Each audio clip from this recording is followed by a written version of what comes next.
What is the way of the superior man? The way of the superior man is about giving. It's about giving who you are to the world. And it's about giving yourself more and more deeply to the world, to your woman, to your family, to everyone. To do this, we need to grow. And we grow through three basic stages. The first stage is when we want to grow for our own sake. So as a man, we might say, I'd like to make some money for myself.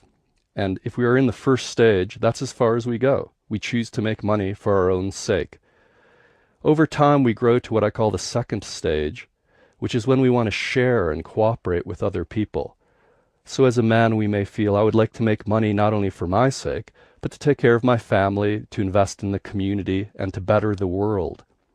So whereas the first stage is about making yourself more full, better, acquiring more money, and the second stage is about sharing with others, being cooperative, working for the sake of the whole. The third stage is about realizing that everything is only change. Everything changes. Who you are changes. Everything you build changes. And change means death. So the beginning of the way of the superior man means to come to terms with not only your own death, but the death of everything you can build, create, and make.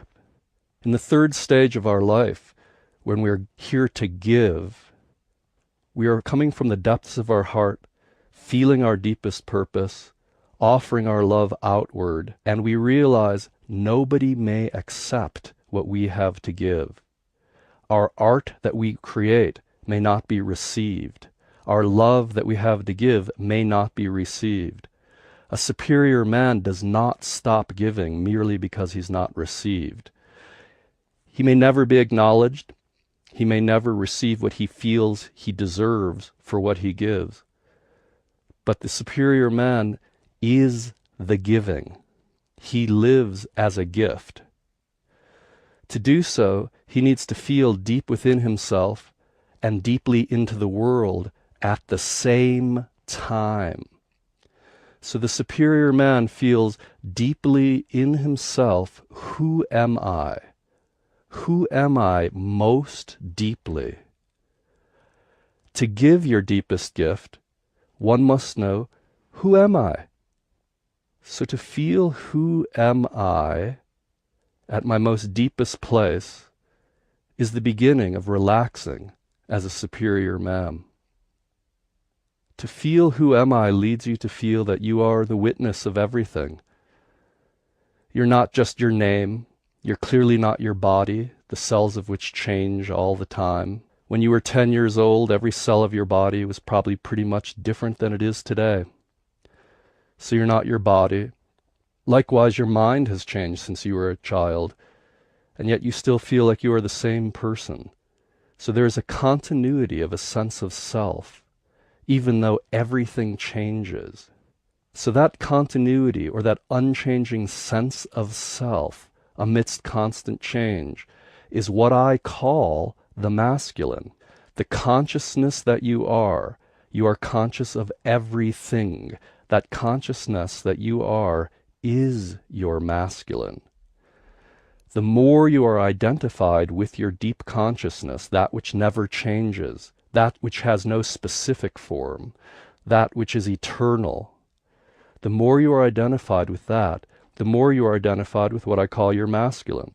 The more you are identified with everything that changes, your thoughts, your body, your relationships, the world, then the more you are identified with the feminine, in the way I use the term. So the feminine is everything that moves, everything you could see, everything you could smell, everything you could hear, everything you could taste, everything you think. Your mind's motion is a feminine dance. Your heart beating, the stars circling through the cosmos is the feminine. So your relationship to the world and to your body is your relationship to her, to the feminine. And your identity as unchanging consciousness is your identity as a masculine player in the world. All men and women, obviously, are both conscious and are conscious of everything that's changing. So all men and women have both masculine and feminine aspects. So every man and woman, in a moment when they're identifying with their unchanging consciousness, they're identifying with their masculine. Every man and woman, the moment they're identifying with everything that changes, their bank account, their thoughts, the world's political situation, the more somebody is identified with the flow of change, the more they are identified with the feminine. So all of us have both masculine and feminine. But to keep this simple, I'll talk about a man identified more with his masculine and a woman identified more with her feminine. As we grow in our lives through the stages, we approach the masculine and feminine differently. So in the first stage, when we're very selfish and self-centered, we tend to become rigid in our identity.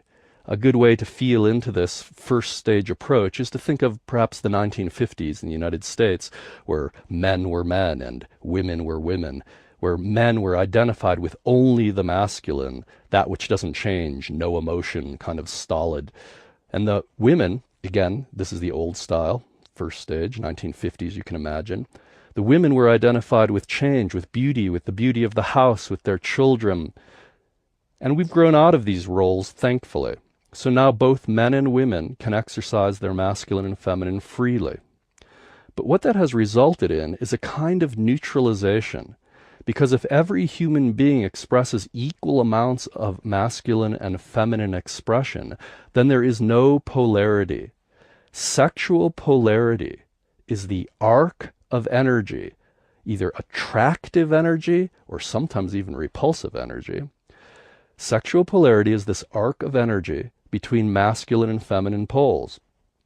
Like all natural energies, you need two poles to create a force field. So for instance, for the electrical force to flow, you need a positive and negative pole. That's why your car battery has two poles. That's why the electrical socket has a positive and negative side for two prongs, because you need two poles to create the arc of electrical force. Likewise, the gravitational field of the Earth is created between the North Pole and South Pole of the Earth. Well, the two poles of sexual attraction are masculine and feminine. So even if two human beings are completely balanced human beings and they can equally access their masculine and feminine, in the moments that they want sexual attraction within their intimacy, it's important to understand that what creates that sexual passion is the arc, the distance between masculine and feminine. So the woman may choose to play the masculine while the man chooses to play the feminine, or the man can choose to play the masculine and the woman play the feminine, or in a gay or lesbian relationship, two same-sexed individuals can play it. One can play the masculine, the other the feminine. And as long as in any particular moment, one partner is playing more of the masculine, that is identification with unchanging consciousness, and one partner is identified with the feminine, identification with movement, life force, light itself, the dance of light, the cosmic motion. When one person is identified with the masculine and one is identified with the feminine, in that moment there will be sexual polarity. However, if two people are in their masculine, two people are in their feminine, or two people are balanced or neutral, then although they may love each other deeply, there will not be the arc of sexual polarity. So what we're talking about here is a very specific situation. We're talking about men who have already grown beyond balance. So there are many men who are still trying to grow from the first to the second stage. They're trying to grow from being, let's call them, let's say, macho jerks, and their partners submissive housewives, if we want to caricature, to make it easy to remember the first stage style of being stuck in these rigid roles of masculine and feminine. They grow to the second stage. And to grow to the second stage, men cultivated their internal feminine, and women cultivated their internal masculine. So as men cultivated their internal feminine, they grew their hair longer and wore earrings perhaps, played music, maybe used marijuana or danced in the woods, played drums, sang together, expressed their feelings. All the things that women, of course, have been doing forever here in the United States, the men finally learned to do in the 1960s and 70s. And women, likewise, cultivated their internal masculine to grow into the second stage. They, so to speak, burnt their bras. They learned how to express themselves as men did, how to interject their opinions into conversations, how to intervene, how to put themselves in the world, make decisions, say no, draw strong boundaries. So women cultivated their masculine, men cultivated their feminine, and became balanced whole people in the second stage. And then, of course, the main complaint in intimacy, women often feel, why doesn't my man know his direction? Where has the passion gone? Men often feel, why doesn't my woman trust me? Why doesn't she invite me into her heart? And so what happens in the second stage is we become whole and independent rather than partial and dependent like in the first stage. But this isn't the end. Whole and independent people is not the meaning of life. It's a stage along the way. And the next stage is to surrender open and to give our deepest gifts however they come, masculine or feminine. So the third stage, man or woman, is completely free to give their masculine or feminine gifts in any way they would like. If a man wants to flow with energy and allow himself to feel the healing force of life through his body and heal other people with his energy, which is a feminine gift, he's certainly free to do so. And if a woman would like to cultivate her capacity to ignore her personal relationships and focus on, for instance, a financial bottom line, a corporate decision in the future, she's certainly free to become a corporate executive or a CEO and work hard all day to achieve a certain goal, as men have been doing for years. So she can use her masculine to make goals and achieve goals. Women can also use their feminine, and likewise, men can use their masculine or their feminine. The way of the superior man is for people who have already achieved masculine and feminine balance. Men and women, men and men, women and women, who could look into each other's eyes and see God. They could look into each other's eyes and see love. They can feel each other's hearts without any boxing, putting people in a box of masculine or feminine. So in the third stage, in the way of the superior man, there is no boxing of masculine and feminine. It's offered freely. But within that free offering, we understand that if we want sexual polarity in our intimacies, which not everybody does, but if we do, then we must understand how sexual polarity, passion, is created and destroyed, which are the dynamics between the masculine and feminine. And we also need to learn the difference between doing something for our own sake, the first stage, doing something for the sake of everybody, that is, for the good of everyone, which is the second stage, or doing something because we feel an impulse beyond our personal lives, but also beyond everyone else's personal lives. There's a depth of being, a depth of love, a depth of consciousness that is coming through all of us, that goes beyond all of our personal needs and also all of our collective needs. So the superior man, over time, more and more allows the force of this light or love or consciousness to come through their life into the world, into their relationships. And in doing that, they understand the yoga or the practices involved in the masculine and feminine dynamic. It is a true art. So the superior man understands the art of sexual polarity, as well as the art of living from his deepest depth, knowing his deepest purpose. And again, that purpose grows through three stages. What is my purpose because I need to know it for myself? First stage.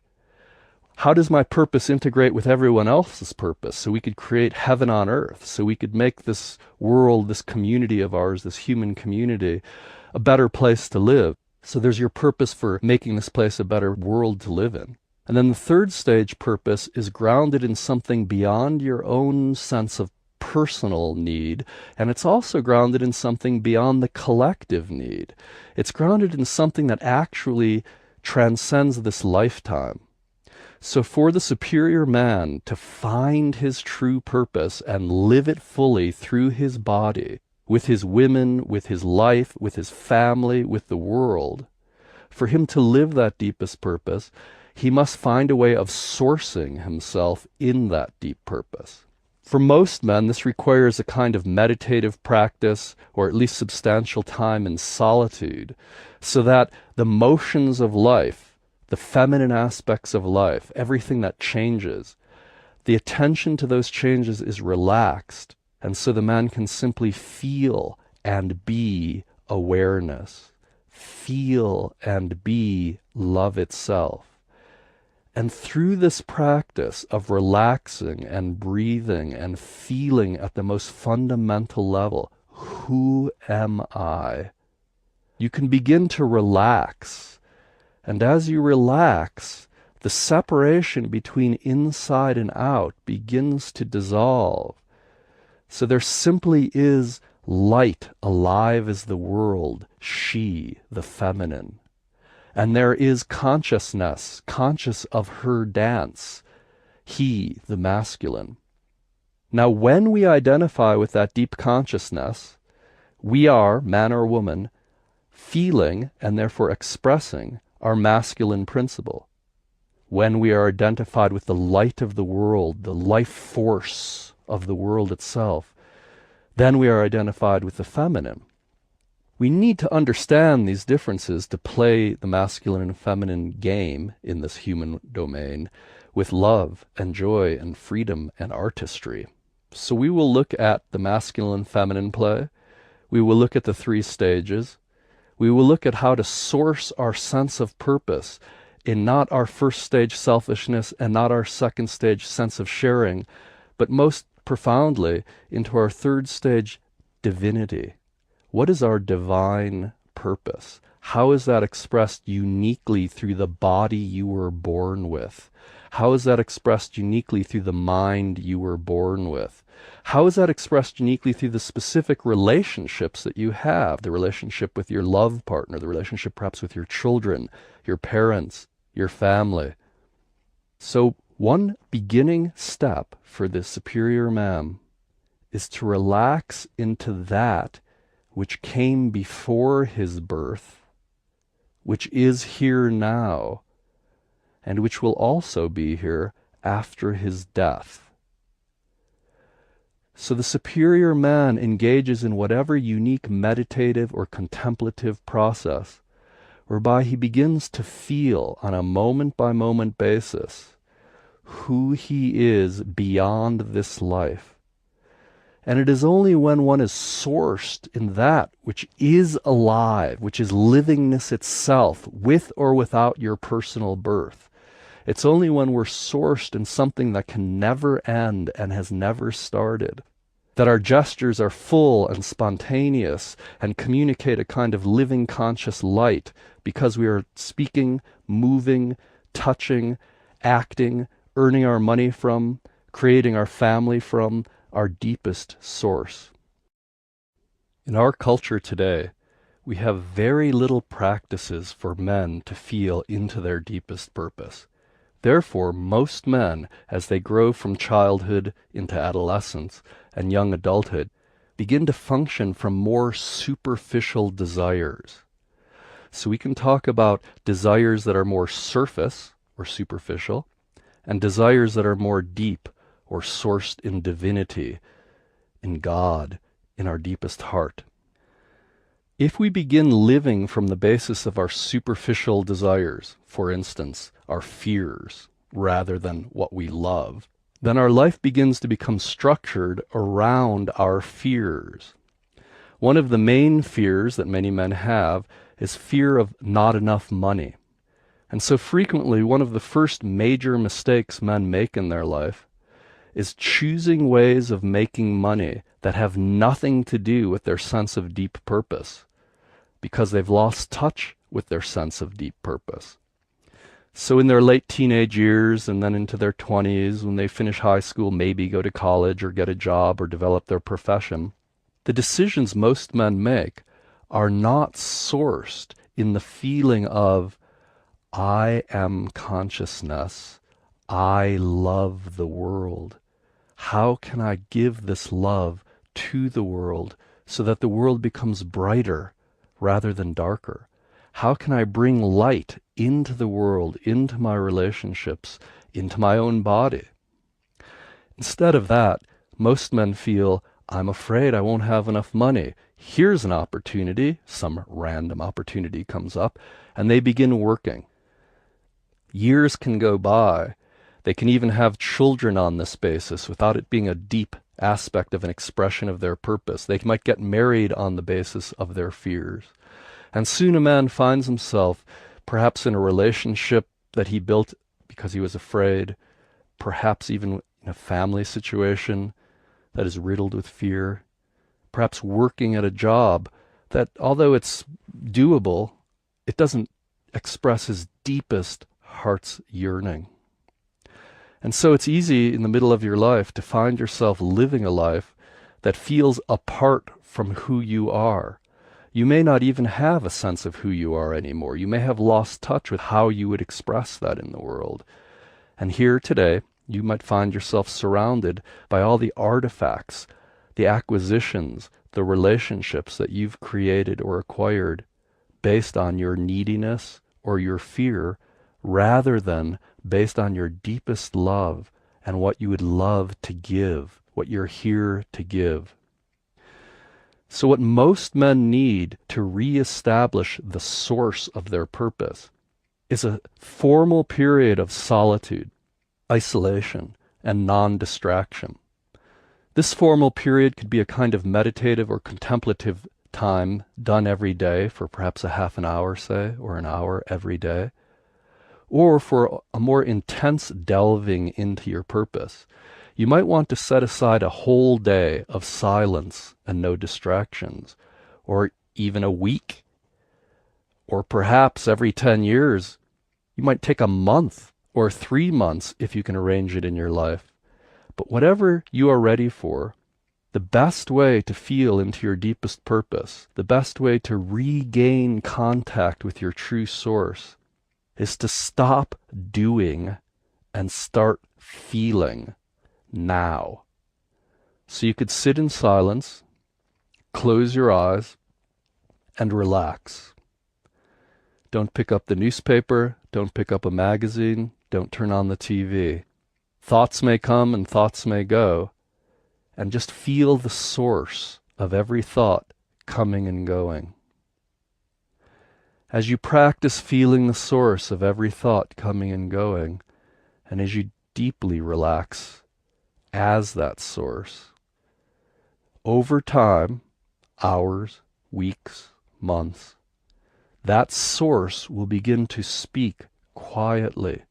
It will begin to communicate to you what it wants to do. You will simply feel an impulse, like a bubble rising from the deepest place in the ocean to express itself on the surface. You will find that the bubble, your impulse of love, comes from your deep well of being and bubbles up to the surface to express itself in life when you stop distracting yourself from that process. So we all need periods of solitude and isolation in order to reconnect with our deepest motive, which is always continuous with something before and after this birth. Another way to ask this question to a man about his deepest purpose is, what would you need to do, or what would you need to become before you die so you can die complete? What would you need to accomplish in the next 3 days, or who would you need to become in the next 3 days if you knew you would be dead in 3 days and you wanted to die in bliss because you had used your life to give everything? You had given everything you could, given your own limits and the world's limits and time's limits. You have given everything you could. That is how we fall asleep in peace at night, because we have lived a full day and given everything. And that is how we die completely, because we have lived a full life and given everything. So, in addition to the periods of solitude and isolation, there's also the ongoing question: what do I need to do or become so I can die complete. I can die full. Now those practices of contemplation and meditative solitude, as well as constantly asking and error correcting, what do I need to give so I can die complete? What do I need to be so I can die complete? What do I need to do so I could die complete? In addition to those practices, we do need to earn a living. We do need to take care of our families. We do need to take care of our earth. Part of our born responsibility is simply as a human. And so what masculine integrity means is setting up your life in whatever way you need to today so you can earn a living, take care of those you're responsible for, take care of the world both locally and as wide as you can reach. But in the meantime, you're always feeling all of this passes. No matter what art I create, no matter how much money I make, no matter how good I am to my children or my wife, everyone dies. All efforts dissolve. Nothing lasts. And so the superior man is always giving and letting go, giving and letting go, giving and letting go. The results of your giving are easy to predict. Whatever you build will fall apart. Whatever relationships you acquire, you will lose. Whatever you create in the world will be perhaps appreciated, perhaps rejected, and over time, certainly forgotten. Everything you give is only light dissolving into its own source as consciousness. And to feel this while you are earning a living, while you are practicing your moments, days, or weeks of solitude to discover and ground yourself in your deepest purpose, while you are also offering your gift, what do I need to give so I could die complete? We are always feeling everything passes, everything. So our hearts become incredibly vulnerable, incredibly sensitive. Our hearts become feeling organs. We begin to feel the space around us from our heart. The space around us becomes living.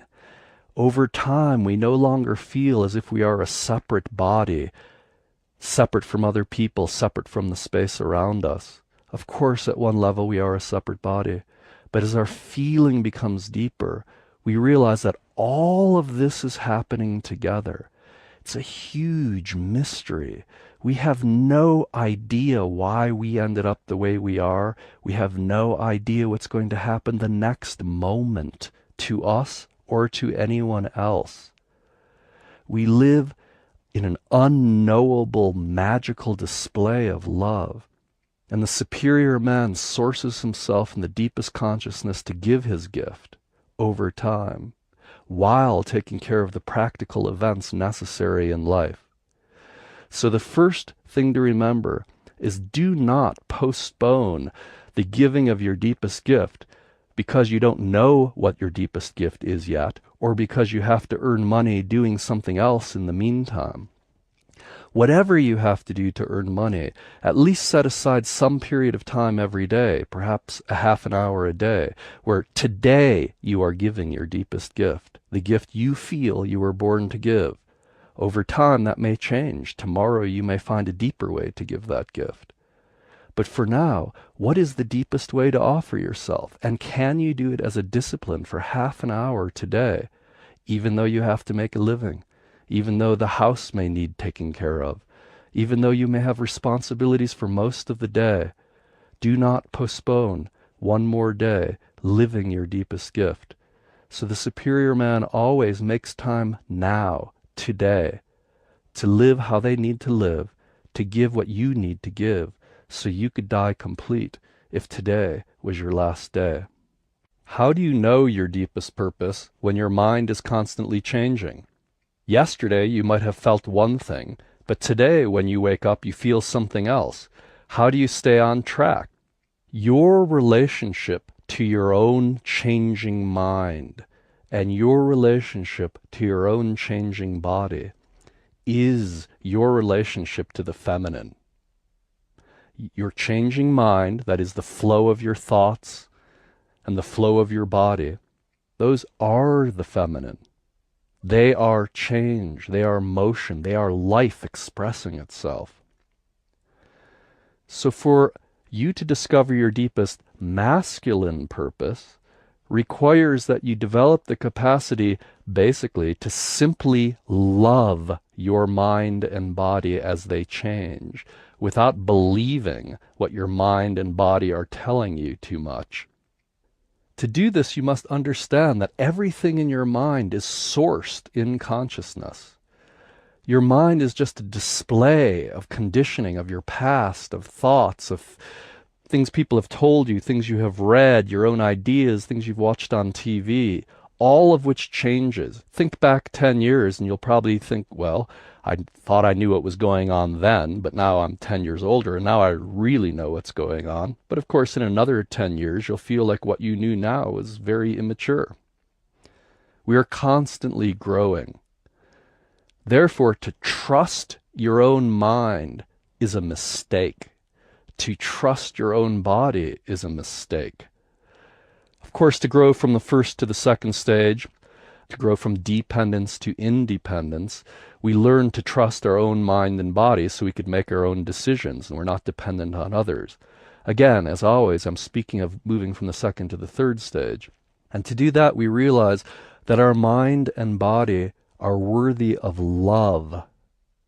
They are not something to be listened to as if they're telling us what to do. We are much deeper and much bigger than our minds and bodies. Our sense of purpose is not discovered in anything we can think.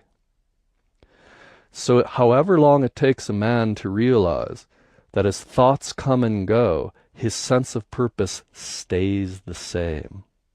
However long it takes him to realize that, that's how long it will take for him to flail in life, to try one thing, then the next day his mind says something else, so he tries something else. And of course, because he can't stay on a single track, his intimate partner, presuming that his intimate partner is more identified with the feminine, so I'll say she, as if she's a woman, although of course someone's intimate partner could be male or female, and also more identified with the masculine or feminine. But to keep this example simple, I'll talk about a man identified more with his masculine and a woman partner identified more with her feminine. If he's changing his mind, so he wakes up one day and his purpose is X, and then the next day wakes up and his purpose is Y, and his woman feels him flipping and flopping and unsure, she of course won't be able to trust that depth because she will feel him attending to the fluctuating thoughts of his mind rather than the eternity that he knows in his heart. So as a woman, as a feminine identified being, she will only learn to trust her partner's masculine when she feels it grounded in that which does not change. The expression is always changing. It's like an artist, any artist, Picasso, Rembrandt, painting essentially the same painting over and over, deeper and deeper in different ways, exploring how to express a fundamental realization. So the expression changes over time. But if it's true, if it's real, if it's sourced in depth, then that depth always comes through the expression. So in some ways it feels like the expression evolves, but the transmission is always the same through the expression. And that's what the partner of a superior man feels, that although his ideas change, his expression changes and evolves over time, that depth is always tangible through all of his expressions. Now, for a man to express that depth through all of his expressions requires that he has the capacity to feel depth and love the dancing mind, the dancing body, and his partner dancing. Therefore, a man can cultivate the capacity to feel his lover as she is without trying to change her and without necessarily believing what she says any more than he believes his own mind. He feels the thoughts arising from her source and his source and expressing themselves and changing over time. But he listens to them more like he would listen to a song, a symphony, or he would listen to wind blowing through the leaves in the woods, or the ocean crashing on the beach. It's beautiful to listen to, and sometimes great insights can come from listening but it doesn't tell you what to do. Rather, it's an expression of your deepest heart that's coming forth.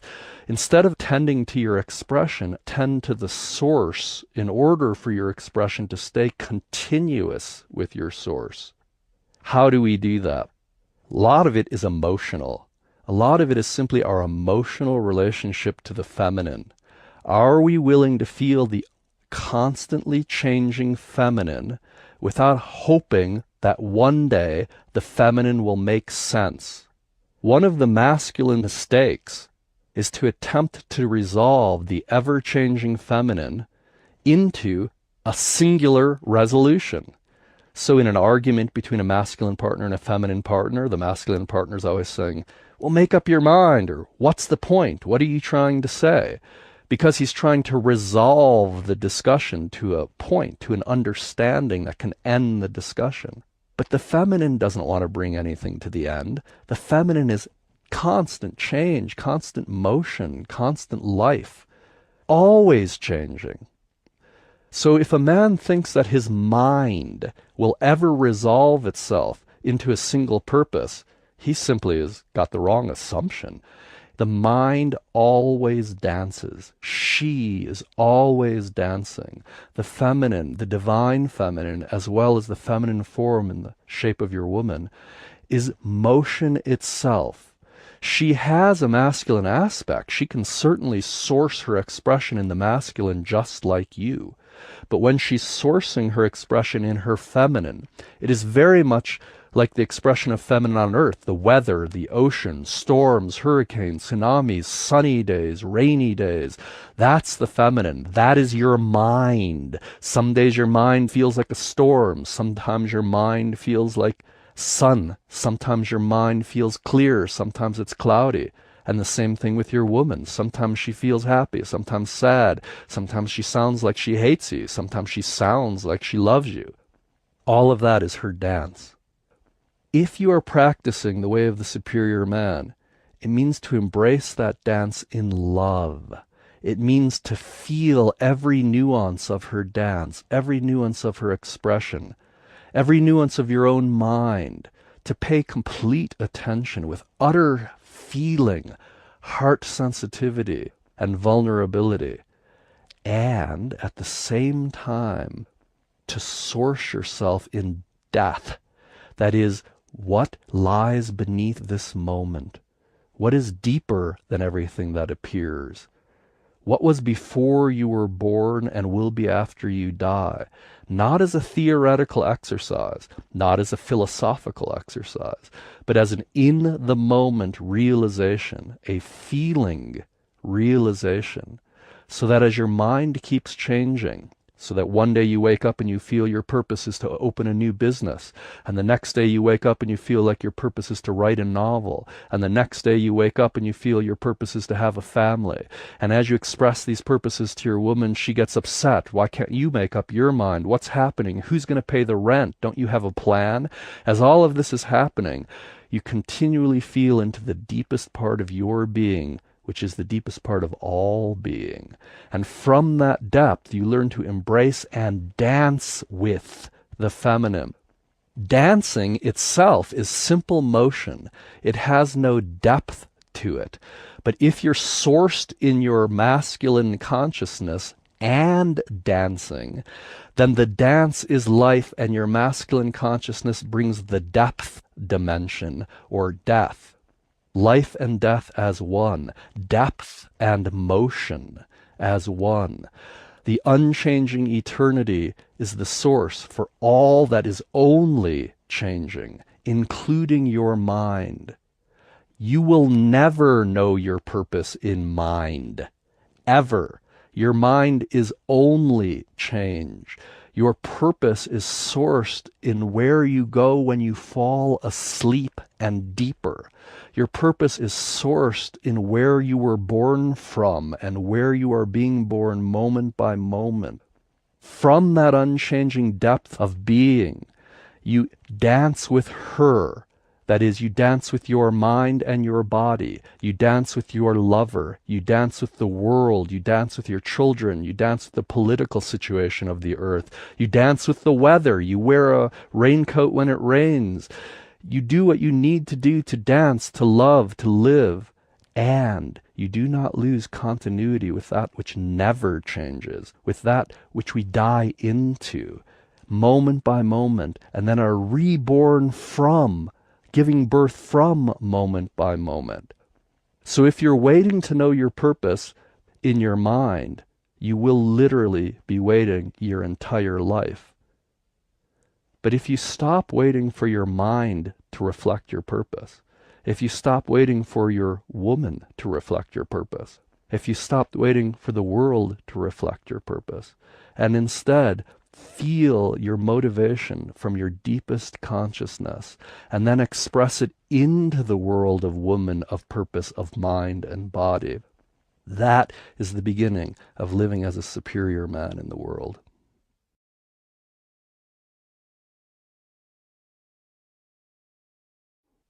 As a man, your relationship to your own mind and body is your relationship to the feminine, to women.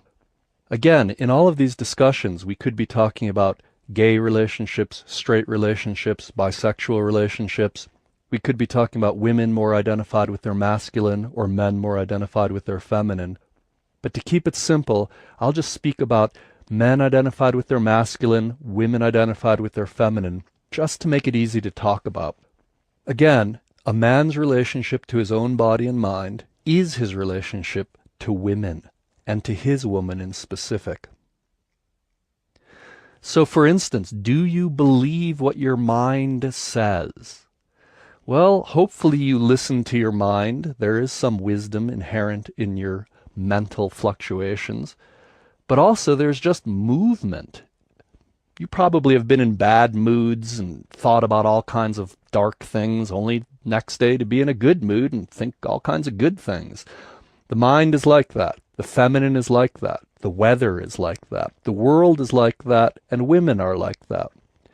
So how, as a masculine identified man, do you deal with the feminine aspect of women? Women, of course, could be in their masculine depth just like you can. Women can speak from their masculine depth just like you can. But especially in intimacy, when you are polarizing your partner, especially in love intimacy, where your partner may lovingly, deliciously relax into her feminine in polarized, passionate play with you and your masculine. In those moments, she is speaking from her feminine. It is like the weather speaking. And so often men, especially who haven't had much experience in this area, feel, wow, my woman says this, and then she changes her mind. Is she lying? Is she lying on purpose? Sometimes she changes her mind every 5 minutes. Well, if you feel your own mind, you will see that sometimes your mind changes too. In fact, it is only change. And so what your woman is saying could be felt as the poetry of her heart in the moment. When your woman is in her feminine, her words are expressing the poetry of her heart in the moment.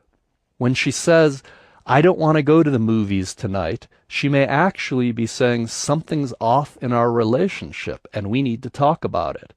But instead, when you say, would you like to go to the movies? Instead of saying, something's off in our relationship, we need to talk about it, she might say, no, I don't want to go to the movies. Well, if you just listened to her, then you wouldn't go to the movies. But what would happen if, when she said, no, I don't want to go to the movies, you felt her, you looked into her eyes, perhaps embraced her, sat down with her, maybe talked about what you needed to, opened her heart in love, stood up with her, put on some beautiful music, danced for a few moments, looked into her eyes and said, do you want to go to the movies now? She may very well say, yes, because what she was talking about had nothing to do with her desire to go to the movies. What she was saying had everything to do with her desire to dance with you.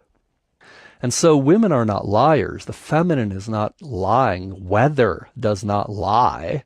It simply doesn't represent anything other than its own expression. And so as a man, you need to simply learn to feel the feminine's expression. Take it to heart. There's often much wisdom, much intuitive depth, a deeper connection than you may ever have to the nuances of life that can be very informative to you. And everything she says could also be an expression of her depth of feeling in the moment, simply an expression of the weather, of her mind, of her heart, of her body, of the community. So women are not liars. The feminine does not lie. The feminine simply expresses the flow that is true in this moment. The same is true of your own mind.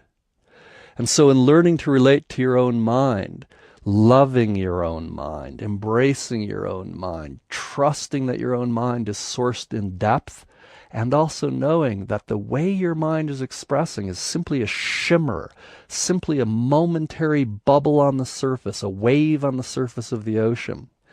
That allows you to stay sourced in depth while your mind changes or your woman's mind changes. So trying to ask your partner, trying to ask your woman, how do you feel, often makes the situation worse.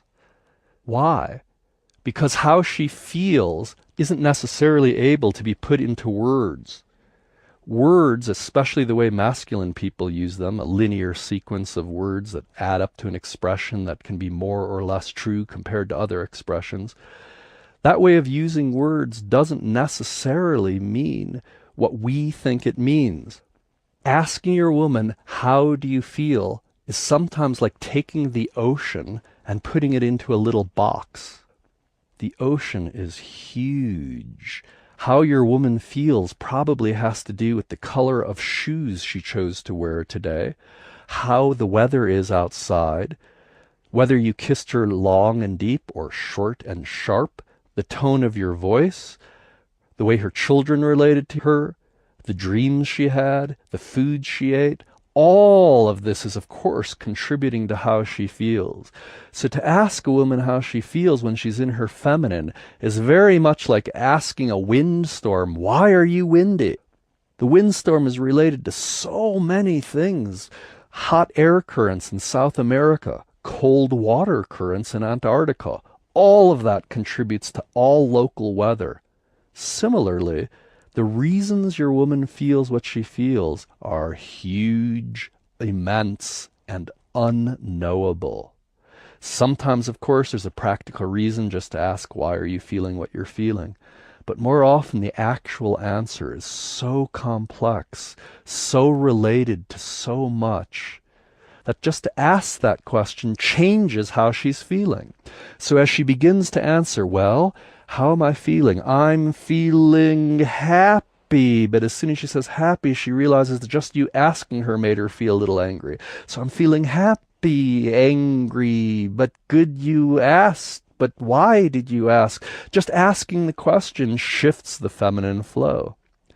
So instead of analyzing her feelings, embrace them. Again, it is much more like a dance, an embrace, a love gesture of inclusion, of holding her heart to yours. So heart to heart, you can actually feel what she's feeling.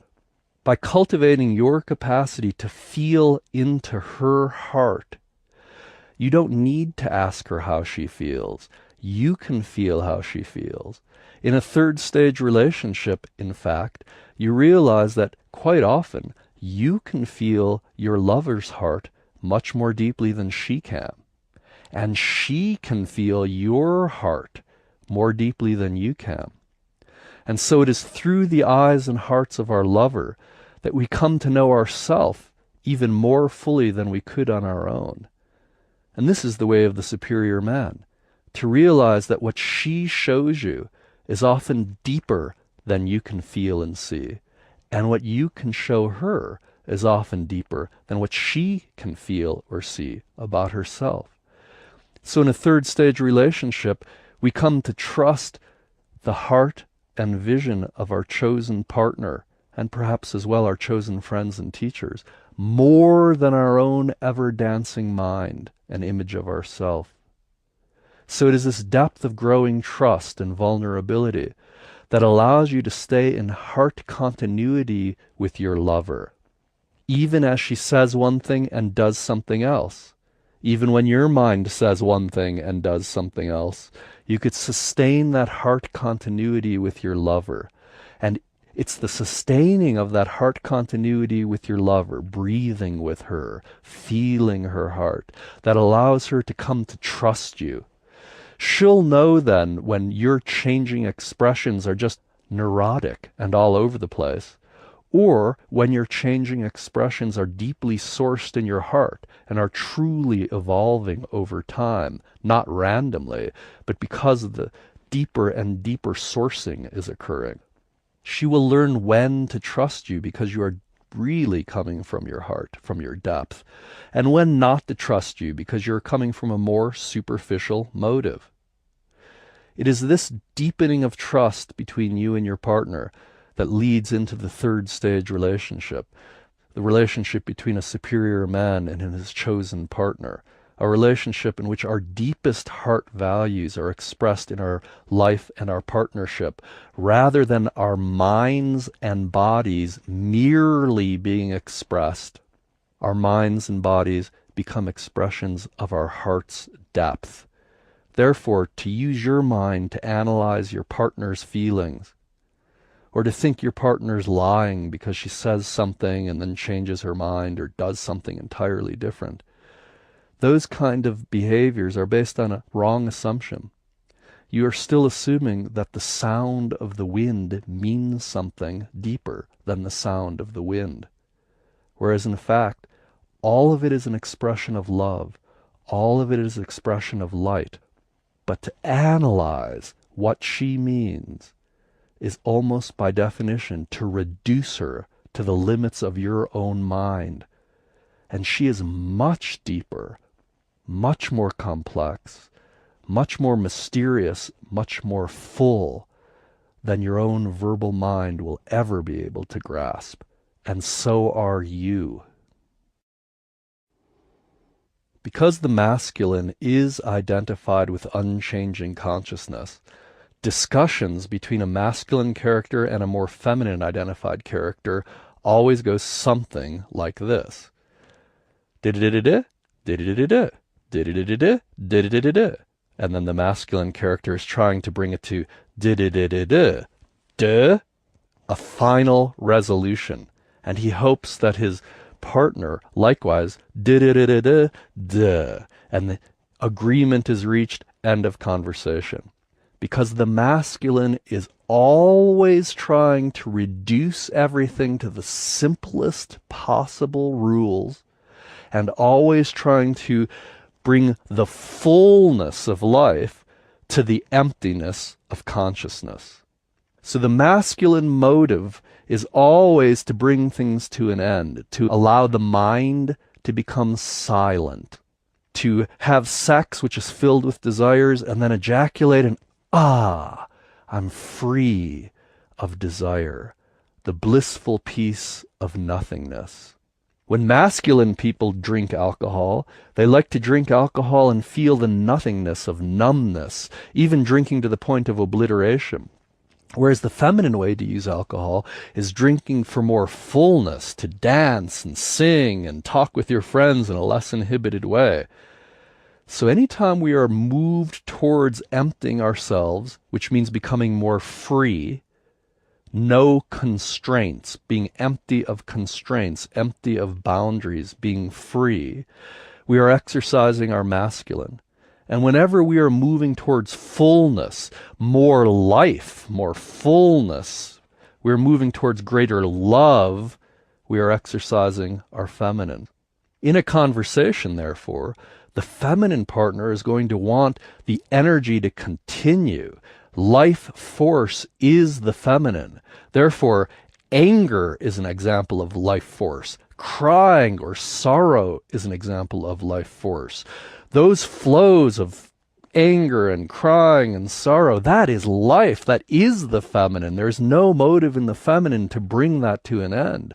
Whereas the masculine partner is always feeling something like, there's anger, something's wrong, I have to make the anger go away. Or, she's crying, or I'm crying, something's wrong, we have to change it. There's nothing wrong. The feminine is motion and emotion. The feminine is the fluctuation of love, the waves on the ocean. That dance, that beauty, the sunlight glistening on those waves is the feminine. So when you are with your feminine partner, you will find that she does not want the intensity of a conversation, discussion, or argument to come to an end. In fact, if you're not giving her your deepest presence, which is what she wants from you, your deep heart presence, unwavering, feeling her, not running away, not trying to fix her, but really with her, feeling her. If you are not giving her that presence, then she will evoke that presence in any way she can. And to her, anything is better than nothing. Fullness is better than emptiness. Putting anything on an empty shelf is better than having an empty shelf in a feminine household. So if you walk into a feminine person's household, every shelf has objects on it, shells, feathers, photos, friends, all kinds of things. If you walk into a masculine person's household, it's all about space. You open the refrigerator and there's 2 batteries and a mustard. If you look at their CD collection, it's arranged alphabetically. Whereas the feminine, everything is filled. If there's a corner in the room that's empty, nothing delights her more than to go shopping, to fill that corner with something beautiful, to fill with beauty, to bring life, to bring love. That is the feminine motive. Therefore, in a conversation, the masculine partner, who is more identified with the unchangingness of consciousness, is always trying to get the conversation to, got it? Do you have it? Do I got it? Are we done now? Can we agree? Can we just rest this conversation and get on with our life? Whereas to the feminine, the conversation is life. The conversation, the argument, the energy, whether it's angry or sorrowful or happy, is the meaning. She wants to feel that flow between the two of you. If it takes breaking your record collection so you get angry and yell at her, sometimes your angry yelling at her feels more full than your distant presence. If what she's used to is you sitting in front of the TV and not paying any attention to her, not giving her any of your presence, then even your angry presence is better than no presence at all. So she will continually attempt to bring your presence forward by triggering all of your emotions, and probably nobody knows your weak links more than your woman. She knows just where to poke you so it hurts. She knows just what you doubt in yourself, so when she questions it, you collapse. She knows just what to say to tick you off, to make you angry. And sometimes, especially if you're not giving her your deepest presence, she'd rather have the presence of your anger, let's say, than no presence at all. Understanding this, you realize your masculine tendency is always to bring a conversation to an end, to resolve a conversation with an answer. She, however, if she is moving from her feminine, has no desire to bring the conversation to an end. In fact, her desire is perhaps to intensify the exchange, to make the dance more passionate, more furious, more loving, more rich, more full. And so when talking to your woman partner, it's always important for your heart to embrace her values as much as yours. She is bringing you life. She is bringing you motion and emotion. She is the miracle of light and life and change and nature and every motion and emotion. You are that which is unaffected by motion and emotion. In some Hindu iconography from India, there are ancient paintings, hundreds and thousands of years old, that depict the feminine goddess Shakti, or Kali, standing above a blue corpse, which is Shiva, or the masculine divine.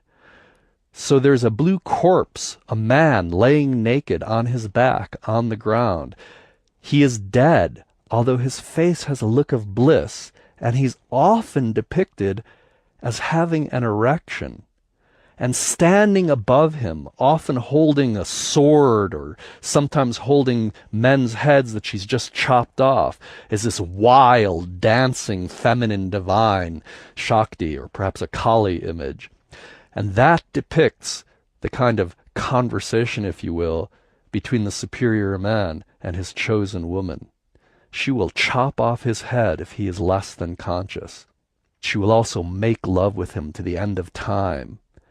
But he must stay erect. He must stay alive in his feeling without reacting to what she says, without trying to box her in, without trying to analyze her. So to be already dead, yet filled with passion, you still have an erection, as in this Hindu iconography. That is, you are lying in bliss. She can dance, she can scream, she can cry, she can make love to you, she can chop off your head. You are resting in the depth of your death. You are resting in the bliss of being emptiness itself, and you allow her to be the fullness of every motion and emotion.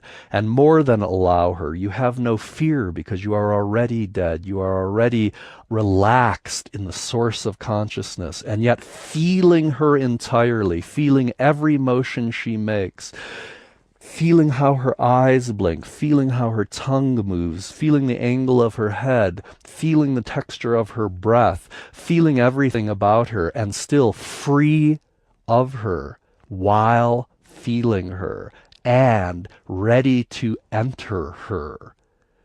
This is the way of the superior man, to be already dead and yet embracing life completely, feeling her, able to enter her. But the common mistake is to feel that through conversation or even through spiritual practices, you can bring things to an end. She has no intention of bringing things to an end. She is motion. One of the most common misunderstandings of this kind of work is that men should do something and women should do something. Although sometimes I may say things like that in a shorthand kind of way. There is no universal answer. This is an art. It's the art of polarity. It's how do we use our depth of consciousness, which never changes, in relationship to that which is only changing and dancing and alive. How is that play lived out in human life? It's an art. And of course I can give you some principles based on things that I've discovered myself, based on things my teachers have taught me, based on what my intimate partners have taught me. But in the end, this is your art. So you need to find a way to live your art of passion, your art of masculine and feminine polarity, and your art of living your gift in the world. Part of that in intimacy is to understand that the feminine enjoys testing the masculine's capacity to stay on track. Perhaps enjoy is a bit too anthropomorphic. It is automatic. She is feeling, does he stay in his deepest source, no matter how the world perturbs him, and no matter how I perturb him? Sometimes, in fact, if you ask women, they'll tell you that in the midst of a conversation with their man, they'll say things they don't even know why they're saying. They may even say something like, I hate you and I never want to see you, and then leave the room. Of course, not really meaning, I hate you and I never want to see you, although it's true enough to say in the moment, perhaps. So when, as a man, do you draw the line? Is she testing you? Is she giving you something to work with? How much time do you devote to listening to her? How much time do you devote to the relationship if you feel that all she's doing is testing you? Again, every relationship is different, so there's nothing I or anyone else can tell you that will apply in all situations. But what I can tell you is that if in your deepest heart you feel that your woman is making wrong decisions, and if you continue tolerating her wrong decisions without offering your guidance, then you will begin to resent her. You will begin to feel that she is doing something in relationship to you that's not helping the relationship, it's not helping her as an individual, it's not helping you as an individual, it's not helping your family or your community or the world. So at a very realistic level, how do you deal with this? When do you draw the line? Because you don't want to end up resenting your woman because you've tolerated her, you've let her go on and on and on, and you're going crazy inside, or you're just becoming numb. When do you draw the line? And how do you know if you're drawing the line for your selfish first stage purposes, your socially, politically correct second stage purposes, or if you're drawing the line because your deepest heart so loves your woman that you simply cannot let her continue for her own sake and the sake of everyone? Well, one way to feel into this is in the company of others, to sit down with a group of men friends and women friends, with you and your partner, and have them feel the two of you in a discussion, and feel when is that line, where can that line be drawn, when is enough enough? So one way to feel when is enough enough is to ask your closest friends and her closest friends. But another way to feel it is simply to feel the tension in both of your bodies. If as your woman is speaking with you, or being emotional with you, and you feel that it's an excessive loop disconnected from her heart, so that her emotions are merely motions, not emerging from her love depth. If that's what you feel, then it is your heart's obligation and your woman's deepest desire for your heart to draw the line. I love you, and I cannot let you continue doing this because I love you so much. On the other hand, if you pull away from your woman when she is being intense with you, and from that place of being pulled away, you draw the line and say, this is enough, it is no longer your heart, your deepest heart, your third stage depth, drawing the line. Instead, it is your first stage neediness. Oh, this is difficult for me. This is too intense. I don't want to deal with this. Enough. That is your first stage line drawn. It's your selfishness.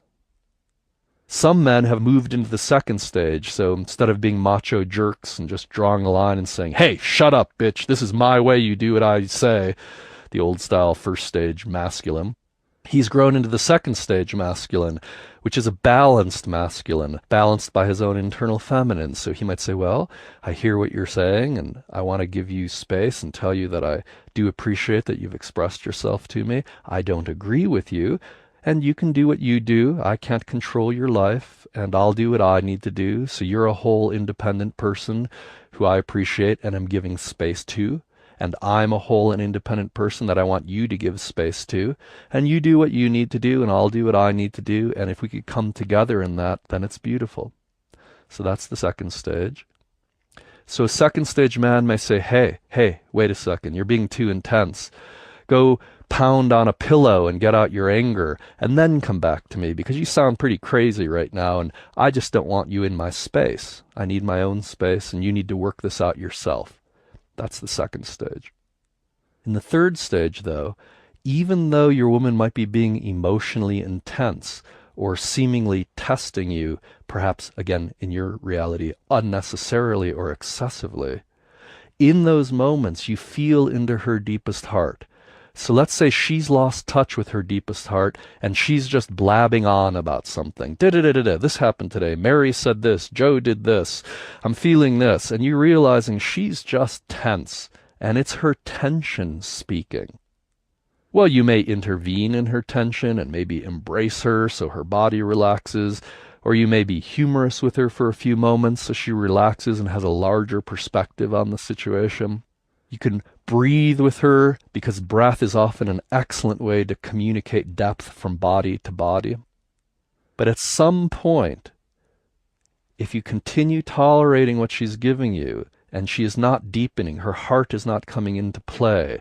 It is not her love being expressed, but merely her tension. At some point, it is abusive. And it is self-abusive for you to subject yourself to that, just as it would be self-abusive for her to subject herself to your physical violence. It is equally self-abusive for you to subject yourself to her emotional violence, so to speak.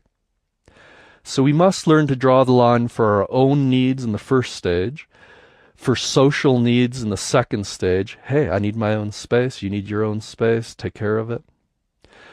But in the third stage, we feel our partner's heart, and we only draw the lines that serve our heart, her heart, and everyone's heart. Again, this is a subtle matter, and it's an art. It's impossible to describe exactly what to say when, any more than somebody would say, how do I paint a masterpiece? And it's impossible to tell somebody how to paint a masterpiece. You could tell them how to combine colors, how to follow the numbers, connect the dots, how to draw outlines, shadings, perspective, but in the end, it's their masterpiece.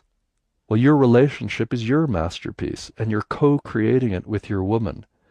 If you don't draw the line, if you simply tolerate her as she goes on, you will be building resentment inside.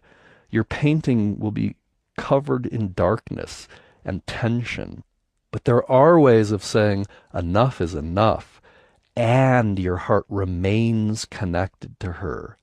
So the key in saying and showing this is enough, and drawing the line, the key is, does your heart remain connected to hers? Are you breathing with her? Are your muscles soft instead of rigid? Is your heart vulnerable instead of sheltered and shielded from your partner? Are you looking into her eyes instead of looking away? Are you feeling the motion of her body as if you were about to dance with her? Or are you pulling away so you don't feel her?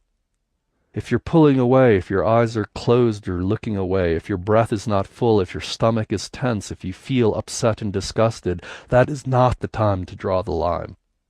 That is the time for you to learn to relax. Feel her. Deepen your heart. Feel more deeply into her heart.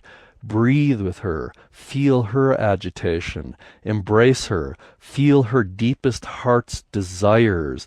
Connect your deepest heart's desires to her.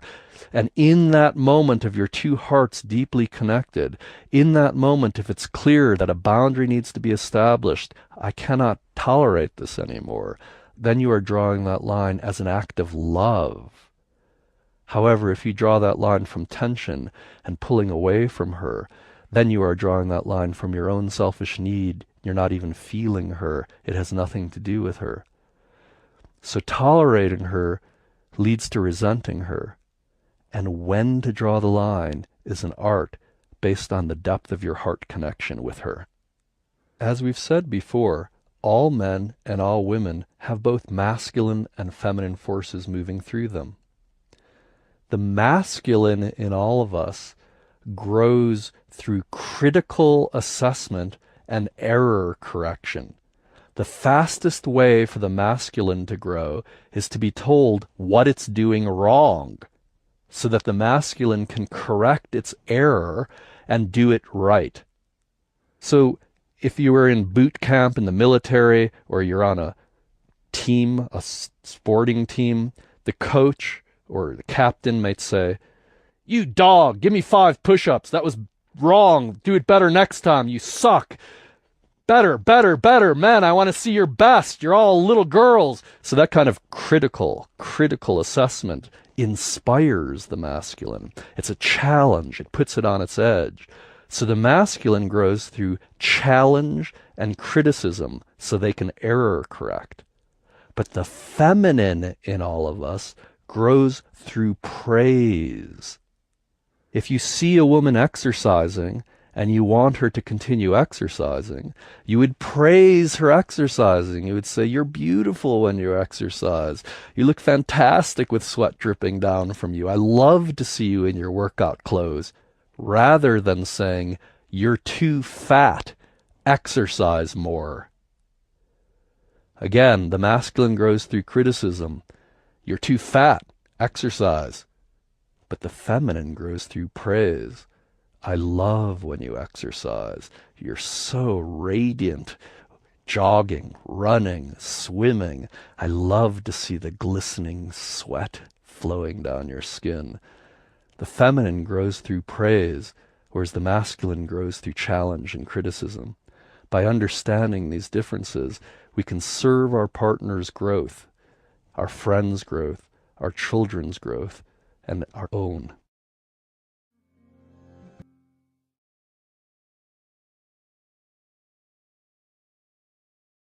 All of us, every man and every woman, has both masculine and feminine within them. Therefore, if we want to experience the pleasure of uniting with the masculine or feminine outside of us, then we must relinquish within ourselves the quality that we want to receive through our partner.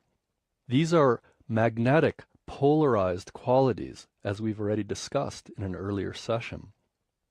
Masculine attracts feminine. Feminine attracts masculine, just like the north and south poles of the globe create a magnetic field, or positive and negative sides of an electrical plug creates an arc of electrical energy. Masculine and feminine create the arc of sexual attraction. If you want that arc of sexual attraction with your intimate partner, you must let go of the quality within yourself that you want to receive through your partner. So, for instance, if a woman wants to receive masculine qualities through her partner, if she wants her man to be more decisive, if she wants her man to have a deeper sense of his purpose, if she wants her man to be able to know what he wants and listen to her and still guide his life without weakening himself, then she must trust his masculine more than hers. If she does not trust her partner's masculine more than her own masculine, then there won't be sexual polarity. She'll be trusting her own masculine more than his. She'll be whole onto herself, but she will not trust relinquishing her own inner masculine and trusting the direction of her partner. Remember that the masculine identifies with consciousness rather than all the changes in life. That allows someone who's relaxed as consciousness to see all the options. Rather than getting lost in the trees, you can see the whole forest and make a decision based on the whole picture. Whereas the feminine is in the moment, feeling the flows in the moment. The masculine pulls out of life and kind of looks at life from the outside, and therefore can pick a direction and see how to follow the path to achieve that goal.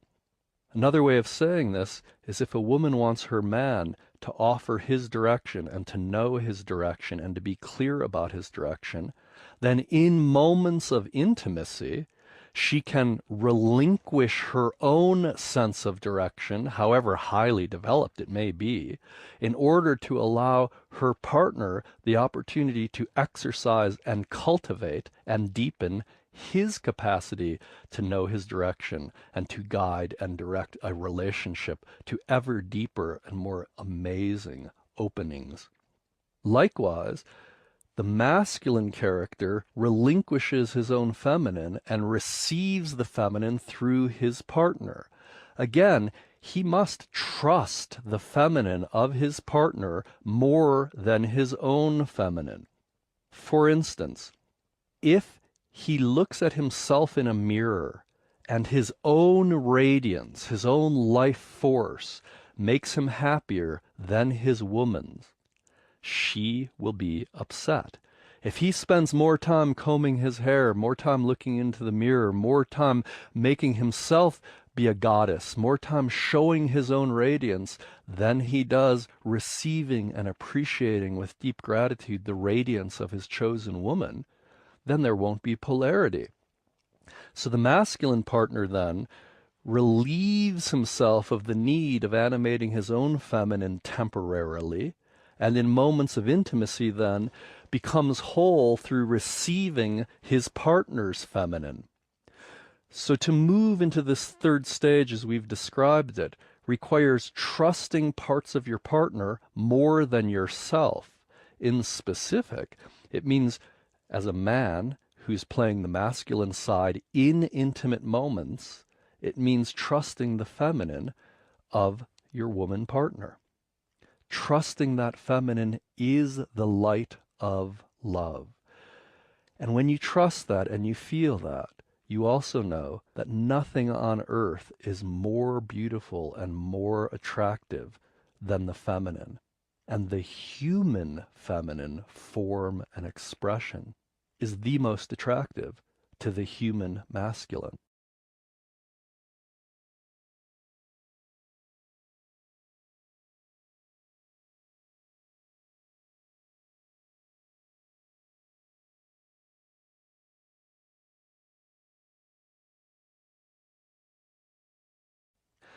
You will always be attracted to feminine energy. You will want to dive into the ocean. You will want to climb the mountain. You will want to enjoy nature. When you see women throughout the day, depending on the exact quality of their feminine expression, you will feel as if you are seeing pieces of art walking around your life, sunsets every day through every woman's eyes, the glory of the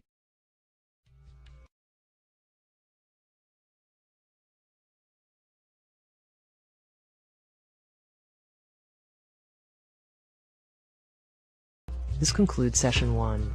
Our program continues with Session 2, Dealing with Women with David Deida.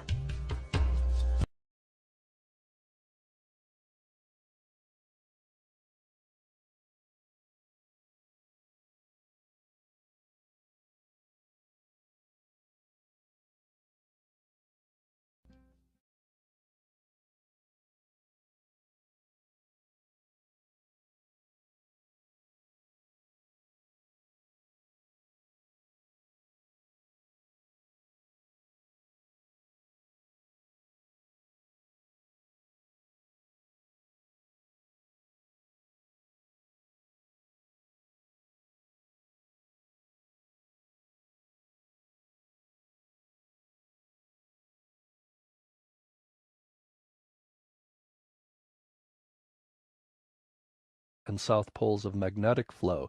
It happens automatically. It's not personal. You may not even like a woman, let alone have any intention of having a relationship with them, and still be totally sexually attracted based on the mere fact that you're in your masculine and she's in her feminine. So you will always be sexually attracted to the flavors of sexual energy that you are not receiving in the rest of your life. If you are not receiving certain parts of the spectrum of feminine energy, the rainbow of feminine energy, if you are not receiving certain colors in that rainbow, you will begin to hunger for them like nutrients. It's very similar. If you don't have salt in your diet, you begin craving salt. Sometimes if you don't eat enough sweets, you begin craving sweets. If you only eat sweets, you begin craving something spicy, something peppery. If you only eat peppery things, you begin to crave something cooling. Well, remember, the feminine is life force. So that means that every feminine being brings you a different quality in this rainbow of feminine possibilities. Whereas the masculine is unchanging consciousness, there is only one masculine depth. The feminine is the complete spectrum of energy and life force. There's infinite expressions of the feminine, which is why both men and women want multiplicity when it comes to the feminine. Women, when buying shoes or shopping for clothing or going out to eat, have the same relationship to the food, the shoes, or the clothing that men have to women. That is, when a woman goes shopping, she's going shopping to feel the energy, the fullness of the feminine. She's selecting fabrics that feel beautiful, that look beautiful, or perhaps she's selecting scents, perfumes that smell a certain way. She has very specific qualities she's looking for, and wearing the same shoes day after day after day, or wearing the exact same outfit, the exact same colors, day after day after day, eating the same exact meal, even if you love it, eating the same ice cream sundae for breakfast, lunch, and dinner day after day after day results in ill health. Variety is the nature of the feminine. When women are looking for shoes, it's the variety of shoes that are possible. So one day she wants a high heel, one day she wants a lower heel, one day she might want a brown leather, one day a black leather. And each of those qualities make her feel full or not. They heal her. Well, in the same way, when men are looking at women, some days a man feels a spicy hot woman gives him the quality of energy that opens him. Sometimes a cooling, icy woman. Sometimes a super sexually charged woman turns him on and fills him with life. Sometimes a demure and shy woman turns him on. Sometimes a woman expressing tiger-like energy. Sometimes a woman expressing hurricane-like energy. So the feminine comes in a variety, a spectrum of beauty, of forms, of nutrients, of colors, of energy. And both men and women want to experience that full feminine spectrum through the variety of food they eat, which is energy, through the variety of clothing and colors, which are forms of energy, and, for men, through the variety of women they interact with through the day. Therefore, most men spend most days desiring a variety of women sexually to combine and merge with them, just as a woman might choose to merge with an ice cream sundae one day, and then a piece of chocolate cake another day, and then some coffee and a croissant another day. In the same way, men choose different flavors or energies of feminine energy in order to touch their needs, in order to heal their wounds, in order to be nutrients to their soul. And so as a man walks through the day and walks down the street, he's feeling this woman who's more like a tiger, or this woman who's more like a cool lake of water. And depending on his energy needs, he responds sexually.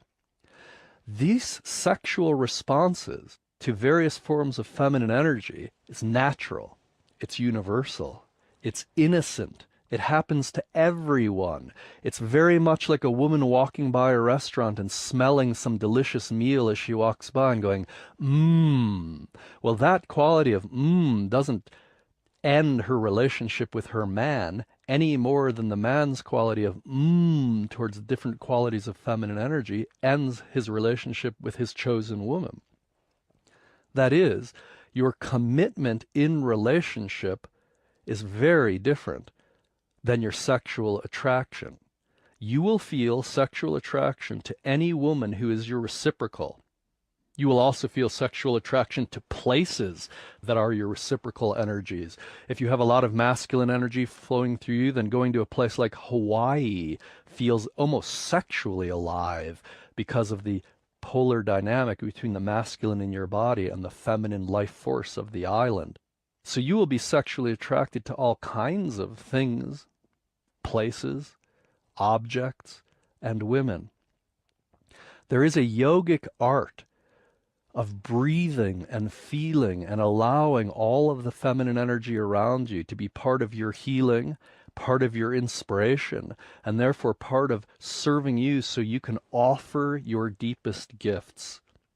So as a masculine man, how do you interact with all the feminine energy you feel all day in all of its different forms so that your gifts are liberated, so that you give from your soul, from your heart, ever more deeply, rather than getting distracted by the feminine energy? The secret or the key to this is to realize that you can merge with feminine energy completely without any physical merging. You don't even need to look at a woman in order to feel her energy, receive her, be inspired, and gift the world from your inspiration that she has provided to you. So the best way of working with feminine energy, with different women that you meet throughout the day and are attracted to, is by converting your arousal into inspiration and allowing that inspiration to connect with your deepest purpose. And so you offer your deepest gift to the world, being inspired by the feminine form. Of course, you also want that inspiration in your chosen intimate relationship, which means your chosen intimate partner can, over time, learn to give the full spectrum of feminine energy. She can be the tiger, she could be the hurricane, she could be the innocent, she could be the pond, she can be the rainstorm, she could be the sunshine, she could be the full spectrum for you. Or perhaps the two of you prefer that you receive certain flavors of feminine energy in other ways. You can receive feminine energy through nature, directly, through walking in the woods, through swimming in the ocean, through mountain climbing, skiing, fishing. You can receive feminine energy through music, through beer, through dance. You can receive feminine energy through any form that conveys life force. So by understanding this, you can get the feminine energy you need in your life without jeopardizing your committed relationship. Committed relationships are based on mutual service. I want to serve you.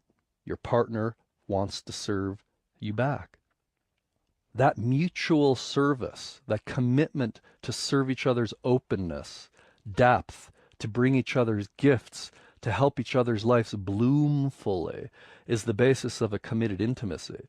Within that committed intimacy, you could learn the yoga or practice or art of sexuality. How do you play the masculine-feminine dynamic within your committed intimacy so that you are both healed and inspired and deepened?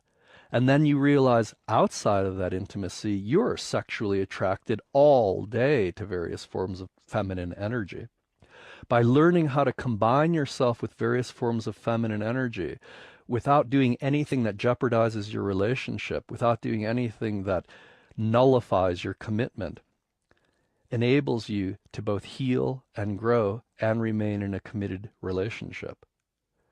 So you are always attracted to merge with specific qualities of feminine energy that are lacking in your life and in your own body.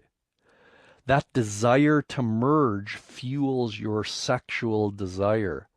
And by understanding that that sexual desire is an innocent, spontaneous, and natural response between masculine and feminine poles, you no longer take it so personally. You no longer think that you actually have to do something with a woman personally, and you realize it is an endless mutual gifting of masculine and feminine. Some is within a committed intimacy, so you can take that as far as you want.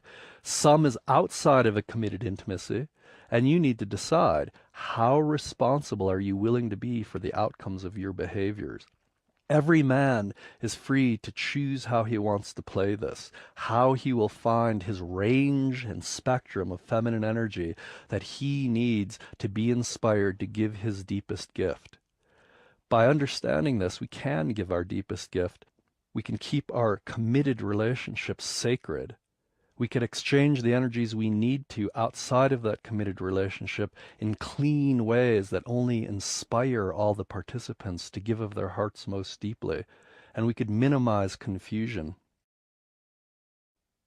Because the feminine is energy, is life force, is the motion of love, is light dancing, the feminine is simultaneously the most attractive thing there is for the masculine, and the most confusing, chaotic, and sometimes repulsive.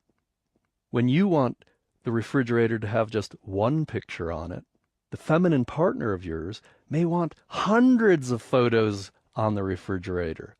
You may want the furniture ordered a certain way in your room so you can easily get from one place to another. But your feminine partner may have a different sense of beauty, a different sense of fullness than you do.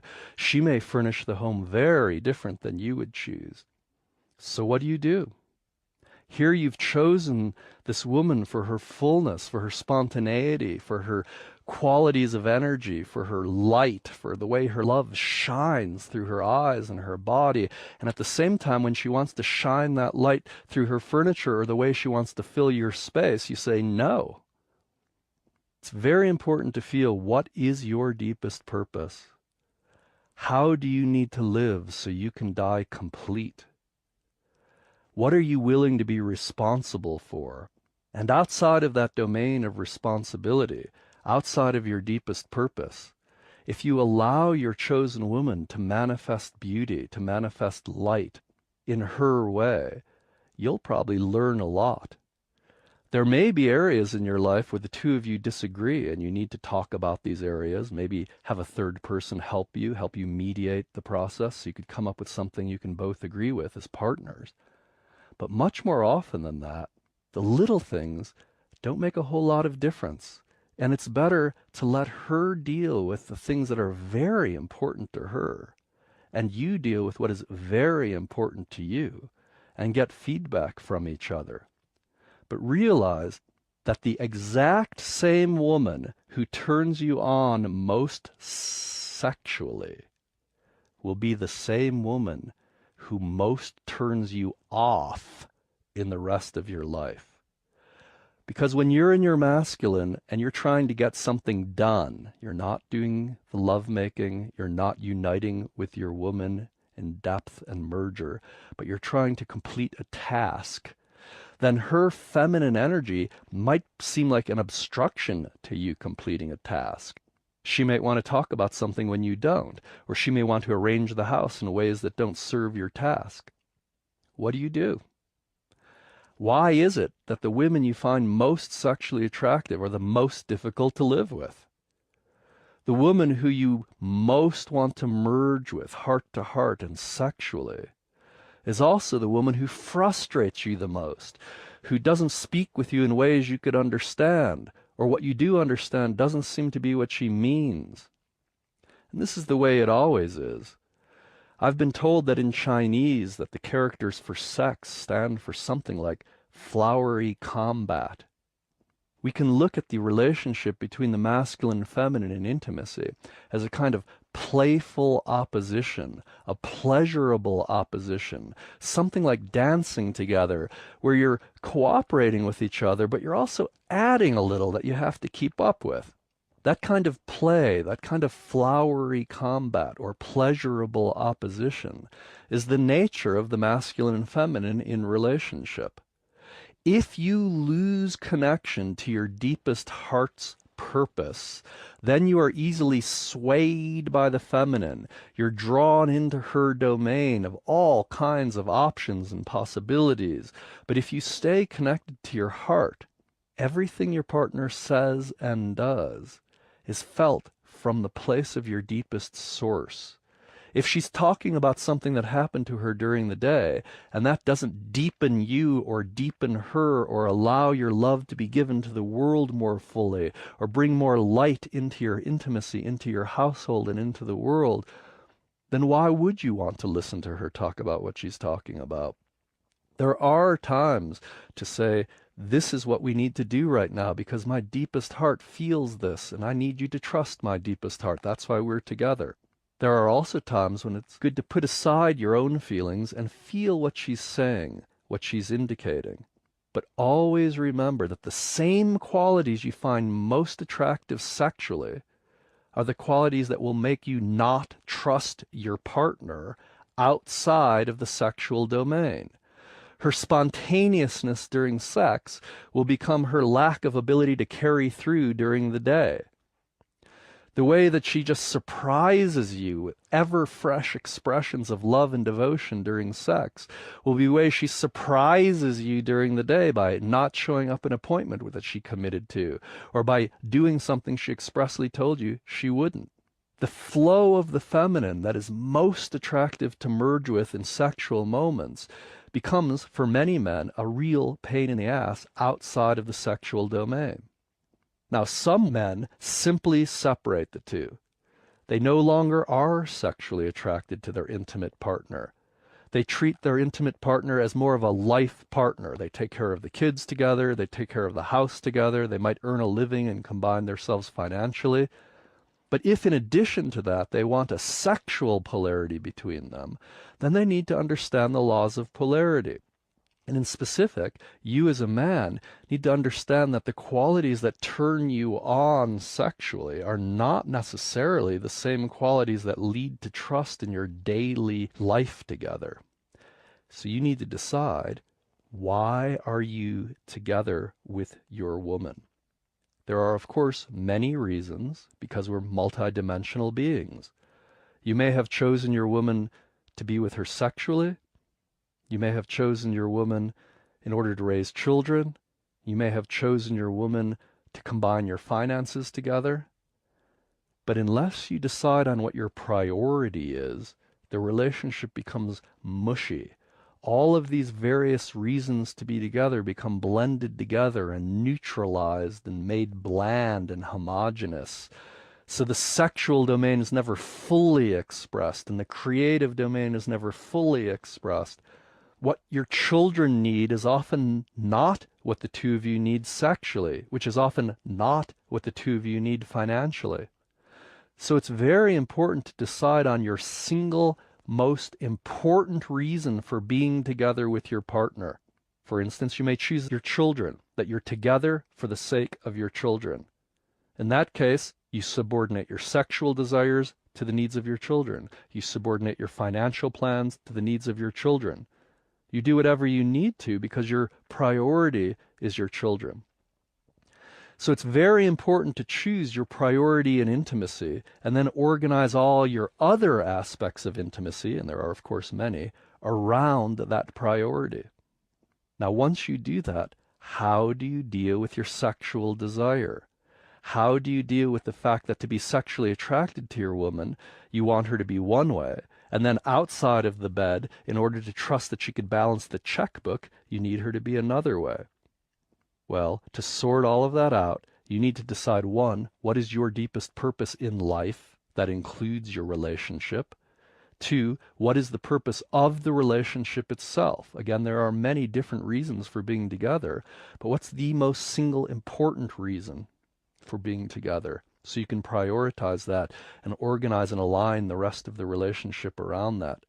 And then finally understand that you will always be in playful opposition with the qualities you are attracted to sexually. You will fight with the very same qualities that you want to dive into sexually. You will fight with those qualities through the day. So the way it is, the state of affairs is, the woman who most turns you on sexually is often the woman that most frustrates you for the rest of the day. And if you do find a woman who you work with well as a partner all through the day, you may find that you're not as sexually attracted to them in the moments of intimacy. So it's very important to decide on, how do you want to live your sexuality, and where does your sexual expression rank in your hierarchy of priorities? Is it what is most important in your intimacy, or are other things more important in your intimacy? Most men will sacrifice their job, their family, and, as we've seen in a recent presidential scandal, they will sacrifice their country for the sake of the sexual transmission of energy. The desire, the need to merge with the feminine is so intense for most men that they'll risk all kinds of things that are very important in their life for even a brief moment of complete sexual merger. The first stage approach to this is to be selfish, and if you need sex, you have it however you need it. You go to a prostitute or have a mistress. In the second stage, we learn to cooperate. We usually suppress the part of ourselves that finds that sexual merger so inspiring, and so we become uninspired monogamists. But in the third stage, we feel our deepest purpose, and we feel, how does sex add to or subtract from our expression of our deepest purpose? And then we can yogically or artfully arrange our sexuality so that it serves our deepest purpose, the deepest purpose of our partner, of our family, of our community, and of our Earth's community. Once we understand those priorities, we could begin approaching specifically the sexual practices that we need so that all of us continue growing. Know your deepest purpose, know the single most important purpose of your relationship, and understand that the same qualities you find sexually attractive will most frustrate you, and you're on your way to being able to give your gift as a superior man in intimacy. You are probably attracted to many women every day. Every woman who offers you a quality of feminine energy, a part of the feminine rainbow that you need in the moment or that would heal you, feels amazing and fantastic, really inspirational. A woman's smile can literally light up your entire day. So how do you deal with all of this? How do you deal with the constant attraction you feel all through the day to different qualities of feminine energy? Well, you need to know, why are you here? What is your heart's deepest impulse? Without knowing your heart's deepest impulse, then all you have is a bunch of superficial impulses that are always conflictual. Your babysitter is taking care of your children, but you're sexually attracted to your babysitter. But if you have sex with your babysitter, you'll end up divorced, and you really love your wife. But you don't have good sex with your wife, so she should understand if you have sex with your babysitter. But you'll probably ruin your babysitter's life also if you have sex with her. So what do? So there's infinite complexity and always opposing thoughts in your own mind. Again, by knowing your deepest purpose, by ongoingly staying continuously connected with your heart's most profound openness, your heart's most vulnerable feeling sensitivity, then you can organize your random desires throughout the day to serve that deepest purpose. In other words, if you're walking down the street and there are beautiful women all around you, as there always are, if you know your deepest purpose, then the energy, the arousal that you feel by being blessed by witnessing this beauty can be used to give your gift. Your inspiration can be offered through the giving of your gift. So every woman you see through the day, every woman who makes you happy to be alive, contributes to the giving of your gift to the world. But if you do not know your deepest purpose, if you're just moving through the day for lesser reasons based on your fears and tensions and your need to release stress, then when you partake of beauty, then when you breathe in and feel the feminine divine in all of these women, then when you become aroused and happy to be alive by the force of the feminine, you'll want to get rid of it. You'll be stimulated and want to release it. You'll be stimulated all day and you'll have masturbatory fantasies of these women. You'll be stimulated and you'll want to go home and just release it and go to bed. You'll want to combine with all of those women. There's no reason not to. What do you do with all that energy? You'll schmooze. You'll find yourself flirting. You'll be standing in line at a grocery store next to an attractive woman and she turns to you and you lose your breath. She's so breathtakingly beautiful. And then your mind will be reeling with that energy and you'll wonder, should I ask her out, or am I in a relationship, or maybe I'm not in a committed relationship. All the conflicts in your own mind will come to the fore. But if you feel, what is my deepest purpose? What is my gift in this moment? You can feel, how does this woman's blessing of my life, how does this woman's depth of wisdom and radiance that she's shining through her eyes, or the way she moves, or the way she smiles, how can I allow that to inspire my deepest gift so that I can offer it more fully to her, to the world, to my chosen intimate partner, to my family? So it's essential to understand your deepest desire so that you could subordinate your lesser desires to your most profound desire. True discipline does not involve suppression. True discipline does not involve resisting your desire to merge with all the feminine forms you feel and see all day. True discipline means to act on your deepest impulse rather than your more superficial motivations. Discipline is the capacity to act from your deepest motive as opposed to your lesser motives. And so in every sexual moment, the question is, how can this sexual exchange between masculine and feminine, this polarization, be used to serve all beings, be used to serve the world, be used to offer the gift I am here to give? How can that inspiration be used to deepen my family life, my intimate life with my chosen partner? And then the blessing, the radiance, the awesome awakening power of the feminine that is all around you all the time in nature, but most especially in other human women. That constant blessing force becomes converted into the fuel of inspiration for your deepest love gift to all of those in your life, as opposed to merely being a pebble in a pond with no organizing principle. So as every pebble gets thrown in, the waves that are formed just start making a mess on the surface of the pond.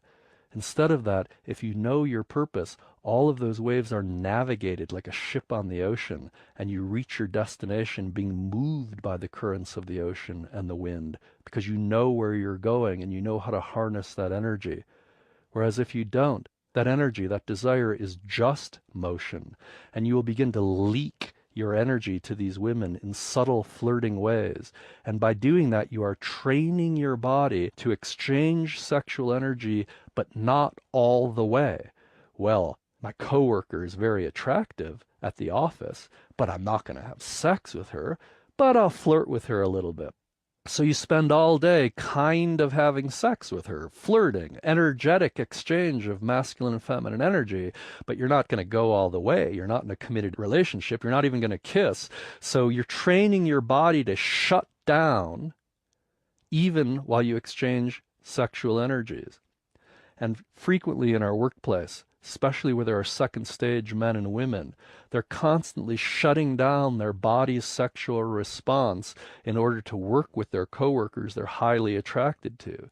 And over time, over months and years of doing that, we learn to both shut down and partially exchange sexual energy rather than fully appreciate and exchange sexual energy, always for the sake of bringing light and consciousness to the world, never violating our commitments, and always giving our deepest heart through the inspiration that the feminine gives us.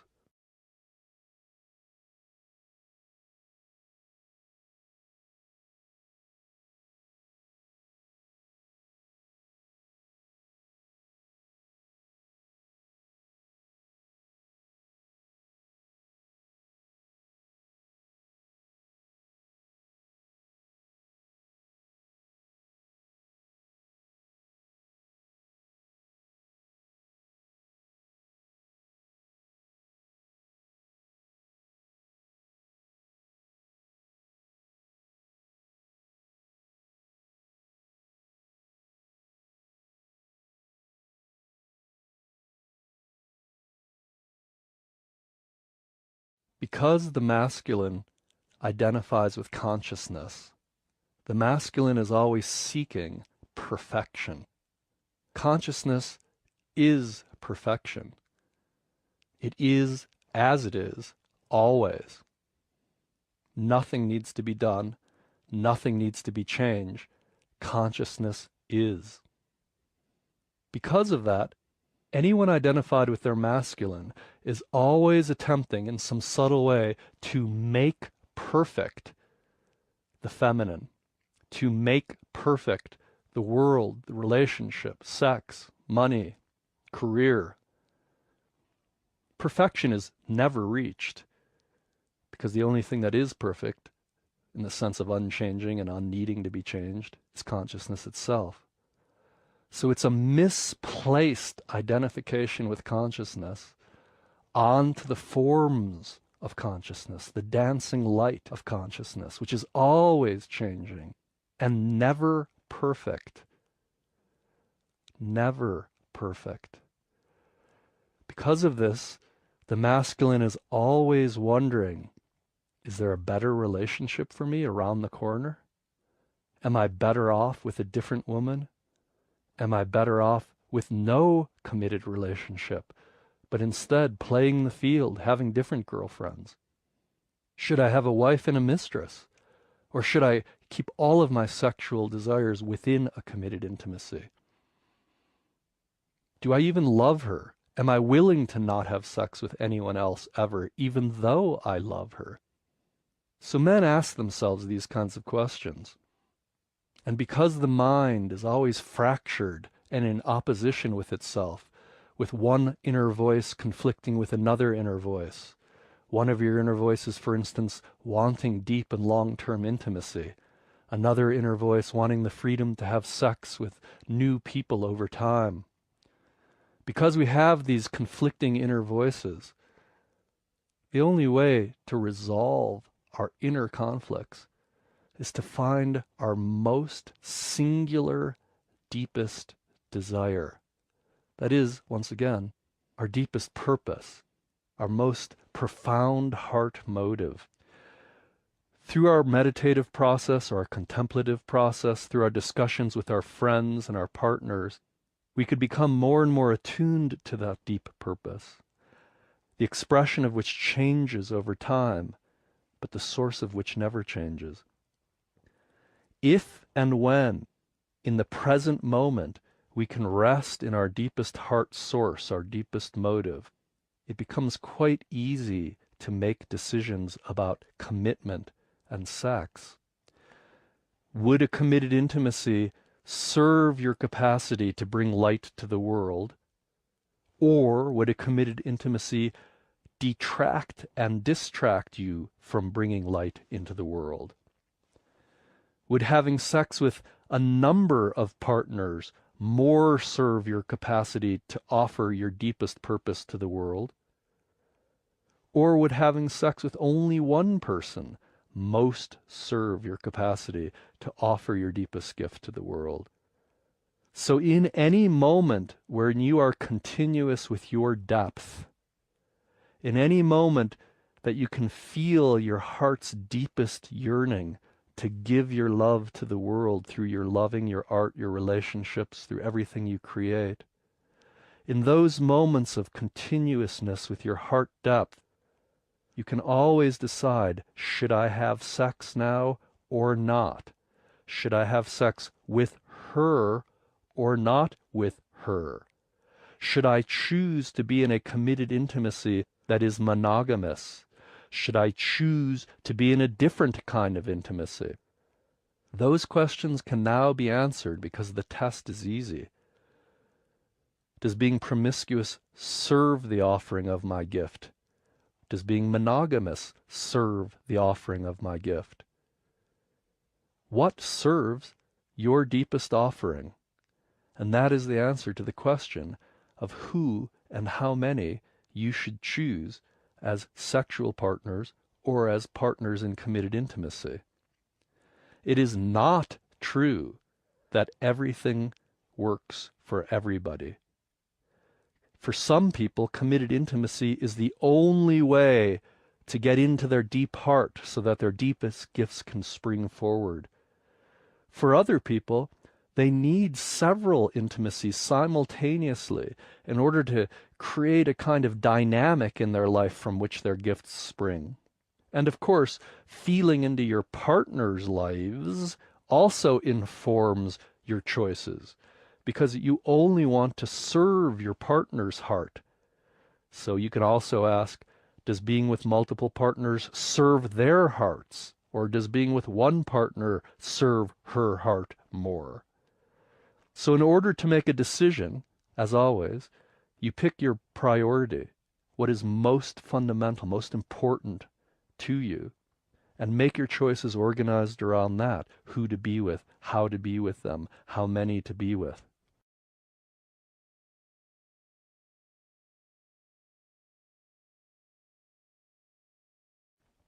If you choose a committed intimacy, it is important to understand that the woman you choose does not want to be number one in your life. She may, of course, want to be the most important human in your life, but she does not want to be the most important anything in your life. She knows that one day she will die. She knows that the relationship may or may not last. She knows that if you hide your deepest purpose, or if you curtail your deepest life impulse in order to please her, in order to make her feel like she's number one in life, you will also resent her because you will have given up your deepest impulse to make her feel like she's the only reason that you're alive.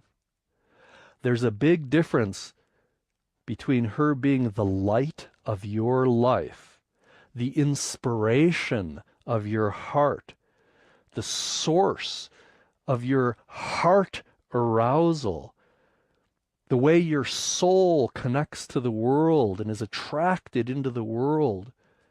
There's a difference between a woman offering you those blessings and a woman who you cannot live without.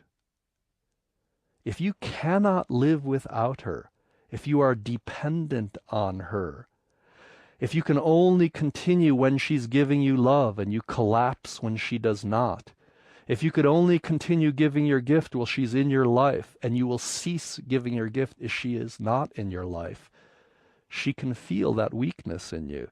She doesn't want you to require her to be a certain way in order for you to give your gift.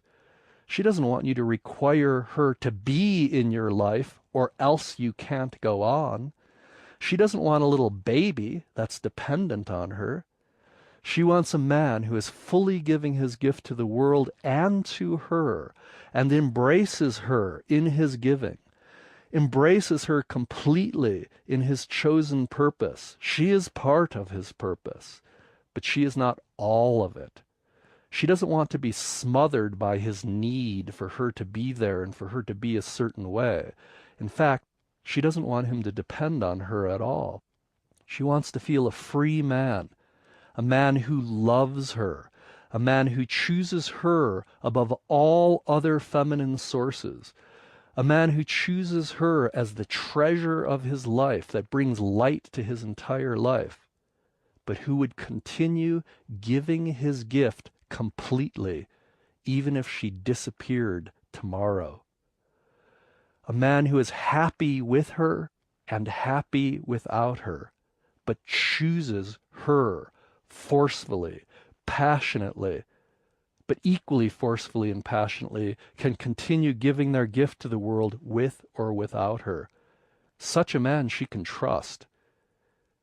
She can trust his heart isn't bending to her needs, but rather offering his love without curtail. He is not holding back in ordering to keep her with him. He's not holding back in order not to scare her away. He's a living gift, embracing her, feeling her, loving her, knowing her deepest heart. And yet, if she leaves, he can continue fully. If she dies, his heart will grieve. His heart will ache. For days or months or years, his heart may feel intense pain and suffering and hurt. But in the midst of that intense pain and suffering and hurt, he still has full access to the source of his being, to the love that moves his life, with her or without her, and she can trust that in him. So don't make her the only thing in your life, or the most important thing in your life. Embrace her as the human you choose to live with most intimately. Embrace her as the treasure, the gold in your life that shines and gives you the value of life itself. The attractive force that when you wake up in the morning makes you happy to be alive as you see her sleeping next to you. At the dinner table when she smiles and your heart expands. When she looks into your eyes and through all your busyness and your goals and tensions, in her eyes you feel a depth of devotion that awes you, that brings you to your knees so that you too can worship the divine, because you can feel the devotion she has to love in her eyes. Ultimately, when a woman feels your heart, she wants to feel the heart of God. At your depth, she wants to feel the depth of God. She wants to feel divinity itself motivating your life and motivating your desire to be with her. She wants to feel loved and taken by God when she is loved and taken by you. Therefore, God, or the divine, or the deepest impulse of your heart, is what is most important to both you and her. She doesn't want to be the only thing in your life. And so, if you continue to come after her, if you meet a woman and you continue to want to be with her, even though she is not feeling your purpose in your heart, even though she is not feeling the divine in your heart, and you still come after her, you are basically saying, well, I live on superficial desires. Sure, I want you. You're very beautiful and sweet. I would love to be with you. I'm lost in my life. I don't know where I'm going. You won't feel God in my heart. You won't feel my deepest impulse in my heart. You'll feel my superficial desires, but that should be good enough. Such a woman will not choose you. She won't want to choose you because she only feels you wanting her instead of feeling your love for God, your love for allowing God's will to come through your life, your commitment to bringing love and light to the world, and her being part of that. She doesn't want to be the only thing in your life. She doesn't want to be number one in your life. And therefore, choose to be with a partner who chooses to be with you. If you continue to run after a woman and dissociate from your deepest source, your deepest purpose, she will feel your own detachment, your own disconnect from your heart, from the divine. So she will not feel the divine embracing her when you embrace her. And yet that is her deepest desire. Her deepest desire is to feel the inexpressible divine. It's beyond words. It's that which is living all of us. It's the motivation at every heart. She wants to feel taken by that immense force of being, by that infinite, eternal openness. She wants to feel pressed down by the infinite mass of being that is masculine divinity. She wants to feel pinned by that, taken by that, smushed by that, weighted down by that. She doesn't want to feel pushed and weighted down by your superficial desires. And so, there comes a point in your pursuit of a woman when you must evidence your deepest desire. It is not her. So this isn't a matter of playing hard to get, but it is a matter of simply demonstrating your deepest commitment. I love you, but I love God more than chasing after you. So if you want to be with me, I am here. I love you, and I will commit myself to being with you and serving you in the name of God as an expression of our deepest love. I will give you all of that, and I will want from you all of that. But if that's not what you're interested in, I have no interest in you. That is what she wants from you. She wants your deepest desire, which may include her. But if you chase after her when she is not feeling your deepest purpose, when she is not feeling the divine in your heart, then you're simply imposing your superficial desires on her rather than offering her the gift of your divinity through your heart and body. So not only does she not want to be the only thing in your life, she also doesn't want to feel that she's more important to you than God is. She doesn't want to feel that you will ignore your heart's impulse.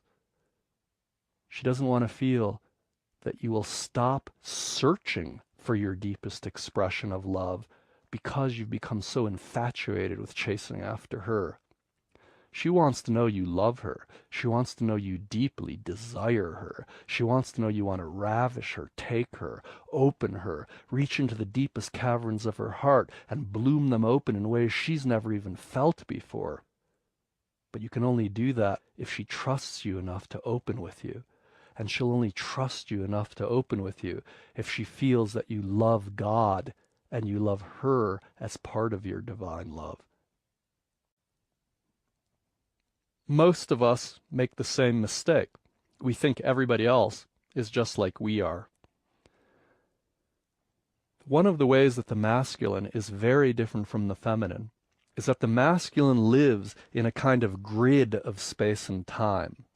So for a woman or a man who is in their masculine, when they say, I will meet you on 45th Street at 5 o'clock, it's a certain place in time that's agreed upon, and you need to make plans to be able to get there, both in space and in time.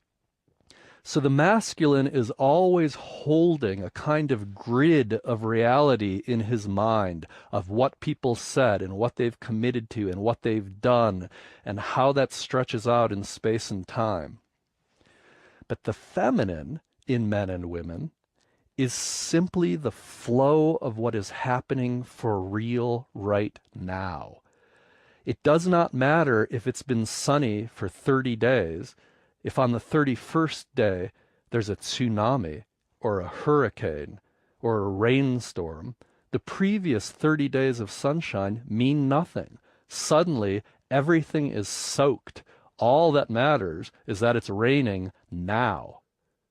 Now, to the masculine, outside of life, observing life, witnessing all of that which changes, the masculine can feel, it was sunny for 30 days, then it rained for 1 day.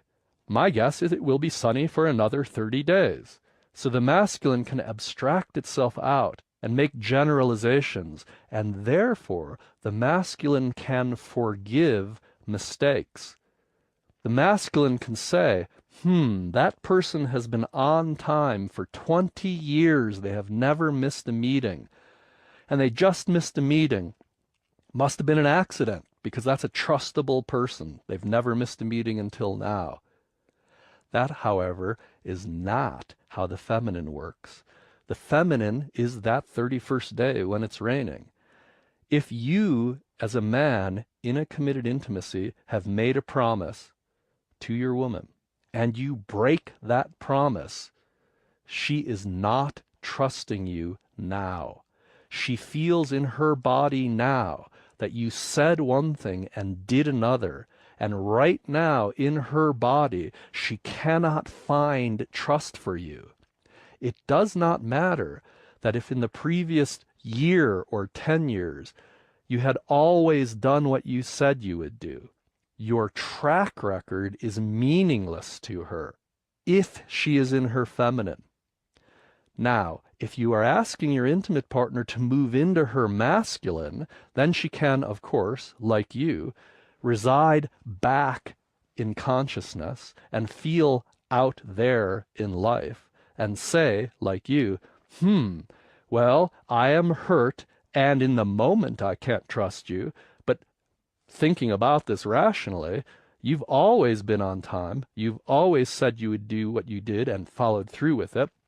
So I should trust you, even though my body doesn't trust you right now and I don't want you having sex with me right now. I know that will pass because I know that for most of our years together, you've done everything you said you'd do. Of course, that's what most men wish their women partners would say. But to do that, she has to move into her masculine. So now you're in your masculine, she's in her masculine. The feeling is like two masculine friends together. Of course, you could share deep love, but there's no polarity there. There's no sexually passionate attraction there. If she remains in her feminine, which means you can enjoy sexual passion, sexual polarity with her. So you can rest in your masculine, she can rest in her feminine. By definition, that means your track record is meaningless to her. The fact that for 30 years you've kept your word doesn't mean anything if in this moment you have not. If she is in her feminine, and if in this moment you have not kept your word, her heart is crushed, her body is turned off. She looks at you and cannot trust your guidance because you just lied to her. Never mind that you've never mistaken before. You've always done what you said you've done before. So one of the sources of frustration in intimacy is when the more masculine identified partner expects the more feminine identified partner to be like him. Again, we all do this. We all assume everyone is like us. But one way that the feminine is not like the masculine is that your track record, however good it is, doesn't mean anything to her. Right now, if you're not aligned with what you said, if your actions aren't aligned with your words, and if your actions and words aren't aligned with your deepest heart impulse, she feels it right now in this present moment and cannot trust you right now. And the time and space grid that you're holding when you say, but, for 20 years I've done everything just right, is meaningless to her. She does not hold that grid in her feminine. She does in her masculine, and you need to ask yourself, would you prefer that she relate to you from her masculine so she is not sexually attracted to you, but she realizes that you've done the right thing most of the time?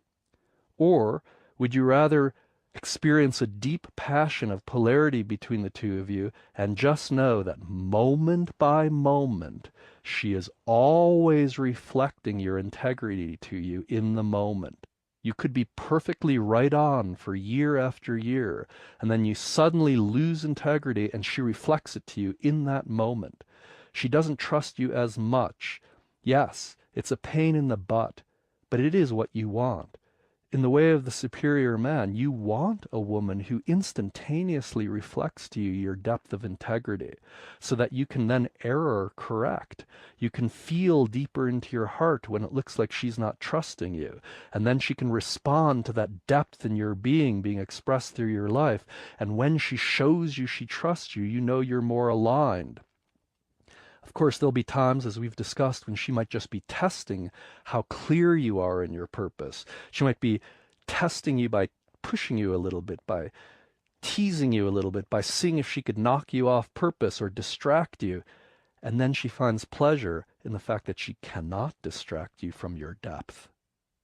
But your track record, your history, the grid in space and time that you as a masculine person hold, is not held by the feminine. So if you want to embrace the feminine, it means embracing a being who is in the moment reflecting to you not just what you're doing, but everything in her experience, everything, not including the grid of space and time that you are holding. You have a track record in your mind, but to the feminine, there is no track record. There is simply the flow of integrity that you're expressing now or not.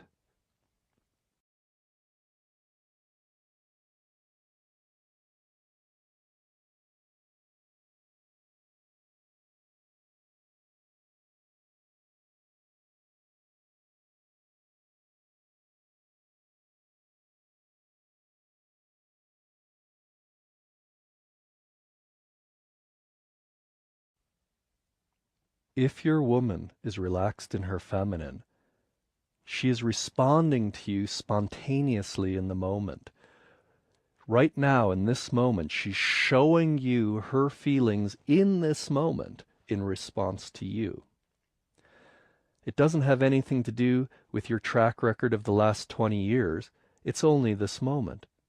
So if you make a mistake, and of course, everyone makes mistakes, perhaps we could look at life as a man as one long mistake that we're constantly learning from.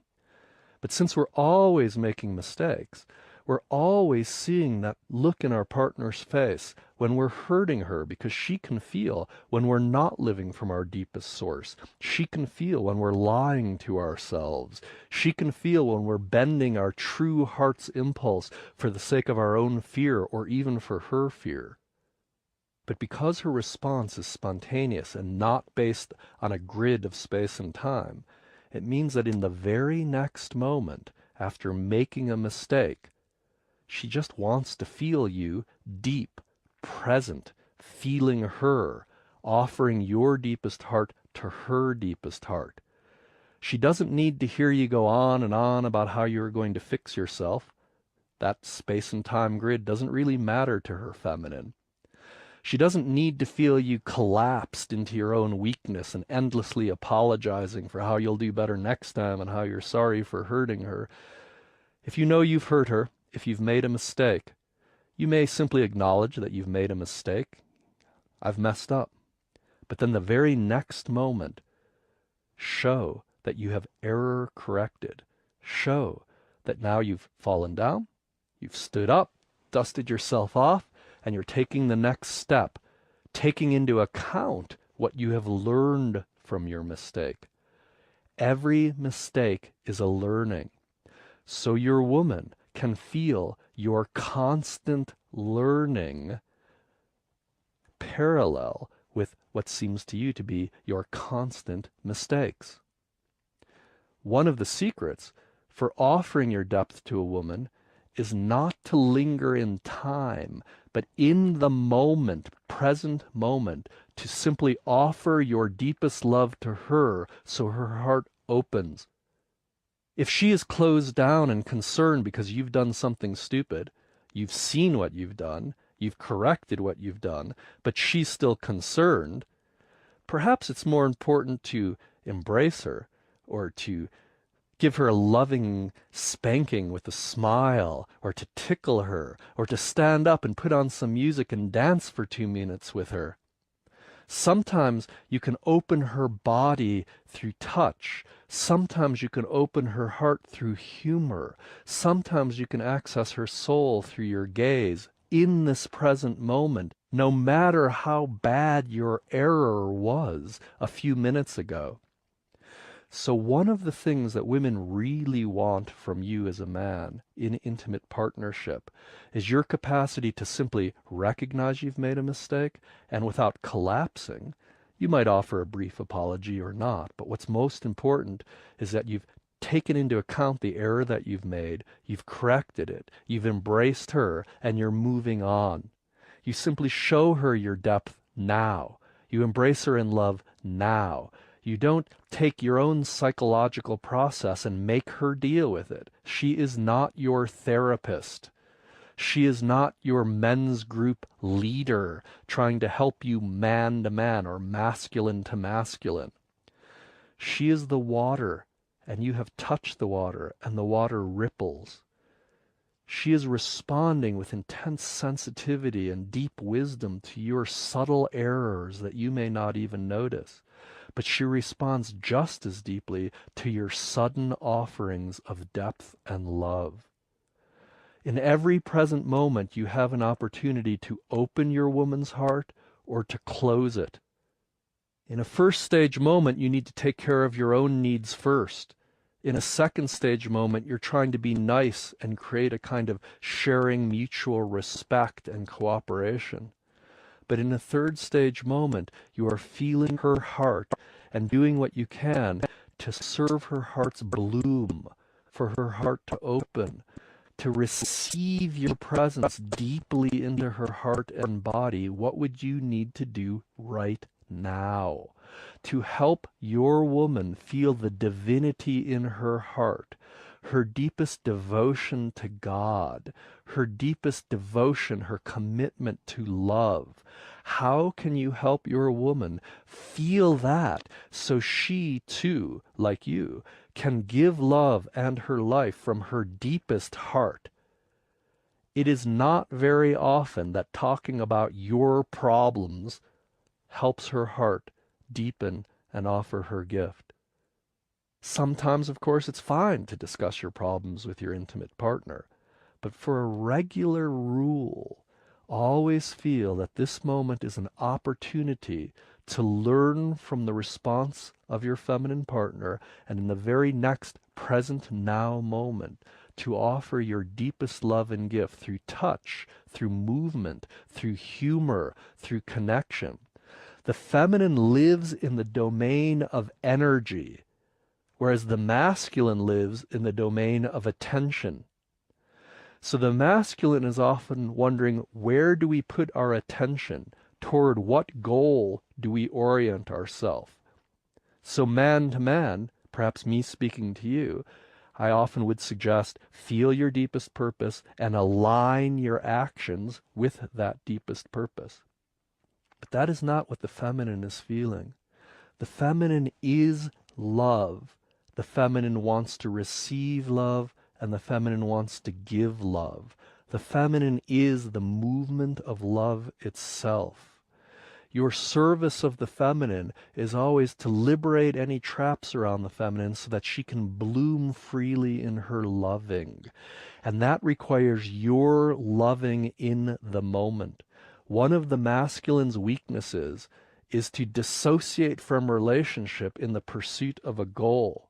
And one of the feminine's strengths is to only be in the flow of relationship and to reflect that love or its lack rather than being lost in future goals. So embrace her response as a gift and immediately offer her your gift in the domain of energy, not the domain of attention. That means rather than directing your woman's mind to attend to certain facts, that is sometimes important, but rather than orienting her mind to attend to certain facts or events, allow her body and heart to feel the energy of love transmitted through your bodies. It could be as simple as a touch of her hand, looking into her eyes, the tone of your voice, perhaps a gentle embrace, perhaps a sudden and passionate embrace. The question is, how do you communicate love through energy? That's not the question between the masculine and masculine, between man and man. If I look into your eyes as a man and touch you and communicate love to you, you may say, thanks, man, I feel your love. But what are we going to do? You want to make a decision. So for men to feel they've communicated their love completely, there needs to be a resolution with a decision. Hey, brother, we're going to do this. That sounds right. Let's do it together. But the feminine isn't attending to options. The masculine within your partner is attending to options just like you are, trying to decide what to do. But the feminine in your partner is feeling, is love flowing or is love not flowing? That's a different kind of feeling than, am I aligning my present and future actions with my purpose or not? That's your business. That's the business of her masculine also. But the business of her feminine is devotion. Is love flowing or not? Your communication to your intimate partner, to the feminine core of your intimate partner, is an energetic communication. Your integrity is communicated to her not through saying what you're going to do, not through talking about your philosophies or your spiritual theories, not through describing your visions and your life, but through in the moment transmitting love through energy. Energy is conducting love through you to her. The energy, again, of touch, the energy of sound of your voice. Singing a song of love to her in a tone of voice that communicates deep love means a lot more to her than making all kinds of promises about what you'll do in the future because you love her. She needs and wants to feel love communicated through energy, not through the reorientation of attention, which is the masculine's preferred way of moving forward in love. So one of the keys then for working with the feminine, for touching your intimate partner in a way that truly communicates love, is remembering that she receives love through energy, not through orienting her attention.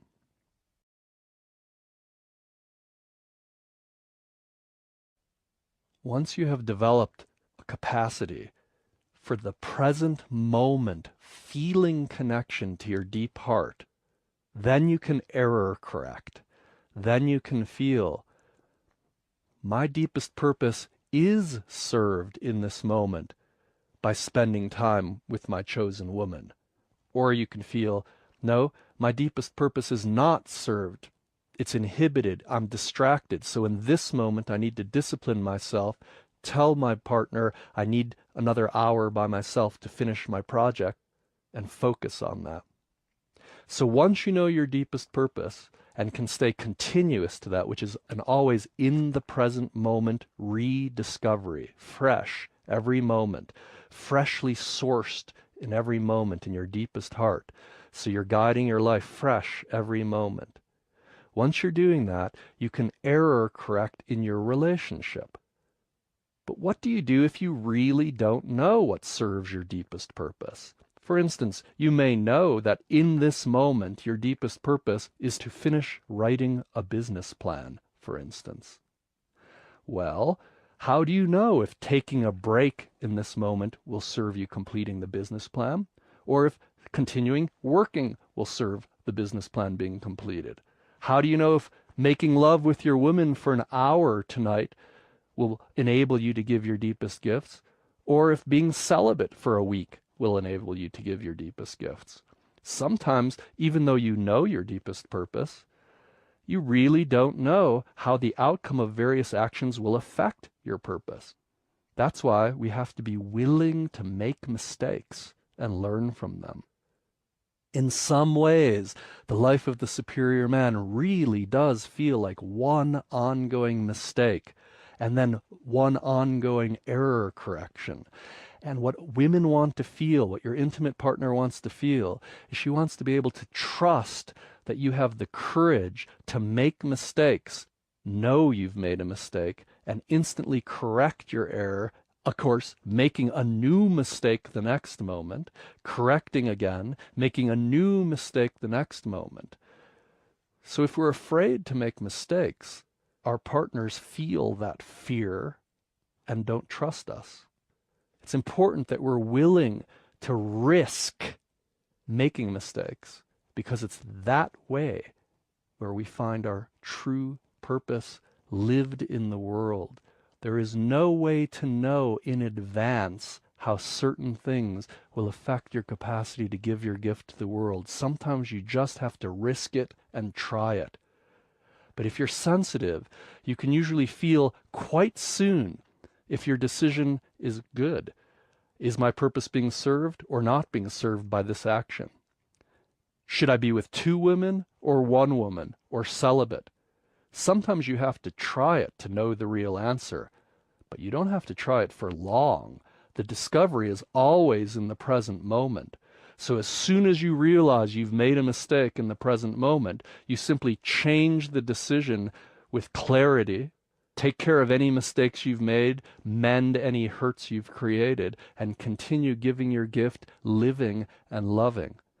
So your woman can now feel you're willing to take the risk, live as one long mistake, and therefore create art out of every moment of mistakes.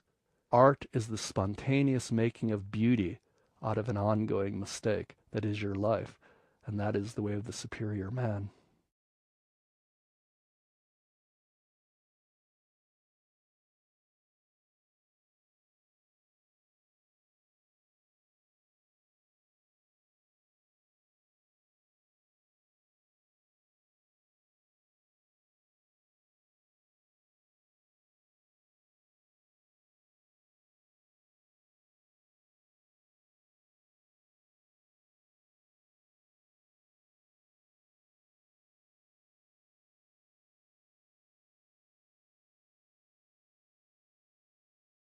The Way of the Superior Man.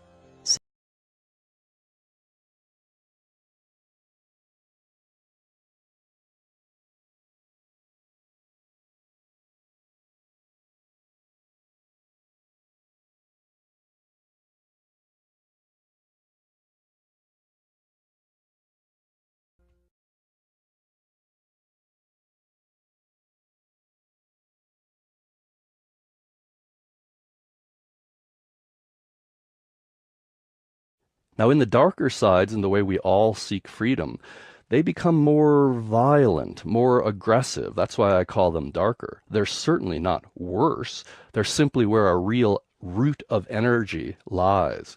So some ways of seeking freedom that we can consider toward the darker side of the spectrum is through killing or war. Again, most wars are fought in the name of freedom, and they're fought by literally making a killing. So when we approach war, it is often the masculine desire to be free, politically free, free for religious expression. You might want to expand the boundaries of your country and so have greater freedom within your country, or freedom of speech, or freedom for women to vote. So most of politics, and war in particular, is about desiring more freedom. But so are things like martial arts, or the capacity to fight. When confronted by constraints, the masculine could become very trapped. For instance, a man who comes home from work, he's been working all day, he might be exhausted. And here comes the dog rubbing on his leg, and here comes his 4 children asking for attention, and his wife walks in with a stack of bills and says, "Honey, we have to pay these bills. They've been collecting for weeks." And then the phone rings, and it's a friend of his who's complaining about something he did. And this man just feels trapped, constrained by the responsibilities of life. And that constraint builds up in him, and he may get angry and kick the dog and strike out, or maybe even hit his children or his wife, or punch a hole in the wall. So that's an example, toward the darker side of the spectrum, of the masculine seeking freedom from the simple responsibilities of life and striking outward.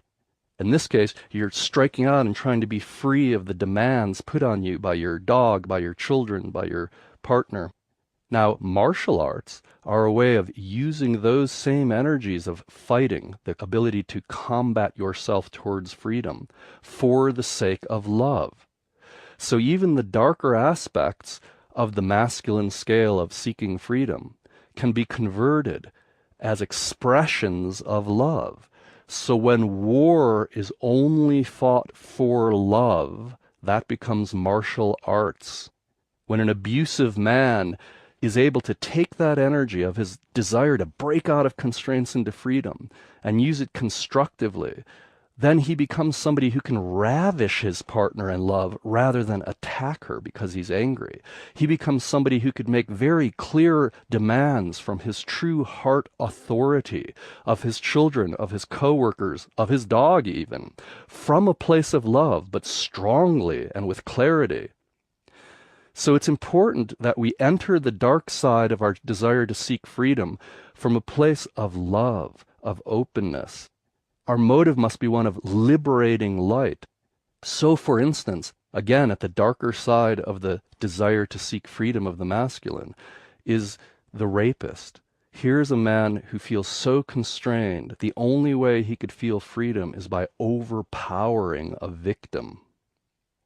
If that desire to overpower a victim to feel free is connected to the deep heart, then he would look into his partner's eyes, and he would feel her deep heart from his. He would feel how her deep heart is yearning to be known, yearning, in fact, to be taken, occasionally yearning to be ravished. And so the impulse, when it's dissociated from the heart, that would possibly become rape, or perhaps rape fantasy, when united with the heart desire to open one to freedom, to love, to bliss, becomes ravishment. The rapist impulse becomes the impulse to gift love through ravishment. It involves that dark energy. It could still be pretty rough and tumble, pinning someone's arms down, holding them below you, really taking her. But you're feeling deep into her heart because your heart is so wide open. You feel her soul looking through into her eyes. Every nuance of her breath you feel and are breathing with her. Her toes curl and your toes feel it. Your entire body, cell to cell, is with her, merging in deep love. And you are ravishing her, overpowering her with your love. So the darker side of the desire to seek freedom involves things like war, which can be converted to martial arts, and abuse, which can be converted to authentic heart command. And that desire to rape or ravish, the need to help open the heart, is specifically to be with the woman you love, remove all of her tension, pin down her resistance, and enter her heart with your deepest love, your deepest motive. Now, because our culture has not learned to embrace the darker aspects of our seeking freedom with love, we often simply disconnect from our darker aspects. So the desire to really take a woman becomes sublimated and even suppressed and begins to fester underneath. It begins to build up in psychological terms into a demonic force or a pathological force, often below your consciousness.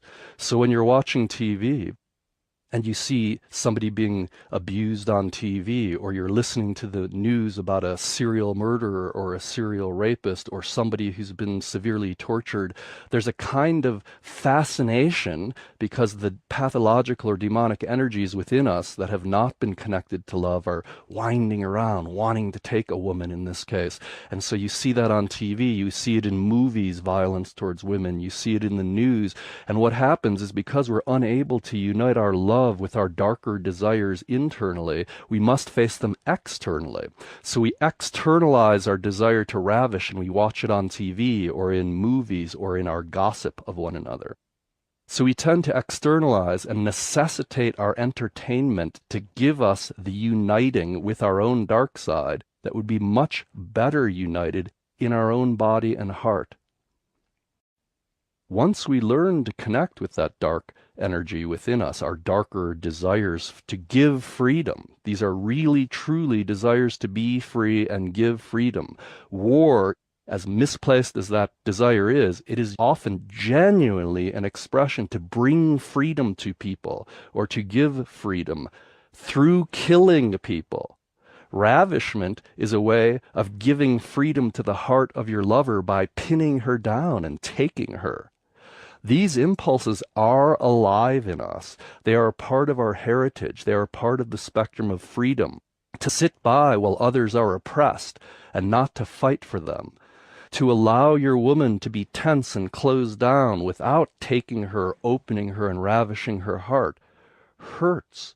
And so we begin to feel our own weakness. We are unable to enter the world with strength. We are unable to enter our woman with strength because we've disconnected from our darker, authentic heart desires to bring freedom to ourselves and others.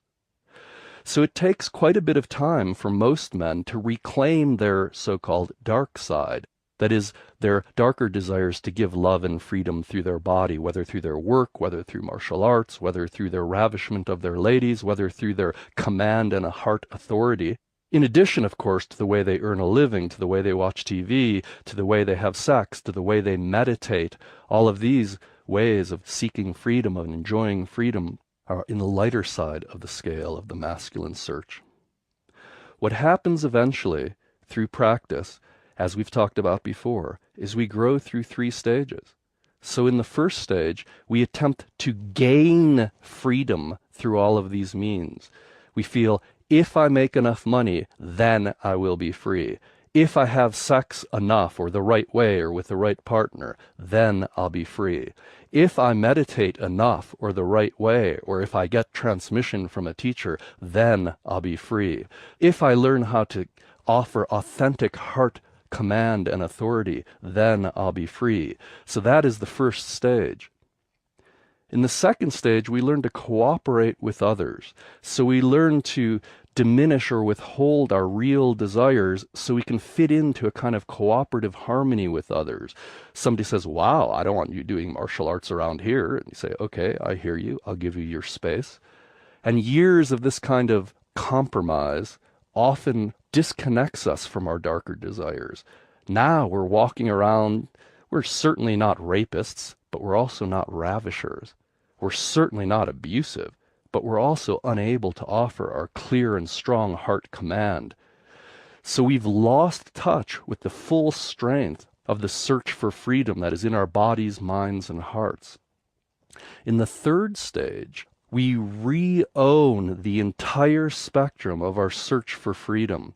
And instead of seeking for freedom, we realize now that the entire spectrum, from meditation to watching TV, having sex, earning a living, ravishing our partner, martial arts, that entire spectrum are ways of offering freedom, not gaining freedom for yourself. Meditation is a way of giving love to the world and others. Meditation is a way of being what is true, not seeking it. Sex is a way of giving that depth to your partner, not seeking it from the sexual occasion. Money is a way of offering your gift to the world. Money is a form of energy, and by working for money in a correct way, we increase the light of the world. War and martial arts could be ways of bringing love and light to the world, of increasing true freedom in the world, ravishing our love partner, offering authentic heart command and authority with our children and the people we love. All of those are ways of giving our gifts. So in the third stage, the entire spectrum of the masculine search for freedom, dark and light, becomes animated by the desire to give rather than seek.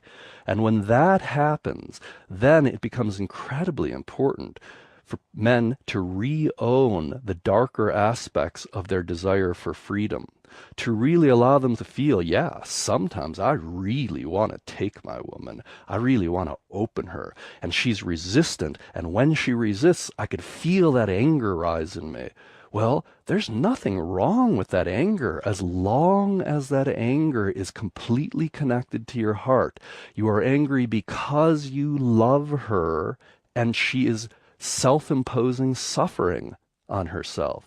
She is tense. She is not breathing fully. She's unwilling to look you in your eyes or open with you. And so that makes you angry because you love her, because you can feel how deeply her heart yearns to flow with love. And there's a part of you that wants to give her that freedom to love, that wants to unlock her heart, unlock her body, so she can relax and be with you.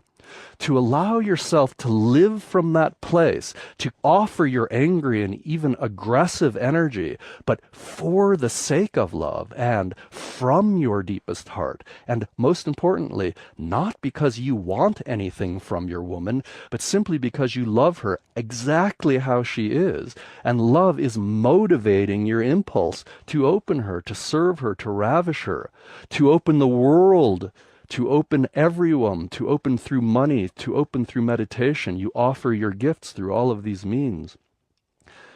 Once you do connect with your darker aspects, and you realize those are ways of giving love, giving freedom, then you will discover that the entire spectrum becomes filled with energy. In other words, if you can't ravish a woman and the world, you probably can't meditate. If you plateau in your meditations, you've probably also plateaued in your ravishment. The capacity to embrace everyone and everything is the same as your capacity to embrace yourself and your own limits. So in the meditative process, when you're feeling your own boundaries, your own limits, your own fears, are you able to muster the darkness, energy necessary to simply ravish your boundaries wide open, to jump, to leap, to wrestle, to fight, to relax, whatever one needs to do, to express love and freedom through meditation, not seek it. And so even your meditation, even the way you earn a living, watch TV or have sex, all of those activities are constrained by your constraints in your dark side.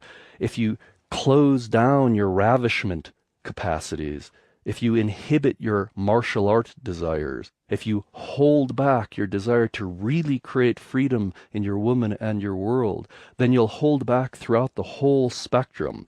You will find that you're not able to earn a living in creative ways because you're unable to meet the almost constant, of course, demands and obstructions that the world and people put up in front of you. So if you want the strength to create love and light and freedom in the world and with your lover and in your own practice, then reconnect with your dark side. your aggressive desire to create freedom when aggression is necessary in the lovemaking of freedom. Whereas the masculine in all of us is seeking freedom, the feminine in all of us is seeking love. And the feminine seeks love through a full spectrum of means, just like the masculine does. So the feminine in all of us seeks love in the middle of the spectrum through ways of being full. Love is a feeling of fullness, whereas freedom is the feeling of emptiness, and even in religions like Buddhism, it's called emptiness. Love is the feeling of fullness, more life, whereas freedom involves death, emptiness, removing constraints into freedom. The feminine seeking love wants fullness or more life. So the feminine is always seeking to increase the flow of love and the flow of life. That's why in a conversation between the masculine and the masculine's trying to bring the argument or conversation to an end, whereas the feminine has no impulse to bring it to an end. The energy, the flow, the fullness, even if it's angry fullness or sad fullness or chaotic fullness or confused fullness, that's certainly better than nothing. But it is exactly nothing that the masculine is seeking, nothingness. So by understanding what the feminine is doing while you are doing what you are, allows us to help each other rather than act in conflict.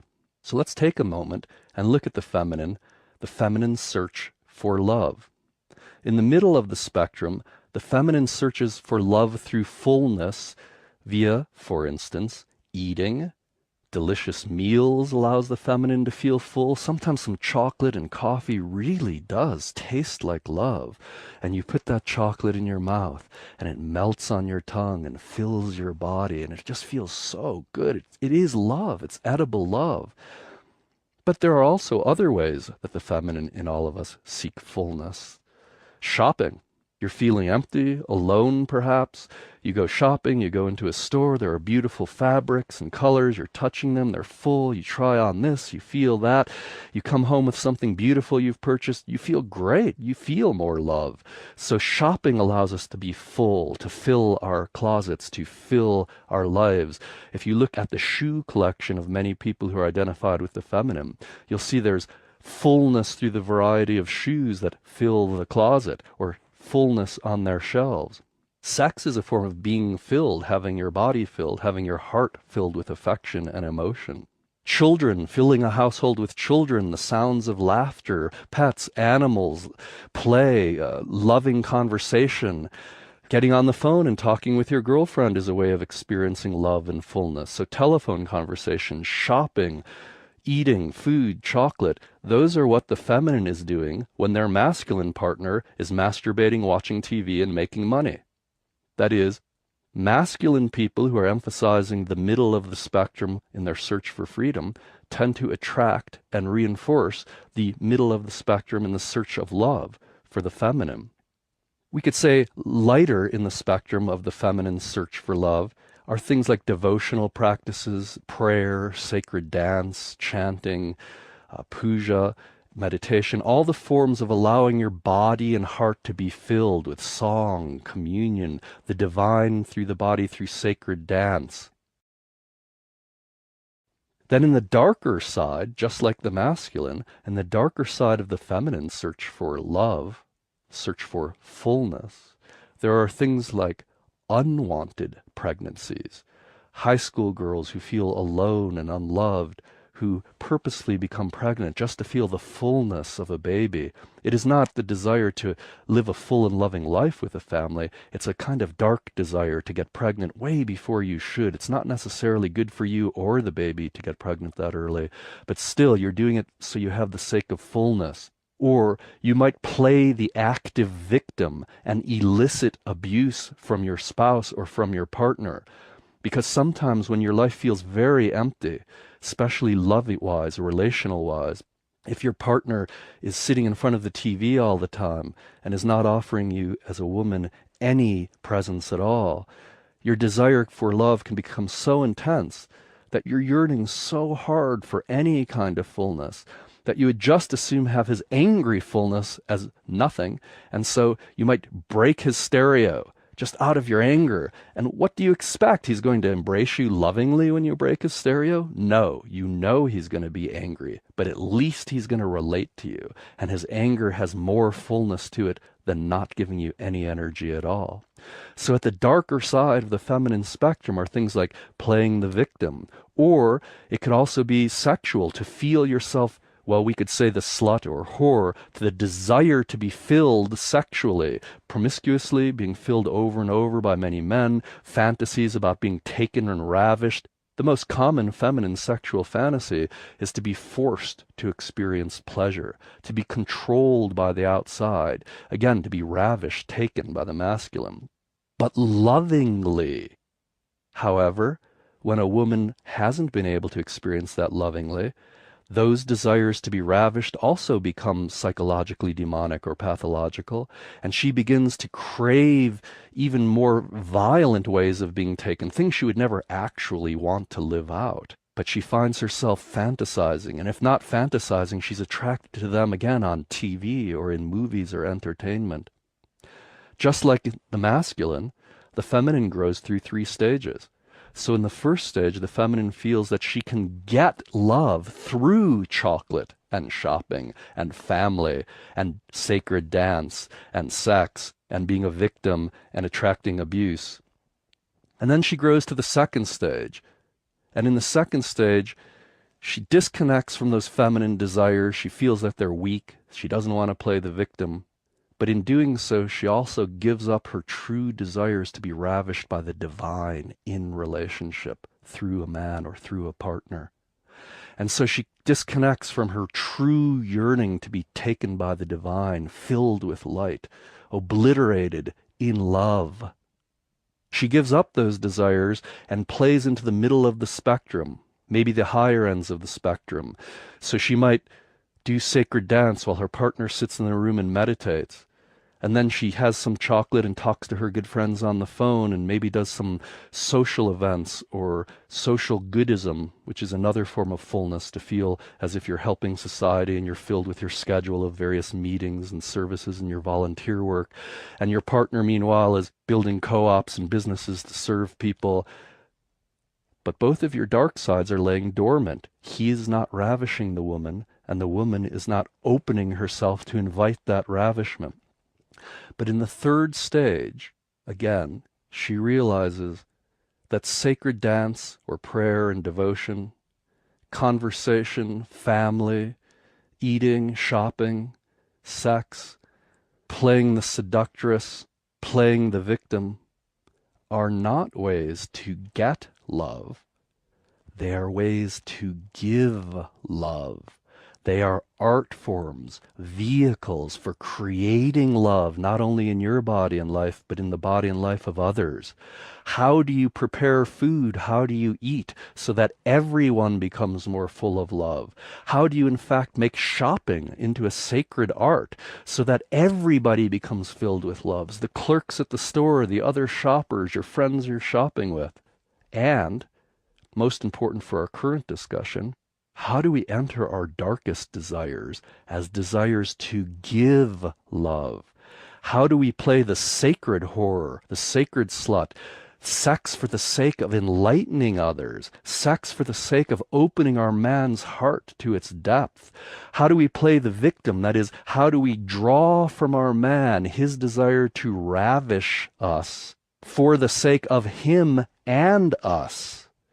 There is nothing more attractive to the masculine than that dark aspect of the feminine opened devotionally, a slut for God. Nothing more attractive than mutual worship, the masculine worshiping the full spectrum of the feminine divine, the feminine worshiping the full spectrum of the masculine divine. So the killer in the man, now united with love, can face the killer in the woman. In Hindu mythology, they talk about Kali, a goddess who's chopped off men's heads and is holding them because they're not open.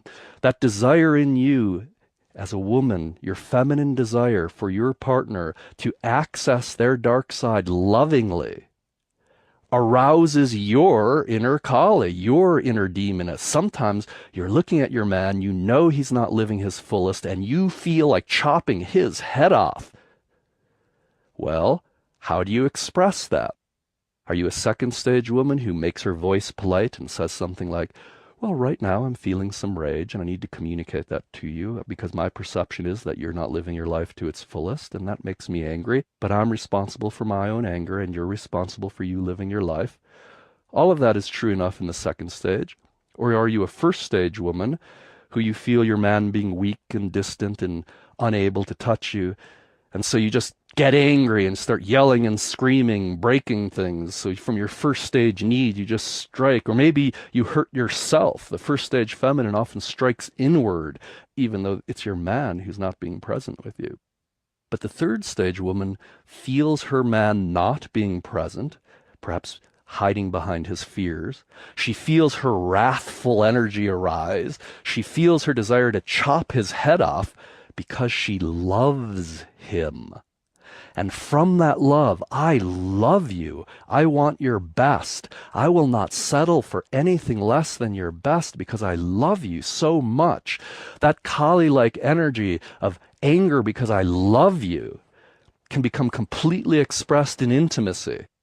And so, if you are identified with the masculine, and you want to open your dark side so you can ravish your love partner, then you must expect that the dark side of your love partner will also open. And when that opens, she or he will become both a slut for God, open devotionally, using her body and heart to enchant you into divinity. But she will also be Kali, ready to chop your head off if you are not present, if you are not deep, if your heart is not being offered fully. And so if you want to move into your dark side as a man, be ready for your woman to move into hers so that she more and more lovingly chops your head off when you're not being full with her, and more lovingly enchants your body, minds, and emotion to feel into her and through her to bow in your worship of the Lord, of God, of love, of consciousness, to feel all of it through the awe you feel when she offers you uninhibited, complete surrender. Take me, she says. Take me if you dare. And it is that if you dare that separates, let us say, the bimbo from the goddess. She will give you everything. She will receive you. She will take you so deeply into her, you will disappear in the giving. But if you give her less than your heart, she will chop off your head. And so a superior man welcomes that in his chosen partner, welcomes both the Kali head-chopping demoness, heart-connected for sake of love, as well as the most attractive slut in the universe, the entire cosmos opening to receive your love.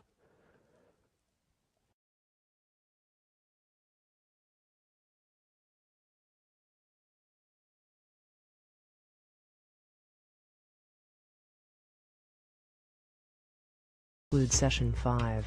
Our program continues with Session 6, Feminine Attractiveness with Deida.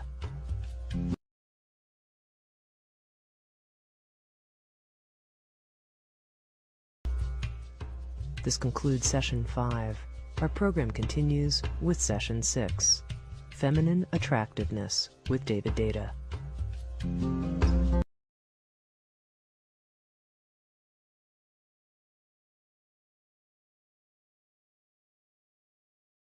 If you are identified with the masculine, then when you totally relax, you rest as consciousness, pure awareness, the reflecting mirror to all that is happening. And all that is happening, everything that moves, everything that changes, is the feminine, is she, dancing, changing, moving. So a man's relationship to all appearance is his relationship to woman. What is that relationship? Well, it varies. In some moments, Men are obsessed with whatever appears. They want it. They want her. They want money. They want world peace. They want to get something. And they begin to try to grab it. However, there is no separation between consciousness and appearance. In that deep relaxation, you already are that which appears. There is no need to get it. And so over time, that motive to gain a woman or to gain something in the world begins to relax. And then it moves into the second stage of wanting to work things out with the world, to make peace with the world, to make the world and to make your woman workable. How can we have a workable relationship? How can we cooperate together? How can we create harmony in the world and harmony in the relationship? Sometimes that desire for harmony gets to the point of weakening somebody. The desire for peace is a completely masculine desire. The feminine, volcanoes, hurricanes, all emotions, life and death, birth and destruction. The feminine is not motivated towards peace at all. And so sometimes in the second stage, seeking peace, the masculine feels distracted by the feminine rather than obsessed. The masculine feels, oh, I need to spend more time alone meditating. Oh, I need to create a safe haven, go out in the woods, wear monk's clothes, eat in silence, create a kind of specialized peace with less aggression, less chaos, so we're not so distracted, and we could focus on what's important. And of course, what's important to the masculine is always some form of greater freedom. So again, as we relax, we realize that intense and chaotic emotions, weather, storms, are not other than the deepest consciousness. They are forms dancing in and as consciousness. They are the light of consciousness itself. There is no need to change aggressive actions. There's no need to change the weather pattern, to diminish the weather outside or the weather in your love partner.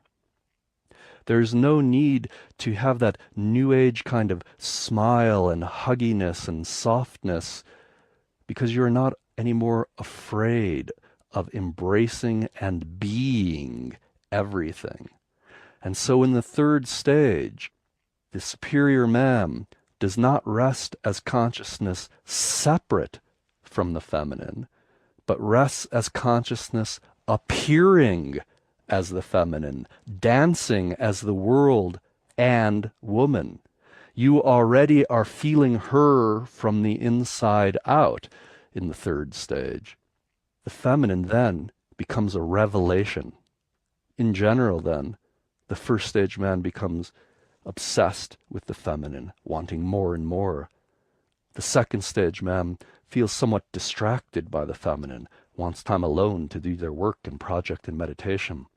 The third stage man, although certainly they may want the feminine in moments and also want aloneness, non-distraction in moments, at root, the third stage man is practicing the moment-by-moment relaxation and recognition that all of light, every form, is you, is consciousness. There is no separation. It is a revelation of consciousness. All forms, and specifically woman, is a revelation of love, of light, of consciousness. So in the first stage, men desire women who attract their obsessiveness. So feminine attractiveness is in the first stage, makes you want her. So a first stage woman puts on makeup and clothing and jewelry in order for you to want her. The second stage woman diminishes her attractiveness so there can be more peace, more harmony, more cooperation. A woman who's dressed a little too sexy kind of stands out in the second stage New Age scene. It looks like, is she trying to steal my husband? Is she trying to cause trouble? So sometimes second stage women play down the way they dress or adorn their body in order to help create more harmony. A third stage woman may sometimes dress to attract attention to herself and may sometimes adorn herself in a more diminished way in order to allow more harmony, for instance, in a workplace or in a social situation, all of which is, of course, excellent and good. But a third stage woman also feels that she is here as a gift of light. So in her chosen intimacy in her life, she allows her full radiance to show, knowing she is completely attractive. And that radiance is more attractive than anything else to her, ma'am. Third stage feminine attractiveness is therefore used to open the man to deeper love. It's not used to attract the man to her. It's not used to create harmony. It's used to open the man. It's used to create inspiration, devotion, and even worship. So feminine attractiveness, all men must acknowledge, rules their life in many ways. Not just the feminine attractiveness of women, but the feminine attractiveness of the world, of more money, of peace. Men become motivated to interact with the feminine for a specific result. Again, we move through being obsessed and then feeling distracted by the feminine, and then finally feeling the feminine as a celebration. So, the feminine is all around you. The feminine is what's around you. Everything around you is the feminine. How you respond to everything around you is your responsibility. For instance, if you're with your woman and you've had sex and you've ejaculated, sometimes after that you have very little sexual desire for a period of time. You are depolarized. The polarized attraction between masculine and feminine is neutralized because you've spent yourself, you've decreased your desire. In those moments, you might look at the woman next to you and feel love deeply. So I'm not talking about love diminishing. Love might remain very deep. But your sexual desire, that is, your desire to merge with her energies, is decreased. Of course, the same is true with your desire to merge with the energies of the world. You no longer feel that impulse to dive into, open, and transform her, that is, the world. So over time, as men, as masculine identified characters, we realize we are responsible for what we do with our desire. We can diminish our desire. We can act on our desire to spend ourselves so we no longer desire. Or, in the way of the superior man, we cultivate our desire. So we walk around in a kind of polarized unity with all form, a pleasurable unity of feeling into her at all moments, of merging with her, her meaning not only your chosen intimate partner, but the entire world. How do we keep it up then? How do we remain aroused in our desire to enter and serve the world? Especially when we feel battered down, especially when we feel criticized by women or the world, especially when we feel that what we've done has not been received or taken in or used or acknowledged. Again, a first stage man must get something back for what he does, some kind of acknowledgement or pay. A second stage man is willing to offer his gift as long as it doesn't rock the boat too much and he gets back what he needs. I'll scratch your back if you scratch mine. But a third stage man continues consciously cultivating the love desire for woman, for world, so that his consciousness is most deeply merged in her and the world. He's not struggling with her as if she's a distraction to his purpose. Instead, he realizes that her arousal allows him to give his gift more fully, the way she inspires him with her light. He doesn't just go after her and grab her to consume her and then be done with her like an obsessed first stage man, but instead he combines with her just long enough for their hearts to open and then walks away from her while desire remains. He never exploits desire to the point of depleting it, leaving himself flaccid, unable to love and enter the world and the world of women. So, what are some of the outcomes of either allowing your desire to become too diminished or acting on your desire in ways that don't bring light and fullness to the world? So let's first look at what happens if we allow our desire to diminish. So whether it is after an ejaculation, or whether it is simply because you're too exhausted, whether it is because of familiarity with your intimate partner, that you simply lose desire for your intimate partner, what happens? Well, first of all, remember what's important for the masculine in men and women is what we are attending to, whereas what is important to the feminine in men and women is how the energy is flowing. So if your energy is not flowing in love desire with your partner, she feels it. And if she is more identified with the feminine than you, she feels that lack of energy deeply. She feels, in fact, rejected by you. Your lack of desire feels like rejection to her, which of course, because the feminine is always seeking love, makes her feel she is not getting what she really wants. So depending on her capacity to practice, she may collapse or withdraw or feel hurt, and then you're less attracted to her. And then, of course, she's more hurt and less likely to open, which makes you feel it's even more work to be with her, and so you're less likely to even want to be. So allowing yourself to become unattracted to your partner through familiarity, through repetition, through excess ejaculation, all results in a continuing distancing of your two hearts, farther and farther apart. However, the same thing can happen with intense desire.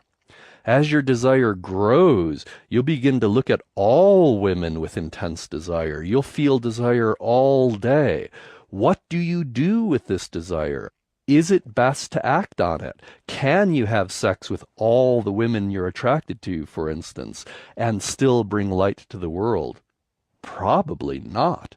Most men, certainly myself and most men that I've met, it's enough to be with one woman and live impeccably, to give love, to open each other's hearts. To be able to do that with more than one woman is incredibly difficult. And are you willing to be responsible for the outcome of that? Therefore, it's very important to turn your lust into a gift, to receive women's attractiveness as a form of inspiration, heart inspiration, inspiration of your soul.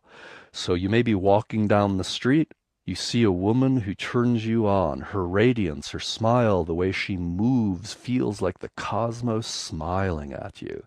You inhale and you feel the fullness of energy in your body. Well, most men either go to head or tail with that. They go to one end of their body or the other. They either begin to fantasize in their head or they become genitally aroused.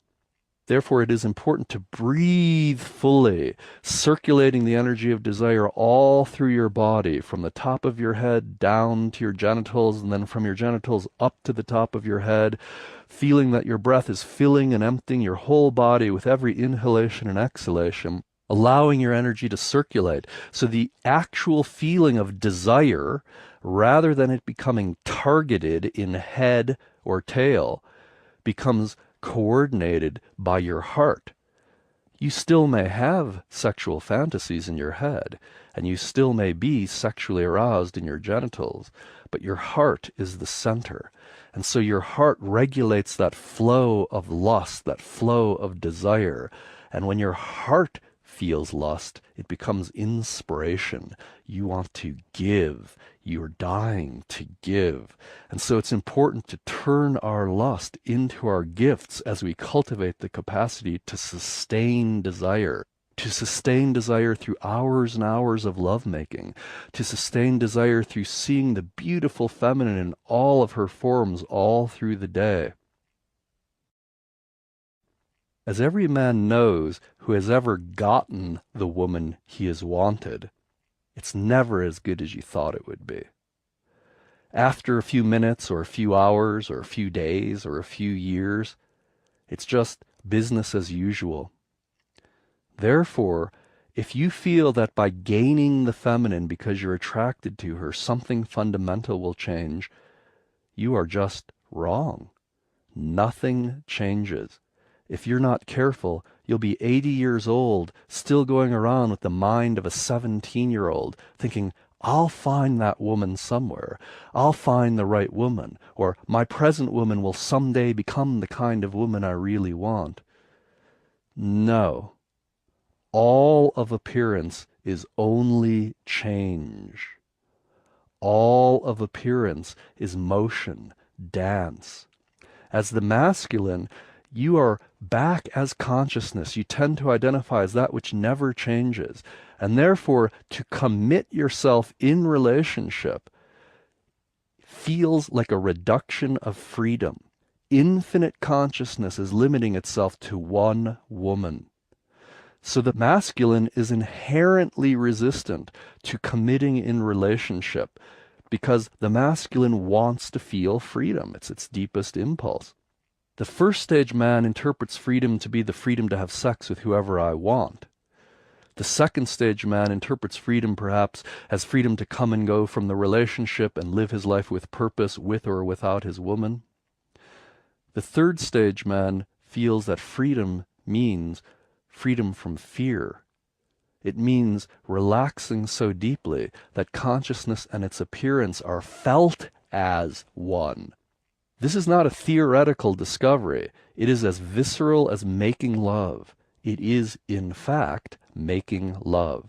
Your relationship to this moment is your relationship to woman. Your capacity to relax so deeply that it feels like you are deeply inside your lover, literally in the midst of sexual intercourse. So your breath is full, your heart is open, your skin is relaxed, your mind is relaxed. All of those are practices that can be done in every single moment.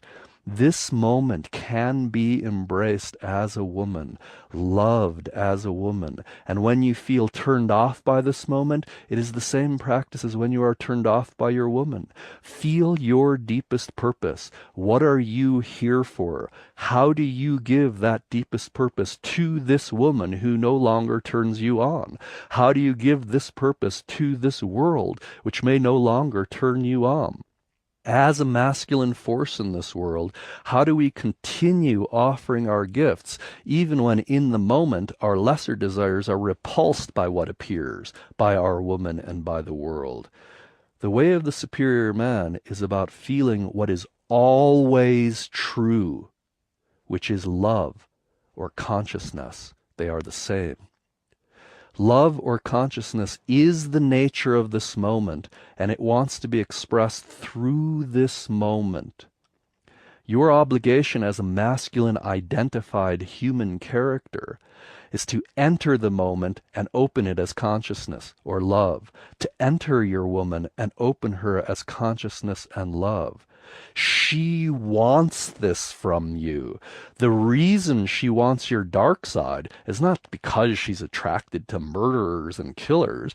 It's because sometimes the world needs a man willing to take a stand and open the world in love.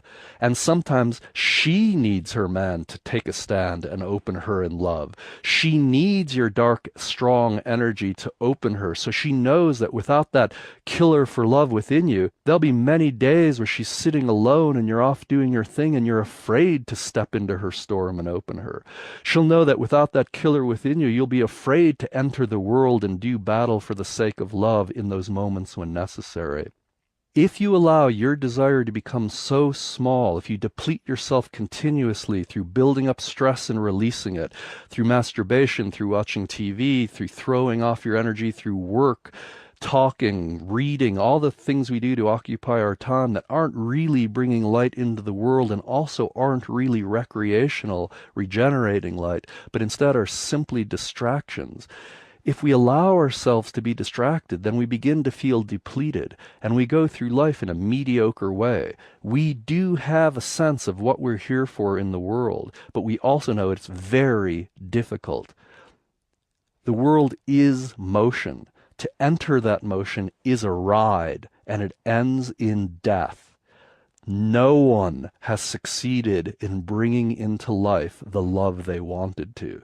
Jesus, Moses, Muhammad, whoever you want to look at as a character in history who has done their best to bring love, to bring consciousness into the world, has had very limited success. So will you. That is, if you are looking for a result in your giving, you will be disappointed. The only result you will have in your giving is death. You will die giving.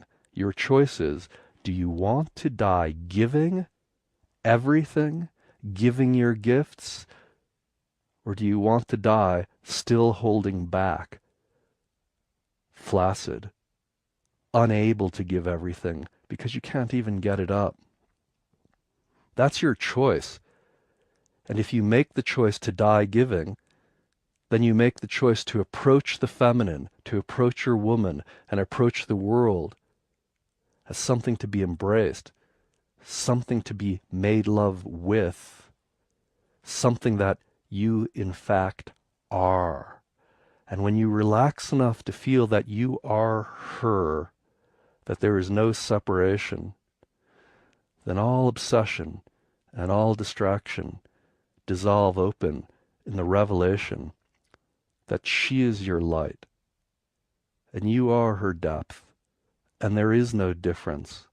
And together, you and your partner, together, consciousness and light are already merged. Nothing needs to be done except the dance itself continues.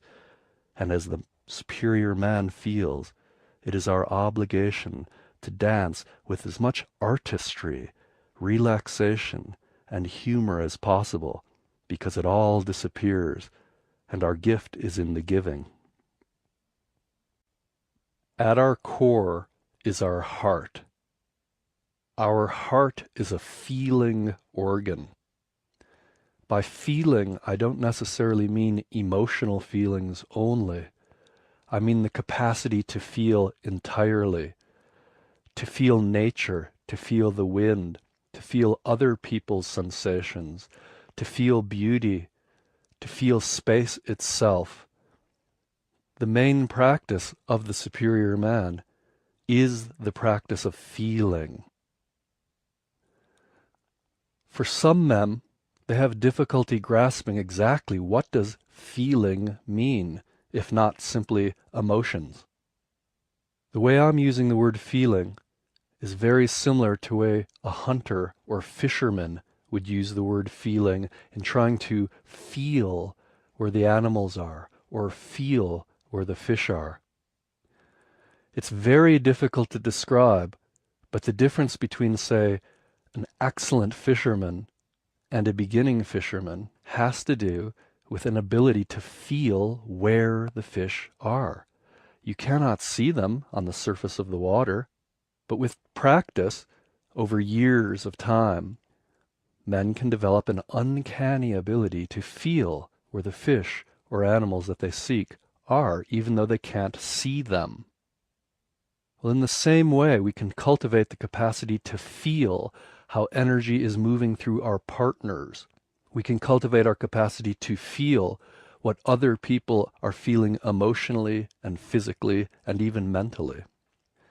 It does take years of practice, just like becoming a good fisherman or a good hunter would, but you can start right now.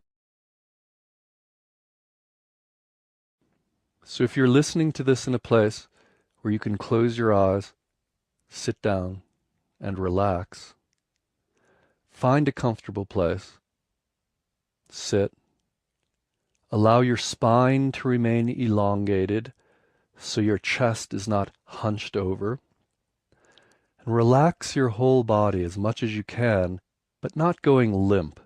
You're relaxing more like a cat is relaxed as it stalks its prey. like a dancer is relaxed in the middle of a leap. So you are relaxed, but not limp, alive and relaxed. Breath is the interface between consciousness and energy. Breath is the key for transmitting your consciousness both to other people and to your lover in sexual moments. So in this moment, with your eyes closed, sitting in a comfortable way, with your spine gently elongated so you're not hunched over, begin to feel your breath just as you would begin to feel where the animals are in the forest or where the fish are under the water. So there are unseen dimensions to your breath that over time you can cultivate awareness of, a feeling awareness of depth, hidden creatures, hidden motions, hidden currents of energy. So begin feeling the quality of your breath. And for a moment, concentrate on your inhalation. So as you inhale, as breath comes into your nose and down into your lungs, relax your belly. So without changing the pace of your breathing, you're breathing at a natural rhythm. As you inhale, allow your belly to gently expand. Many of us carry tension in the front of our body, in our belly, in our genitals, in our solar plexus, around our heart, around our throat. We carry tension in our jaw, in our eyes, in the temples, our head. That tension is a way of feeling separate, and it is a way that we reinforce the sense of being separate and alone, rather than already merged consciousness and energy, alive as conscious light. So as you inhale, soften the front of your body. Again, softening does not mean limpness or weakness. Soft like a tiger walking through the jungle. So as you inhale, allow your belly to soften so it expands with breath. And now exhale any way you choose right now. So with every inhalation, your belly is expanding. And then as you exhale, your belly comes in a little bit. And then with the next inhalation, your belly expands full and round. Your belly can become pregnant with breath force. So over time, minutes of practice, hours of practice, days and years of practice, your entire body can become filled with breath with every inhalation. You receive breath. You receive life force through the inhalation. And it is this life force that also fills your genitals as an erection. The inability to achieve or maintain an erection is the inability to inhale fully. So as we inhale, our entire body becomes full of energy, something like an erection. That is, our body doesn't become rigid, but it becomes firm and full, like a water balloon full. So our whole body becomes full of breath energy as we learn to receive through the inhalation. So the emotional quality associated with the inhalation is one of complete and active reception. Yes, I am receiving life down into my belly, down into my genitals, down into my feet and toes. It may take you months to feel the inhaled breath filling your belly, genitals, and even feet. But with practice, you can fill your entire body with every inhalation. At this point, If your mouth is open at all, gently close your mouth so your lips are together, and allow your tongue to rest gently on the roof of your mouth. It can rest anywhere on the roof of your mouth. The tip of your tongue may be behind your front teeth. The tip of your tongue may be in the back of your throat. The flat middle part of your tongue may be gently resting on the roof of your mouth. With time you can experiment, but for now, simply rest part of your tongue on the roof of your mouth, whatever feels most relaxed and easy for you. Your tongue connects a circuit of energy from your head down through your throat into your belly. When your mouth is open and you are eating or speaking, you break that circuit of energy and you become more limp, more depleted of energy. So in general, throughout the day and throughout lovemaking, allow your tongue to rest gently on the roof of your mouth, the upper palate, so that a connection can be made, bringing the energy down from the head, through the throat, through the heart, down into the belly and genitals. If you open your mouth, use your mouth consciously. For instance, during lovemaking, you can use your tongue to finish circuits of energy with your partner. You can use your tongue to bring pleasure and openness to your partner. You can use your tongue to speak words of love and beauty. But if you choose not to use your tongue in those ways, simply allow your tongue to rest on your upper palate to complete the circuitry internal to your body. So now, with every inhalation, we are emotionally receiving energy down into our body and especially our genitals. Over time, with practice, you can inhale so deeply that it feels like you are caressing your genitals with the inhalation, a kind of solo yogic practice of self-stimulation through breath in order to enhance your energy flow. So at this point, as you inhale, not only is your belly expanding with every inhalation, but also feel as if you're beginning to caress your genitals with every inhalation. So you begin to caress your genitals with the breath itself. The quality of inhalation is one of bringing energy to the genitals.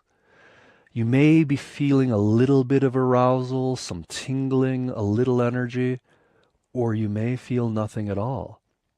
You may in fact feel numbness or constriction in the belly. You may need to spend time breathing in this way, months of practice until that opens up and you can truly bring energy to your genitals with breath.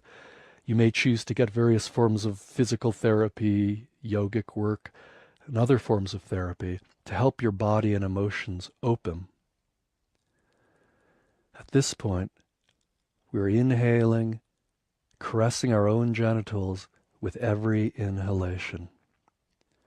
The inhalation is our first breath as a baby. We are born, and instead of breathing through our umbilical cord, our belly button, we take our first inhalation, and then we exhale. So the first breath that fills us with life is an inhalation, and the last breath of our life is an exhalation when we leave our body. There are many traditional practices for practicing exhaling and leaving the body. Often the feeling is one of relaxing upward, up the spine and out the top of the head. So now we are inhaling gently and fully, filling the belly and genitals, caressing, stimulating our own genitals with breath. And now we're also adding the feeling that with every exhalation, we surrender and release life. We willingly die. We let go entirely.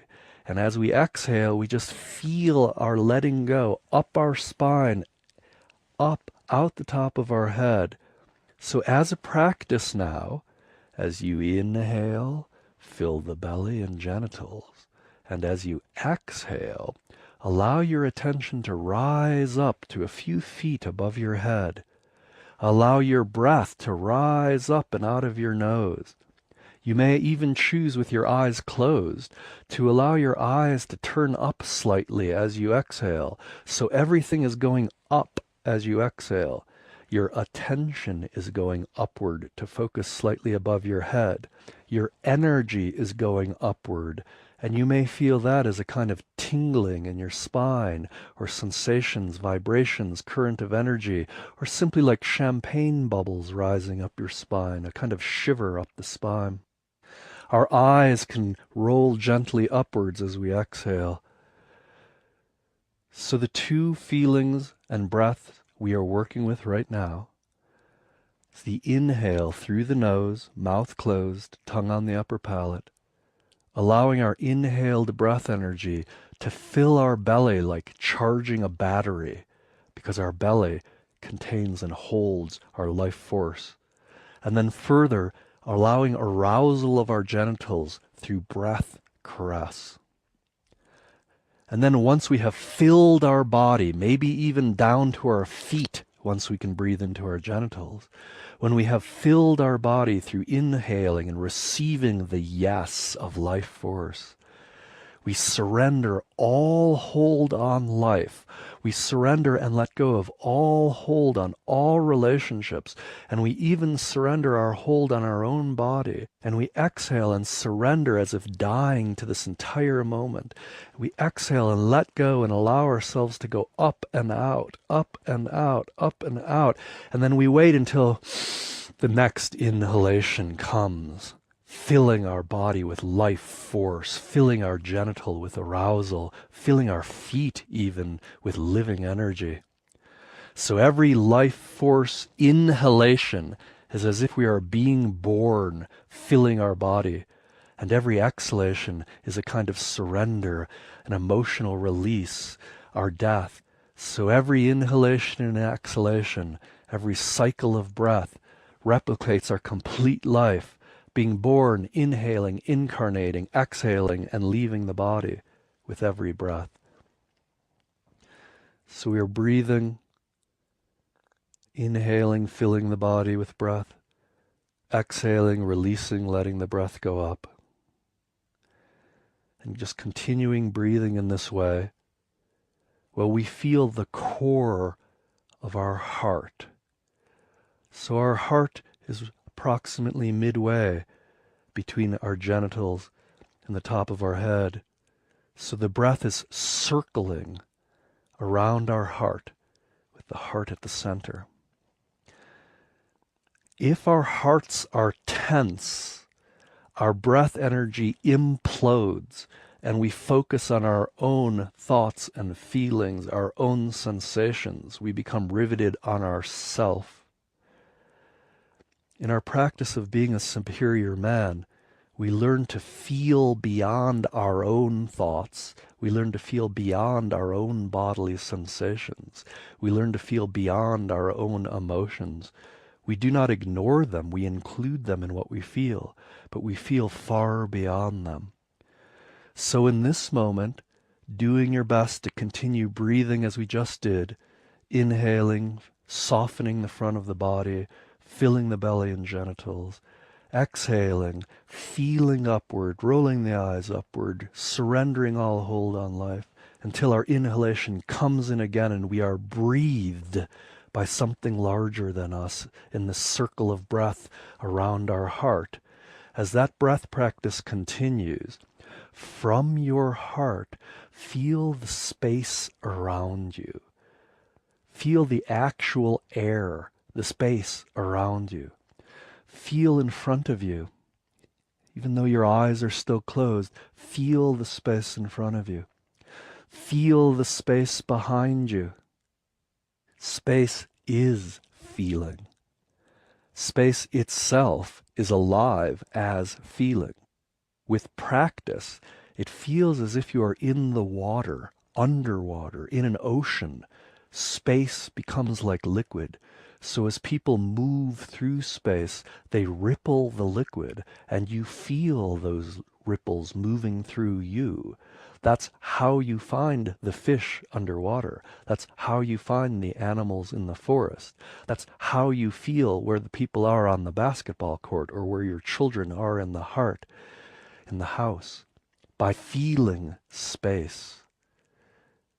So the practice of feeling the space around you as if it were water, alive, rippling with motion, is a practice that can be cultivated, as any basketball player or parent knows.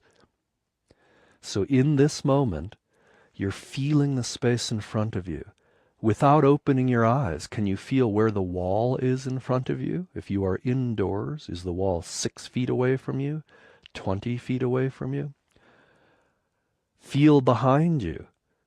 Are there objects in the space behind you? Are there chairs or tables?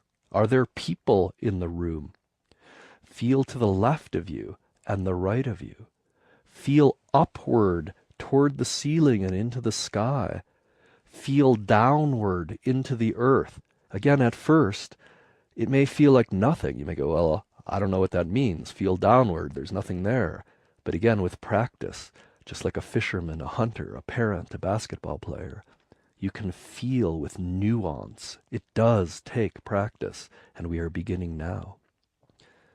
So far, our breath practice is to receive the inhalation down into the belly and genitals, to release and surrender all hold on life, exhaling upward, feeling upward. And then from our heart, the core of our breath, we are feeling outward in all directions. This becomes the central practice of the body in the way of the superior man.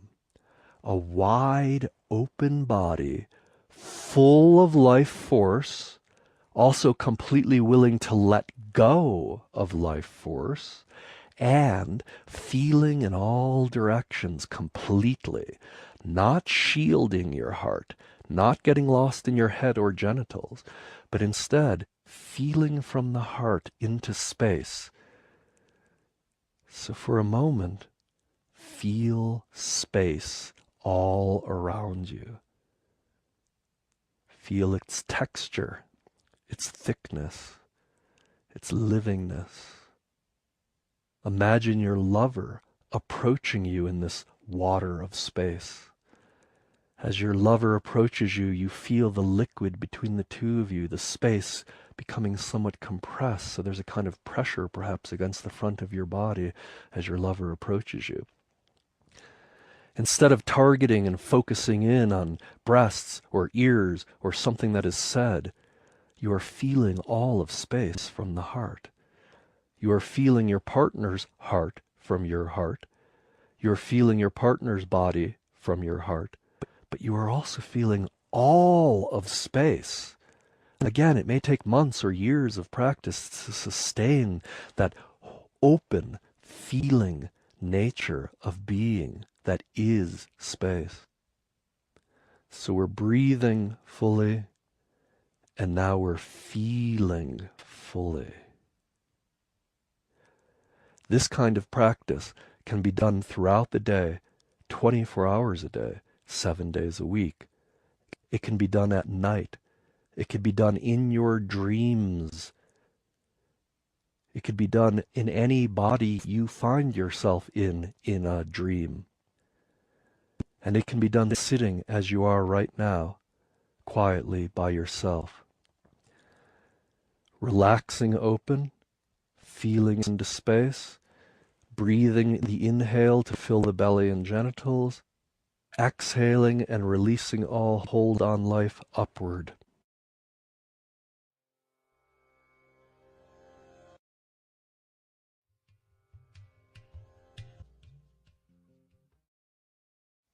As we grow in our practice, we always realize that we cannot see ourself.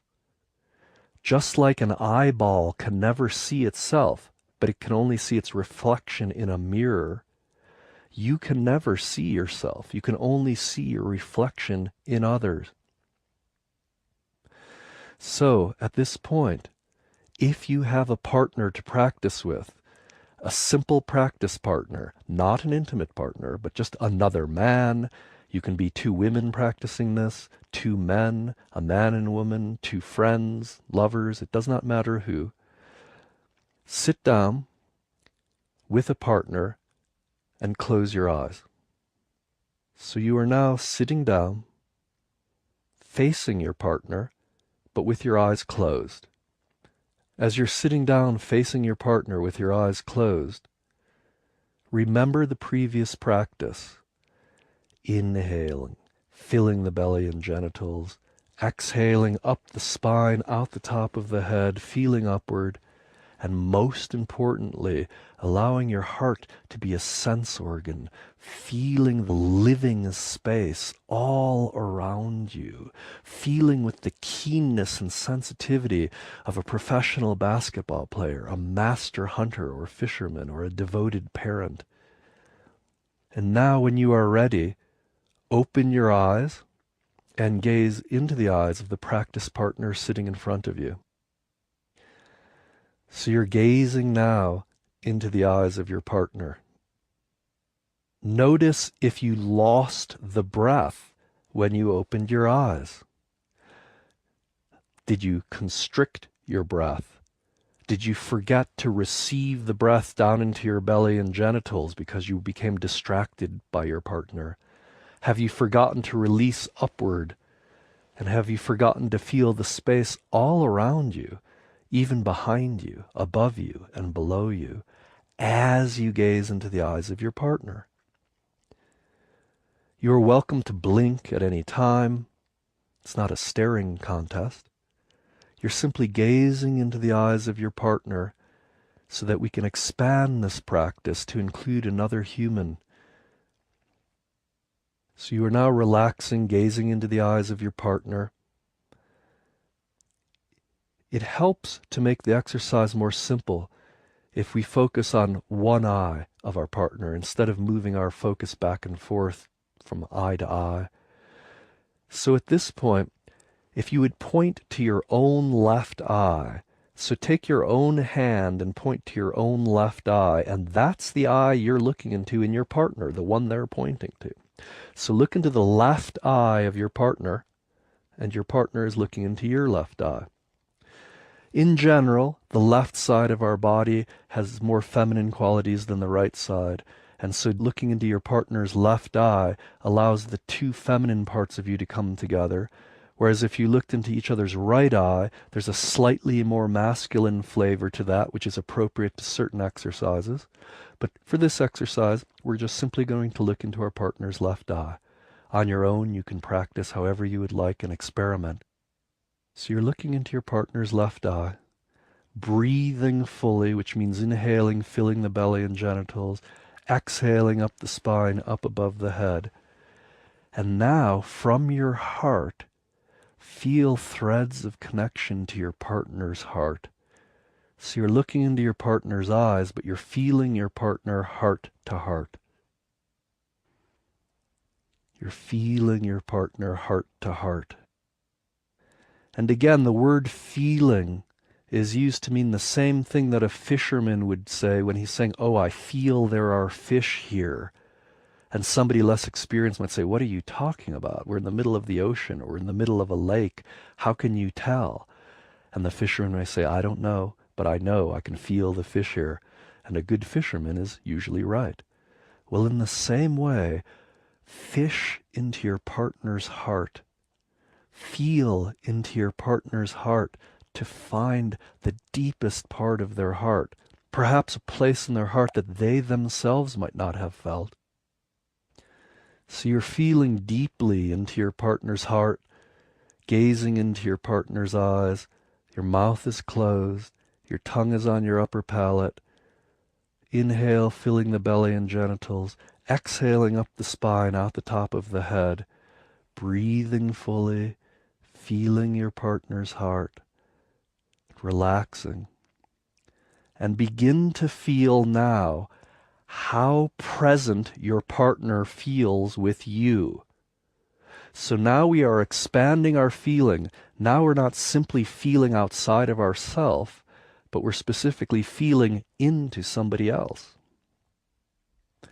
So at this moment, You are practicing feeling, how present is my partner with me now? That is, how much is my partner feeling me? So you're feeling, how much is my partner feeling me? And that quality comes and goes. Your partner's presence comes and goes. So in some moments you may feel your partner totally with you, feeling you, right with you, more intimate in feeling than you've ever been with anybody in your life perhaps. And a few moments later, your partner may be distracted by a car sound outside, or by the sound of a child asking for help outside the door, and their presence disappears. They're not feeling you at all. And what we're going to do to make this practice easy to communicate is use a simple number scale 0 to 10. 10 means that you feel your partner is completely present with you. 0 means you feel your partner is not present at all. You might as well be sitting there with a mannequin or sitting facing a wall. There's nothing happening there, no feeling at all. That's 0. 10 is your partner is completely feeling you. You feel your partner is more present than anyone has ever felt you. That's 10.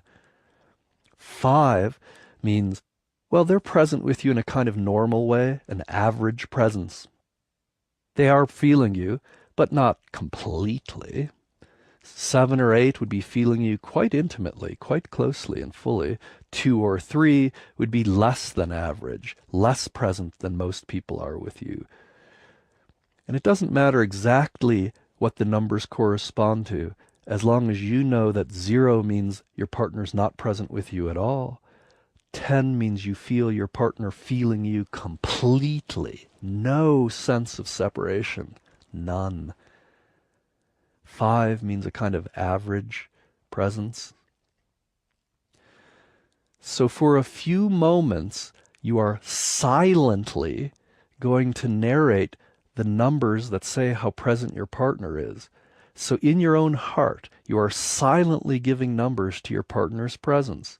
So in your own heart, silently, you may be feeling 6, 6, 10, a sudden total connection, 10, and then a little less, 8, 8, and then your partner somehow pulls back a little more. Maybe they're drowsy, 4, and maybe now they're just thinking of what they have to do tomorrow. They're going over their do list in their mind and they're not feeling you at all, 1, and then suddenly they realize that they're in their head and they come back to feeling you, 7, 7, 8, 3, 3, 6. So you are now silently narrating the numbers that correspond to how present your partner feels to you.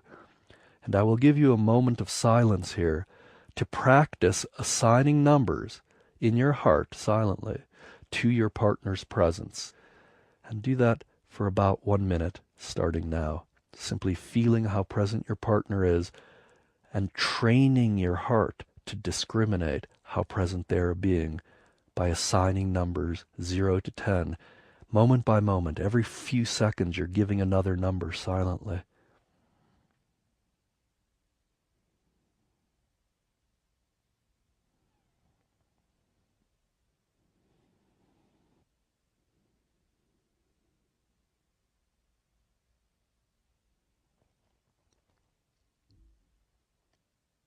And now, it doesn't matter who begins.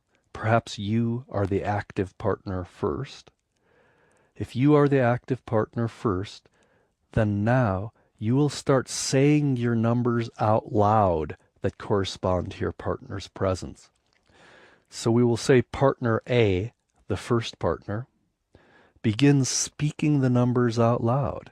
So begin now just gently with no conversation, with no small talk, without breaking the depth of the exercise, practicing being as intimate as possible heart to heart with your practice partner, while also breathing fully, Inhaling, filling the belly and genitals. Exhaling, feeling upward, allowing your heart to feel the space all around you alive, full of life and sensitivity. You are now also out loud narrating to your partner the numbers that correspond to how present you feel your partner is. So you may sound something like 6, 6, 2, 8, 8, 10, 10, 8, 10, 4, 4. So the first partner, partner A, begin narrating the numbers out loud now to your partner. That is your label for how present you feel your partner with you now. And begin labeling those numbers, labeling your partner's presence, 0 to 10, starting now.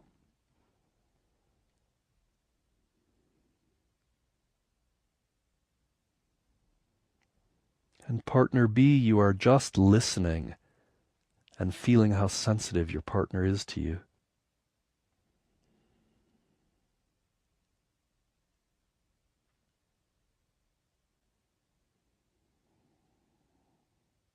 And relax saying the numbers out loud for a moment. And switch functions. So now partner B, the other partner, is beginning to narrate the numbers out loud that correspond to partner B's partner's presence. So partner B is looking into partner A's eyes, feeling partner A. How close is my partner to me? How deeply does my partner feel to me? 0 is my partner is not feeling me at all. 10 is my partner's feeling me entirely. So partner B, out loud, begin narrating your partner's numbers of presence now.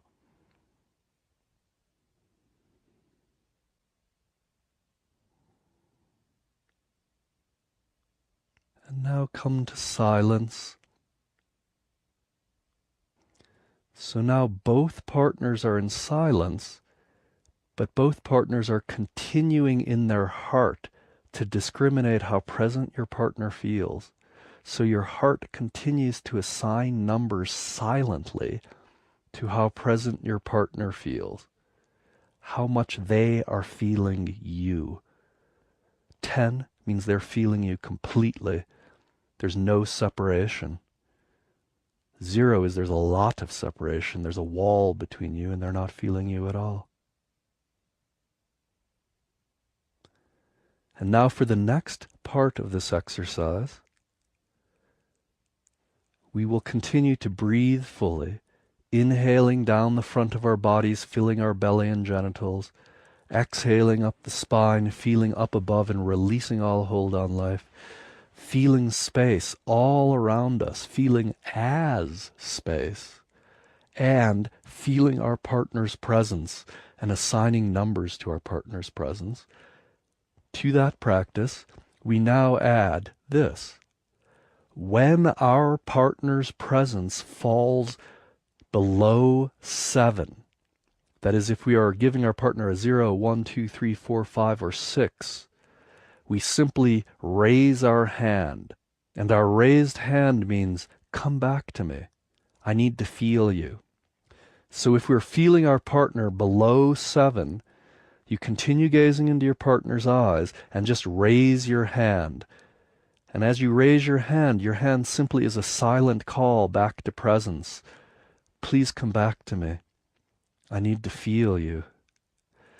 So both partners now are raising their hand whenever you feel your partner is below 7 to call your partner back. Please feel my heart. That's what your hand means. Come back to me. I need to feel you. If our partner is at 7 or above, if our partner is feeling us that fully, 7, 8, 9, or 10, then we simply rest our hands in our lap or on our knees. And whenever we feel that wavering, even in a moment, and this is how we truly train each other, whenever we feel our partner wavering, even in a moment, we raise our hands. If they drop below 7, we simply raise our hand and call our partner back with the raise of the hand. The raise of the hand means, I need to feel you more. Please feel my heart. You've drifted. I want to feel you more. And then you put down your hand when the connection is at 7 or above. So now we are going to continue practicing the full breath, inhaling into the belly and genitals, exhaling and releasing up the spine, out the top of the head, feeling the space all around us like a hunter or fisherman or parent, feeling our partner's heart, discriminating how full our partner's heart is feeling us, how present our partner's heart is with us, and indicating to our partner, we need to feel your heart more, by raising your hand when your partner's presence drops below 7. So for the next minute, you're feeling your partner's heart, allowing yourself to melt into unity, heart to heart. So even though there are two bodies, you are allowing yourself to melt open into your partner, so you feel one love, loving through two bodies. One love seeing itself in the eyes of another. Love, loving love. And raising your hand to call your partner back if you ever feel your partner disconnect below 7.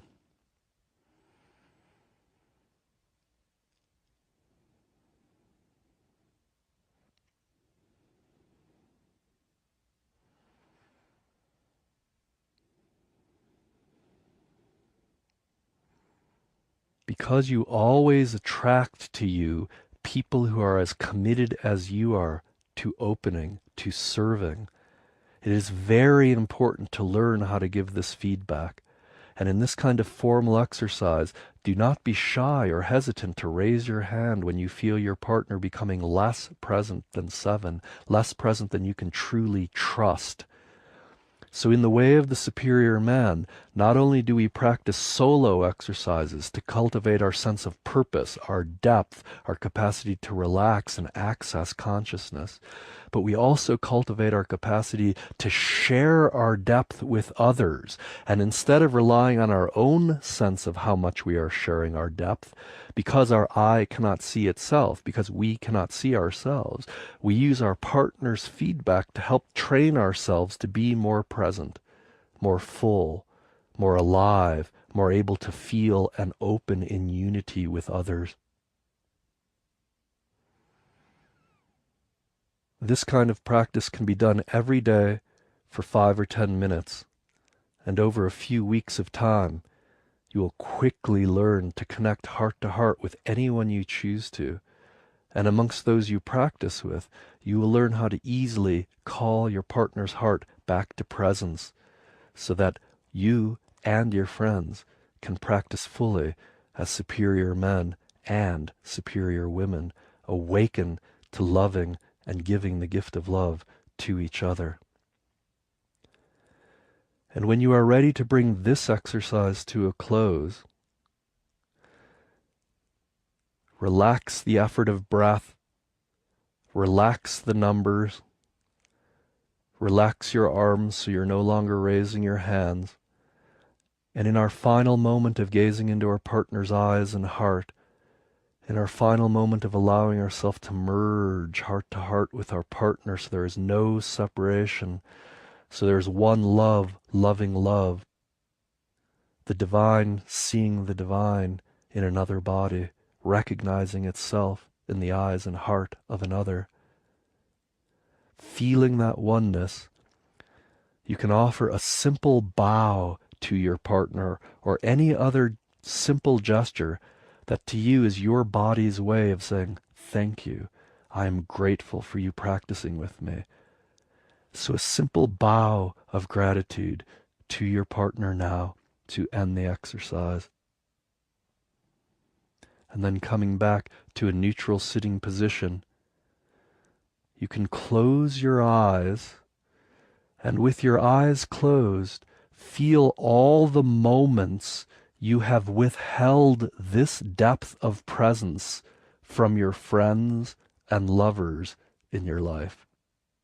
Every moment you have withheld this depth of presence from your friends and lovers, you have been holding back your gift, Holding back your gift is suffering. The way to not suffer is to always give this gift of presence in every appropriate moment with your children, with your family, with your lover, and your close friends. So they would all give you a 10, because anything less than 10 hurts. And we are committed to offering our love and presence in the way of the superior man. So rewind the tape with your eyes closed. Rewind the tape of instances where you withheld your love, you withheld your heart from people you did love, but you held back because they had hurt you, because you were tired, because you just didn't know that it was possible to offer your presence so fully. And rewinding the tape, imagine yourself with the specific lovers in your life, or your present intimate partner, or your best friend. Rewind the tape, and how would those moments be different if you had felt into their heart this deeply? So by practicing, even in your imagination, even in your memory, practicing offering this gift of love presence deeply, in unity, you will be able to do it better in the future, in real life. So before you stand up and end the exercise, with your eyes closed, for a few moments, imagine yourself with your lover or past lover being this present, this connected by heart. Imagine yourself with your children or your parents or your best friend who you have withheld this presence from and therefore have probably hurt. Imagine living this present with them, giving them this gift. So if you died, you would die knowing you had given everything, moment by moment, and everything is the depth of your consciousness. In our previous exercises, we learned how to relax deeply, to feel deeply, to feel the space around us, to breathe fully, to feel our partner, to feel how present our partner was with us, and give that feedback to our partner. This next exercise builds on those skills we have just practiced. So with a suitable partner, and this partner could be another man, another woman, a friend, an intimate partner, anyone at all, sit down, find a comfortable place to sit, with your spine elongated, your breath open, and for a moment, simply close your eyes. And we are going to do a practice to help us discover our deepest purpose. I will describe this practice one-sided, so I will describe how one partner can do it with the other, and then simply replay this segment so the other partner can repeat the exercise.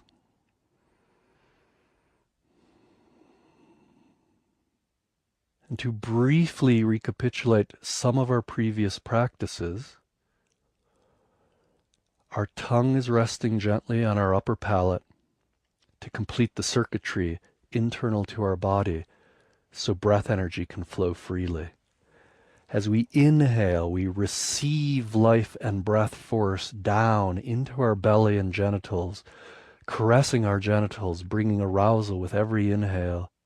And then with every exhale, relaxing upward, relaxing up our spine, allowing our eyes to turn upward just for a moment, letting go of everything. And then inhaling, filling life into our body once again. From our heart, the center of breath, we're feeling the space all around us, up and down, left and right, forward, back, feeling the space like water, alive. So as people move through the water, you can feel the ripples against your body and against your heart. So you're feeling the fullness of space, breathing, inhaling life force into your body, exhaling and releasing, dying to life with every inhalation and exhalation. Now we open our eyes and we gaze into our partner's eyes. Again, we'll use our partner's left eye as a place to focus. So you can point to your own left eye to help your partner decide which is the left eye. That's sometimes difficult for people.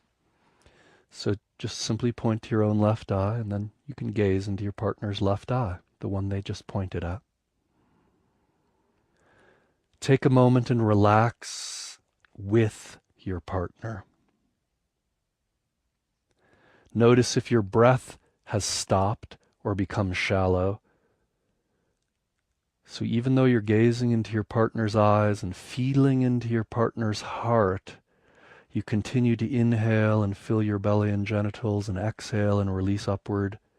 And you continue to feel the space all around you, feeling all of space alive. And you are feeling your partner.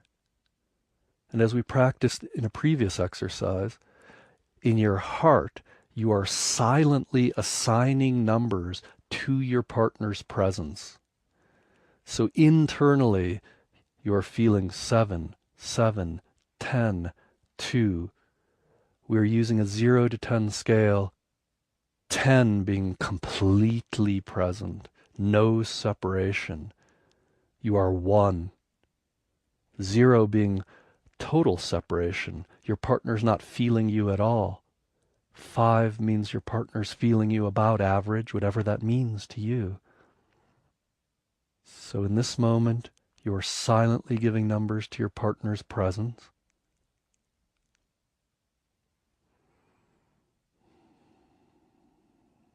Narrating those numbers silently in your heart.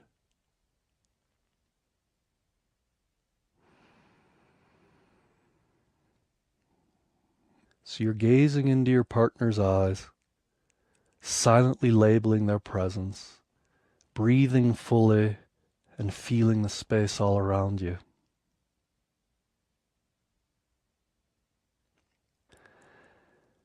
In a moment, you are going to ask your partner out loud, what is your deepest purpose? You will simply ask in a moment, what is your deepest purpose? And your partner will respond. So your partner will feel into their deepest heart and do their best to put into words the feeling of their deepest purpose. It doesn't matter if they're right or wrong, or if they may change it in the future. They're just doing their best in this moment to put into the words they can use the specific purpose that they feel they need to do or become before they die, so they can die complete. Your purpose is that which you must do right now, tomorrow, the next day, next year, so that when you die, there is nothing left. You have given everything. So in a moment, you're going to ask your partner, what is your deepest purpose? And your partner is going to do their best to speak from their heart. So they may say something like, my deepest purpose is to raise a family, build a business that brings happiness to others, and write a novel. So again, you'll say, what is your deepest purpose? And your partner may say something like, raise a family, build a business, write a novel. Now, as your partner says their deepest purpose, use your heart discrimination to assign a number to how deeply present your partner is with you. It's the same kind of feedback we gave our partner in our previous exercise. So as you listen to your partner's purpose, you're not focusing on what they say at all. Rather, you are feeling how present their heart is with you. So no matter what your partner says, the number you are giving your partner is basically how deeply their heart is with you. The reason we are doing this practice is because at 10, in unity, when someone's heart is that present, they are spontaneously living their purpose, and everything they say is coming out of their deepest heart. They are speaking from 10. They are speaking as unity. They are their purpose, which is unity. They are living it. And so you're simply reflecting back to your partner how deeply you feel their heart is with you as they're saying their purpose. And as you'll see, that fluctuates. So you'll say, what is your deepest purpose? And your partner may say, to start a business and write a novel. But when they say it, they pull back a little. So you feel 5. So you say 5. Thank you. What is your deepest purpose? You repeat the question. And your partner says, well, to write a novel and to build a business. And now they even feel more distant. So you say 3. What is your deepest purpose? And I'll try again. Your partner may say the same thing over and over as you give feedback on how deeply you feel their heart connected to you, or your partner may change what they're saying as they deepen. So the partner who is speaking your purpose, just allow your purpose to be spoken spontaneously. You can even experiment and say things you're not quite sure about. What you're going for is keeping your hearts in unity, keeping connected fully with no separation, even while you speak your purpose, and you will find out what happens. So, we are now going to begin. Once again, you're gazing into your partner's left eye, tongue on the upper palate, inhaling into the belly and genitals, exhaling upward, feeling your partner's heart from yours, while you feel all of space around you alive. And now, you will ask your partner out loud, what is your deepest purpose? Your partner will answer. You will give your partner a number to how present their heart feels with you, and then you will simply say, thank you. And again, what is your deepest purpose? To write a novel. 4. Thank you. What is your deepest purpose? To have a family. 7. Thank you. What is your deepest purpose? To have a family and write a novel. 4. Thank you. What is your deepest purpose? And you will just continue that process for several minutes. So begin now out loud asking your partner, what is your deepest purpose? And of course, you stay connected with their heart as deeply as you can. Listen to your partner's answers. Give your partner a number out loud, and then say thank you. And again, what is your deepest purpose? So beginning now, start with, what is your deepest purpose? And begin.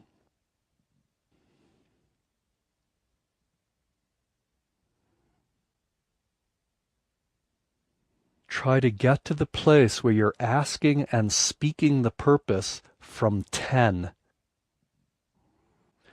Try to be as specific as you can in your purpose. Everyone's purpose is to be happy and enlightened and give love. But how? Through a family, through a business, through writing, through exercise. Be as specific as possible.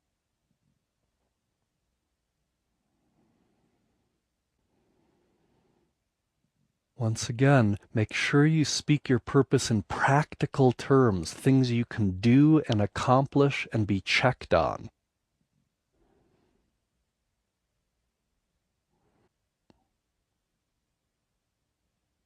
And coming to silence when you're ready. You can take this exercise deeper by asking, how are you going to live your deepest purpose tomorrow?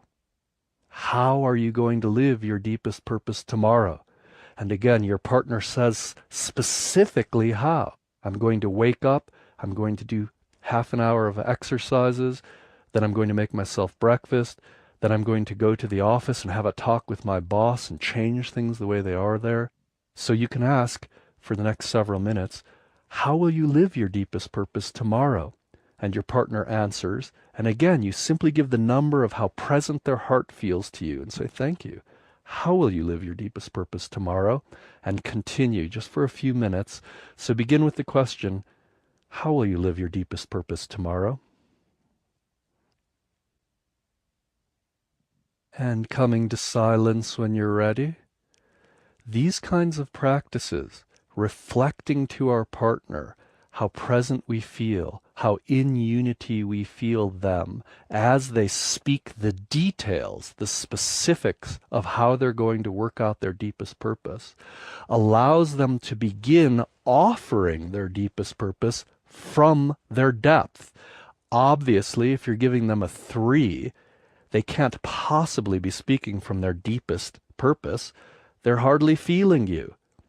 Their deepest purpose is wide open conscious love offered to the world in specific ways. If they are not living that with you now in the speaking of it, they certainly aren't going to be able to live it in the doing of it.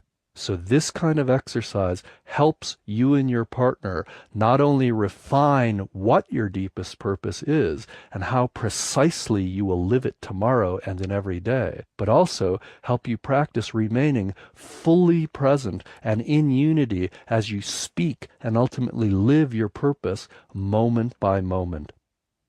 When you have completed this exercise, and you can practice this as long as you want, 10 minutes at a time, half an hour at a time, once a day, once a month.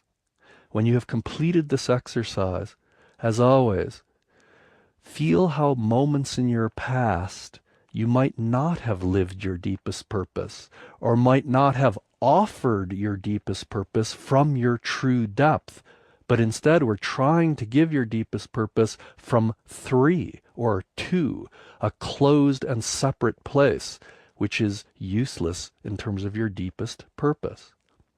We all make mistakes. The superior man learns from the ongoing mistake of his life, and this is one way of learning how to speak and act your deepest purpose from your true deep heart. When you are done, offer a simple bow of gratitude to your partner for sharing this practice of purpose with you. There are many exercises that we can use to help explore and express our dark side lovingly for the sake of bringing love and light and consciousness to our friends and partners. This one exercise we'll do is specific to your intimacy. So those of you who have an intimate partner, sit down with your intimate partner and face your partner. As always, your partner can be the same sex, the opposite sex, you could be playing the masculine, the feminine, but to make it simple in my description, I'll be speaking to you as a man relating to your partner as a woman. If you do not have an intimate partner in your life, you can do this exercise sitting with your eyes closed and imagining that you're doing this exercise with a partner until you have one to practice with. This kind of exercise can also be done in a formal practice situation with a trained supervisor who knows how to lead you through this exercise. Then you can do it with a group of people who are practicing not necessarily in intimacy, but to prepare each other for their real intimacies. To use this exercise, please use it only with your real partner, as there is no living supervision, and it's best to do this with those you have established trust with. So sitting down with your real intimate partner, or sitting down and imagining yourself with a partner, for a moment close your eyes. And remember some of the basic practices of presence and breath and feeling.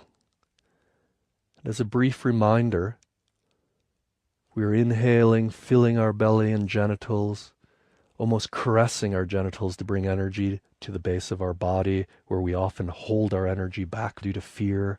So we're practicing really inhaling into the lower parts of our body, filling them with life force.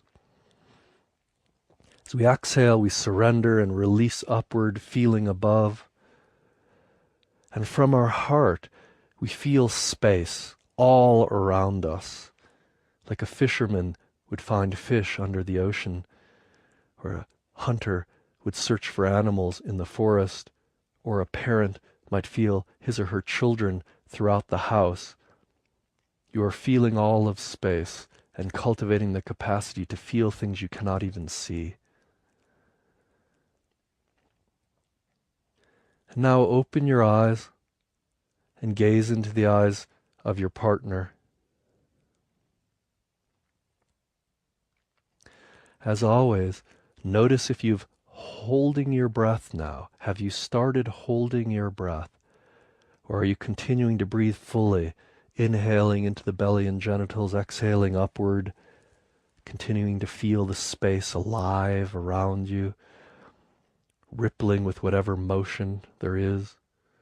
And now you are also feeling into the heart of your partner as you gently gaze into your partner's left eye.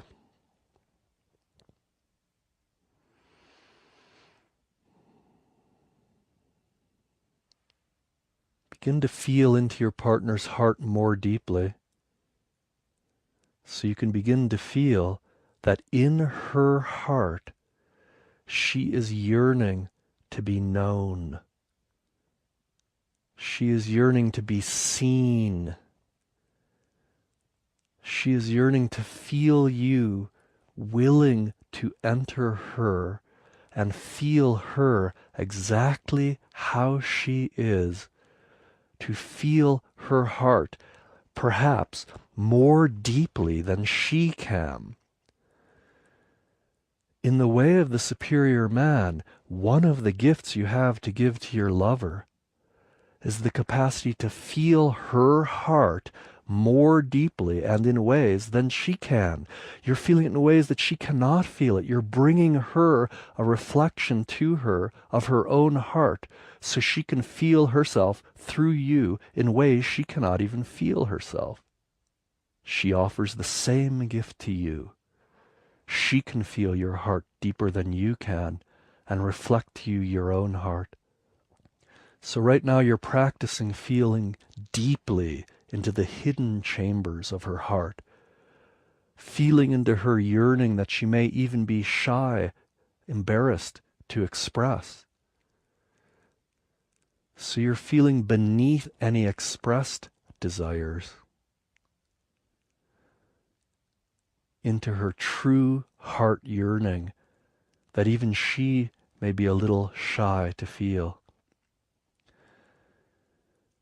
Amongst her yearning is the desire for the masculine divine to be able to enter through her resistances. She wants to be able to trust her intimate partner, to be able to enter through her heart closure, her fear, her resistance, and gently but persistently enter through her shields to be able to touch and bloom her heart as love, to fill her heart that yearns for love. But to do that, you need to be strong. She will put up energetic resistance, and her heart yearns to feel your energy strong enough to lovingly embrace her as she is energetically even resisting, and lovingly, perhaps humorously, and certainly with a little darkness, enter her heart. And that is what we are going to practice now. So as we have learned in the previous exercises, begin assigning numbers to your partner's heart, 0 to 10 scale. If you feel your partner's heart wide open to you, willing to receive you entirely, that's a 10. And if you feel your partner's heart's closing, that's a 0. Closing like a rock, unfeeling, is 0. So you're silently giving your partner numbers 0 to 10.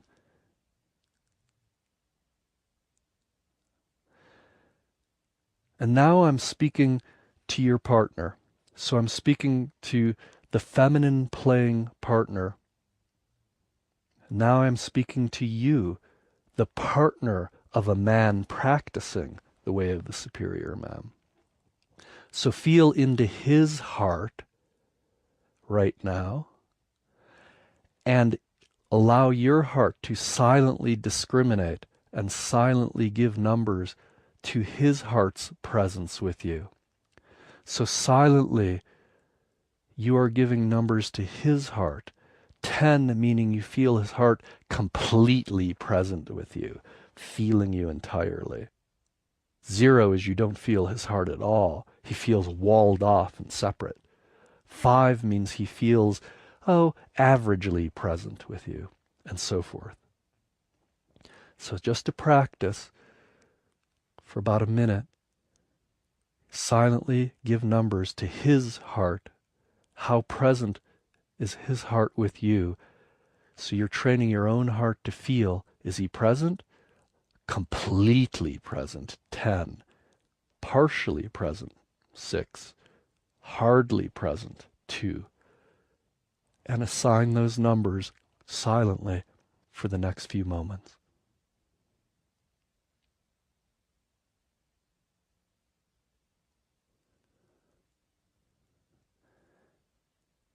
And now, as we did in a previous exercise, the woman partner, you are now raising your hand if your man partner falls below 7.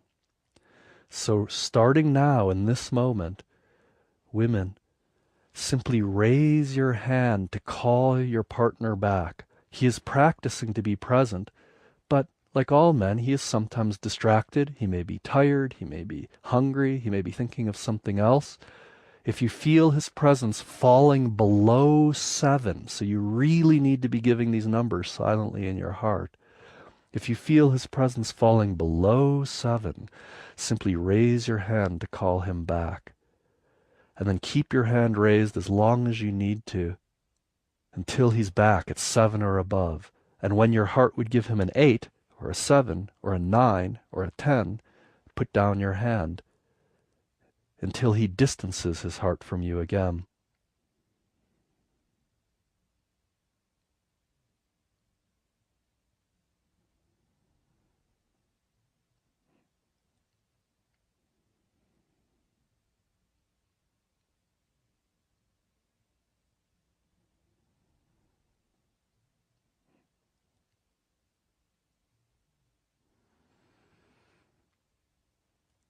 Now, men, you are going to begin to practice speaking from your dark side. I will tell you exactly what to say, and you are like an actor practicing to speak with authenticity, finding a way to speak certain lines that are real, offered from your heart with full presence. So you're practicing to speak at 10. But you may find that when you speak, you are getting a 2 or a 4 or a 5 from your woman, which means you need to practice, because what she is feeling in real life is this, your presence. What you say is nowhere near as important as how present you are when you say it, and you're about to discover this. So, men, out loud, you are going to begin saying to your partner, I want you. Just those words. I want you. So find a place in yourself that does want a part of her. The divinity within yourself truly wants the divinity within her. So from that place, men, out loud in a moment, you are going to say, I want you. Now, if her hand goes up, that means that when you said it, you dropped below 7. So while her hand is up, you don't say a word. You just gaze into her eyes and relax until she lowers her hand, which means that she's feeling you at 7 or above, and then you can continue. And you're just going to say those words, I want you. And then her hand comes up because you drop below 7. Then you sit in silence, feeling her until she feels you feeling her. Then she lowers her hand, and again, I want you. This time she didn't raise her hand because she's feeling your presence. So you continue. It's like practicing speaking poetry. I want you. I want you. It's a practice. It's like a musician practicing his instrument to bring the most ecstasy through it to others. So the instrument in this case is speaking from your darker side, and we're just starting with the sentence, I want you. So begin now, men, I want you. And women partners, simply raise your hand if he falls below 7 to bring him back to presence, and otherwise just listen, offer your heart, and enjoy the poetry of his desire. Just the line, I want you. And begin now, male partner, I want you.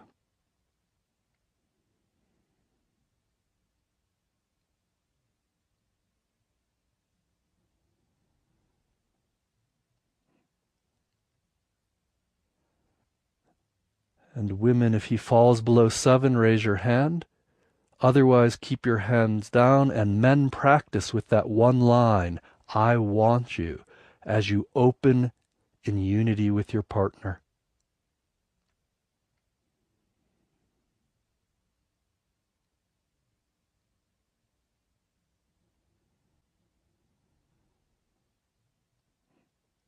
And coming to silence, you can practice that part of the exercise as long as you need to be able to speak I want you and remain connected at 7 or above.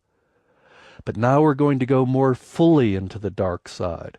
At some point, you will probably reach the place where you are afraid to offer your love.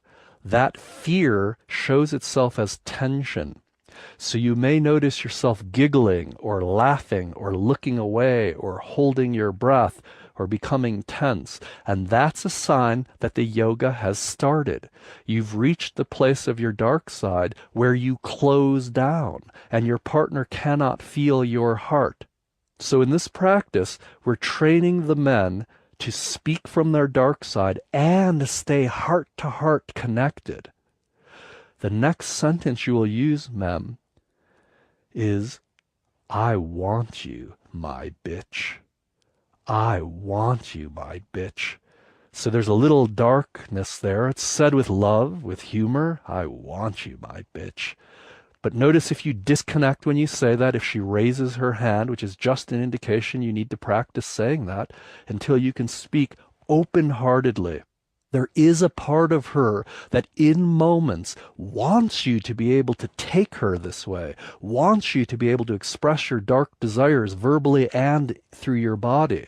So if you close your heart when you express these desires, she won't be able to trust you. Your dark desires will then be simply abusive. To say, I want you, my bitch, with no love is simple abuse.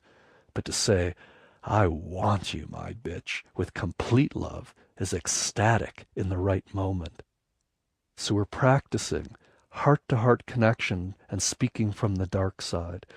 So men, feeling your partner's heart, feeling that sometimes she will need the darker expression to touch through her resistances and take her. You're practicing staying in love and saying, I want you, my bitch. And begin saying that sentence. Women, raise your hand if his heart disconnects from you below 7. Call him back with your raised hand. Men, if she raises her hands, come to silence. Breathe.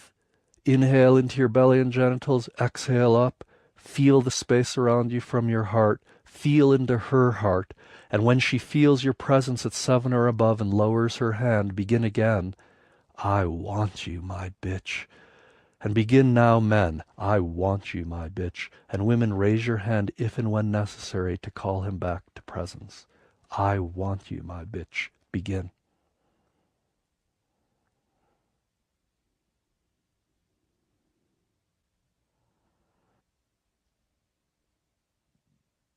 And when you feel you have practiced this long enough, come to silence for a moment.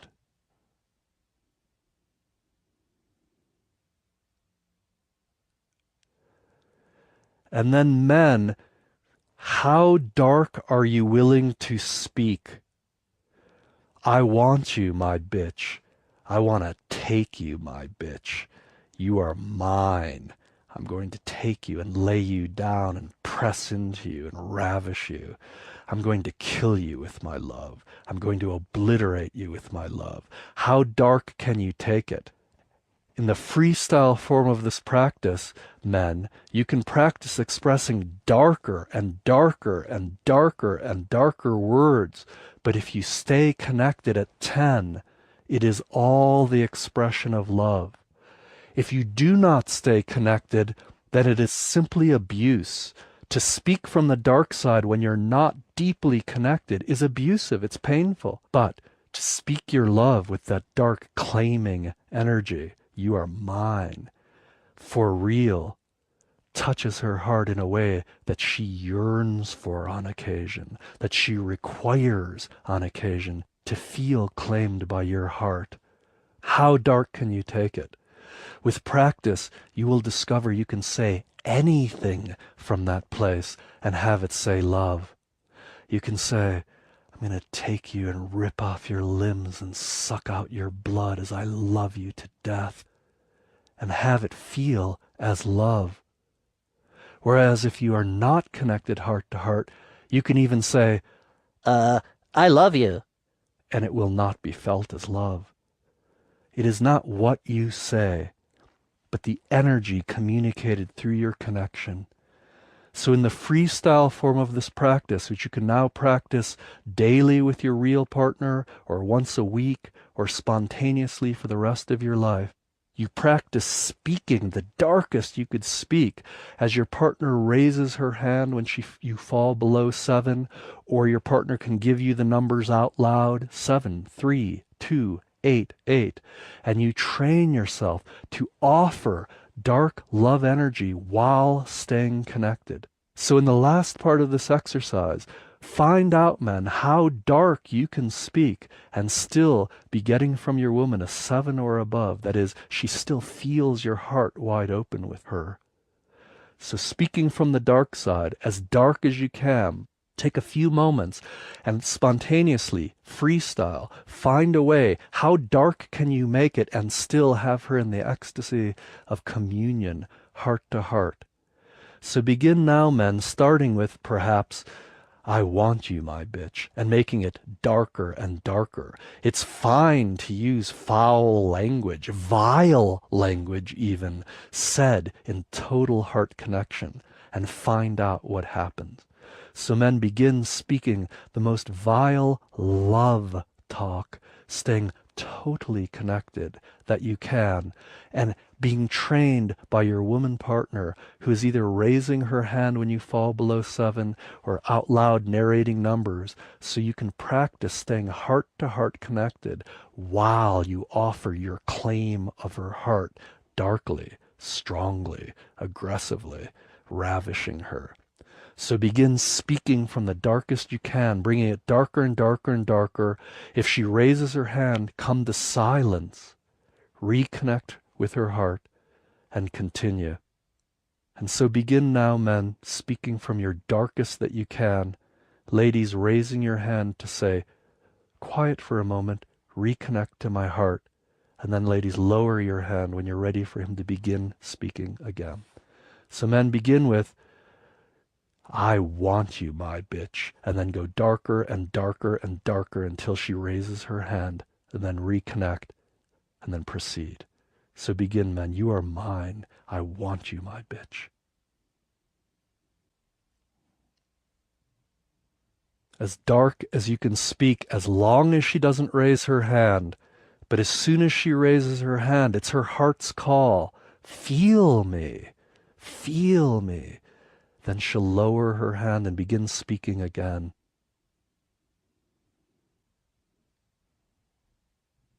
And women, if you want him to go even darker than he's going, you can say out loud, darker, darker, as well as raising your hand when he disconnects. So in the feedback, ladies, you can add darker if you'd like him to go darker, and raise your hand when you need him to be more connected.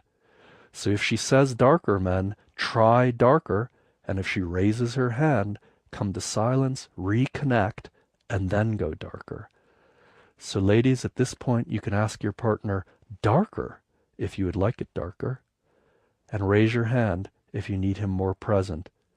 So men, freestyle, speaking from your dark side, claiming her, telling her what you're going to do with her.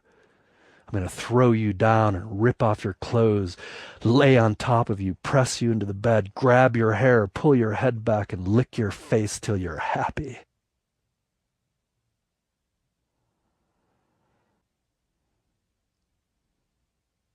Take it as dark as you can, as open-heartedly as you can stay connected.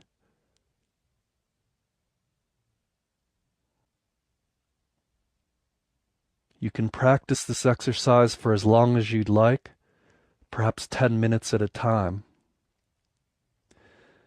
And when you have completed this exercise, come to silence. Come to silence now. Now close your eyes. And as always, it's best to practice where you're weak. So with your eyes closed, remember back to a time that you withheld your darkness sexually from your woman.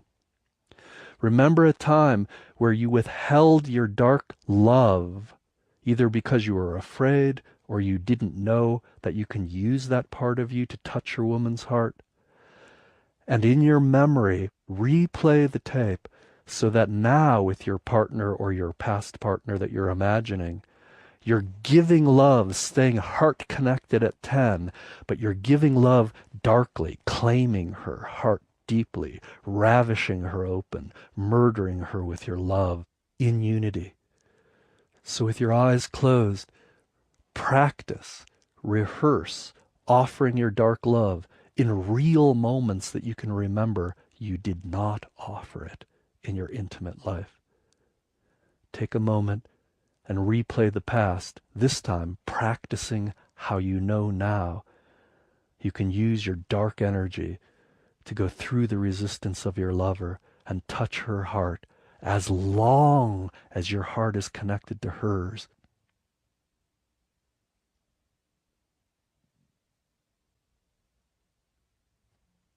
When you have finished replaying your memories, this time practicing fully, offering your love to your partner in a way that will meet her energy when she needs it.